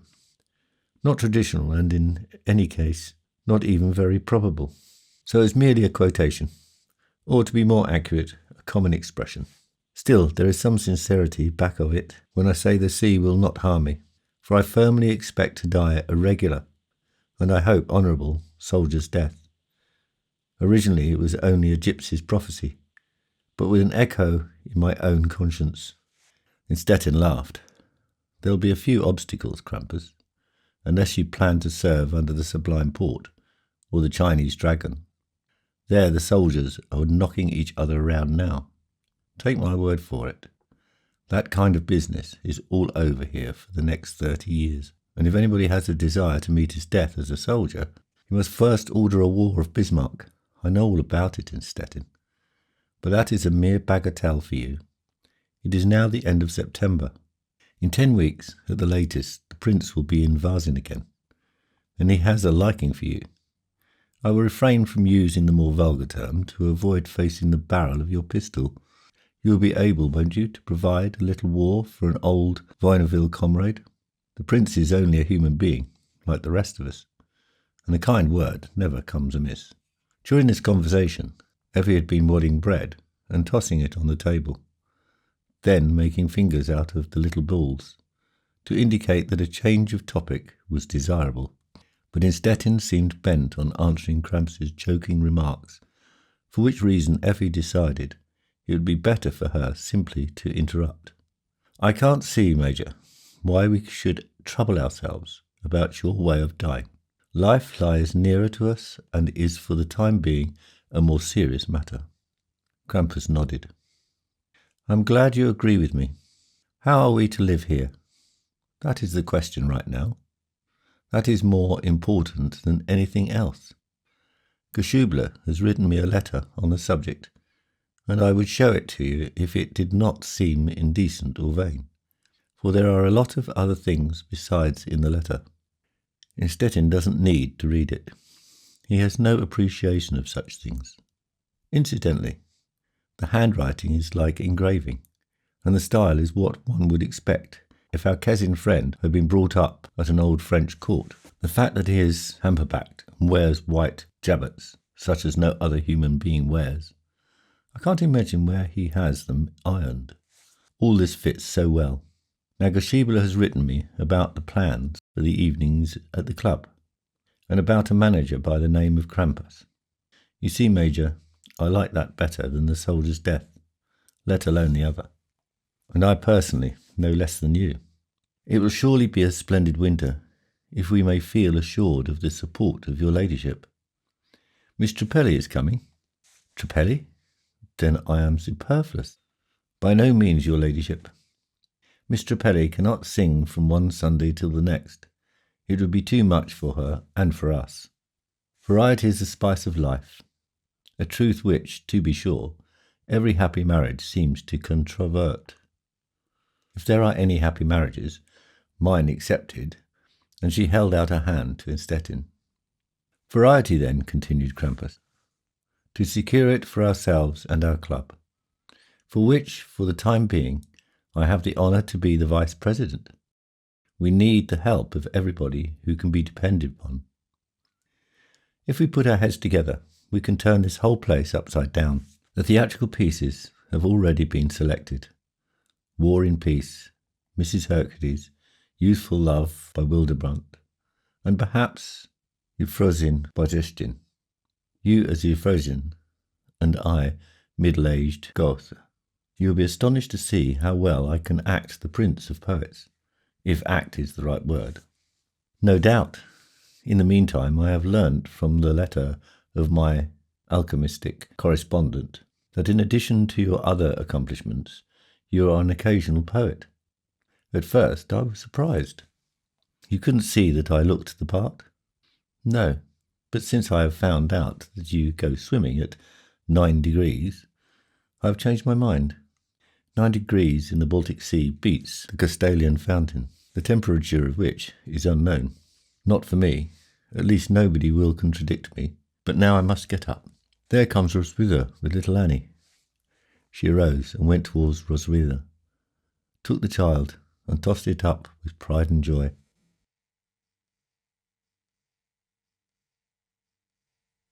Chapter 16. For the next few weeks, Krampus came regularly every morning to gossip a while with Effi on the veranda and ride horseback with her husband. Finally, she decided to ride with them, and although Innstetten did not approve of the idea, Krampus secured a horse for her.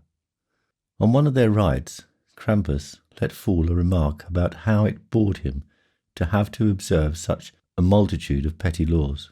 Effi applauded the sentiment.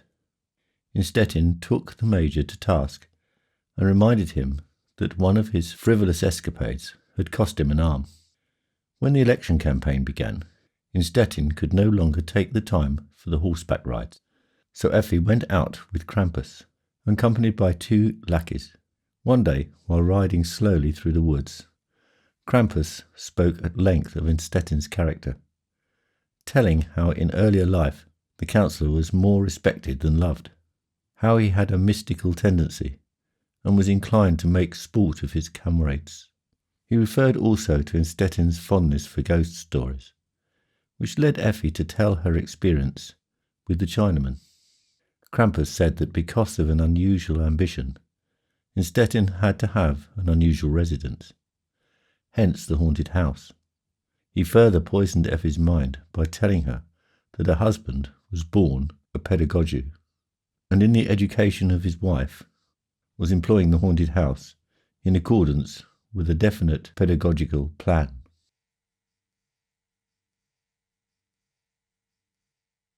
Chapter 17. The clock struck 2 as they reached the house. Krampus bade Effi adieu, rode into the city, and dismounted at his residence on the market square. Effi changed her dress and tried to take a nap, but could not go to sleep, for she was less weary than out of humour. That Innstetten should keep his ghosts in order to live in an extraordinary house that she could endure, it harmonised with his inclination to be different from the great mass. But the other thing, that he should use his ghosts for pedagogical purposes, that was annoying, almost insulting. It was clear to her mind that pedagogical purposes told less than half the story. What Krampus had meant was far, far worse. It was a kind of instrument designed to instill fear. It was wholly lacking in goodness of heart, and bordered almost on cruelty. The blood rushed to her head. She clenched her little fist, and was on the point of laying plans, but suddenly she had to laugh. "What a child I am," she exclaimed. "Who can assure me that Krampus is right? Krampus is entertaining because he is a gossip, but he is unreliable, a mere braggart, and cannot hold a candle to Innstetten." At this moment Innstetten drove up, having decided to come home earlier today than usual. Effi sprang from her seat to greet him in the hall, and was the more affectionate, and the more she felt she had something to make amends for. But she could not entirely ignore what Krampus had said, and in the midst of her caresses, while she was listening with apparent interest, there was the ever-recurring echo within. So the ghost is part of a design, a ghost to keep me in place. Finally she forgot it, however, and listened artistly to what he had to tell her. About the middle of November, the north wind blew up a gale, which for a day and a half swept over the mole so violently that the Cassin, more and more dammed back, finally overflowed the quay and ran into the streets. But after the storm had spent its rage, the weather cleared and a few sunny autumn days followed. "Who knows how long they will last," said Effi to Krampus, and they decided to ride out once more on the following morning. Innstetten, who had a free day, was to go too. They planned to ride to the mole and dismount there, then take a little walk along the beach, and finally have luncheon at the sheltered spot behind the dunes.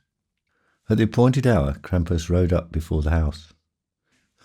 Cruz was holding the horse for her ladyship, who quickly lifted herself into the saddle, saying that Innstetten had been prevented from going and wished to be excused. There had been another big fire in Mongenitz the night before, the third in 3 weeks, pointing to incendiarism, and he had been obliged to go there, much to his sorrow, for he had looked forward with real pleasure to this ride, thinking it would probably be the last of the season. Krampus expressed his regret, perhaps to just say something, but perhaps with sincerity, for inconsiderate as he was in chivalrous love affairs, he was, on the other hand, equally a hail fellow, well met. To be sure, only superficially. To help a friend, and 5 minutes later deceive him where things had harmonized very well with his sense of honour, he could do both with incredible bonhomie. The ride followed the usual route through the plantation. Rollo went ahead. Then came Krampus and Effi, and Cruz followed. Krampus's lackey was not along. "Where did you leave Nut?"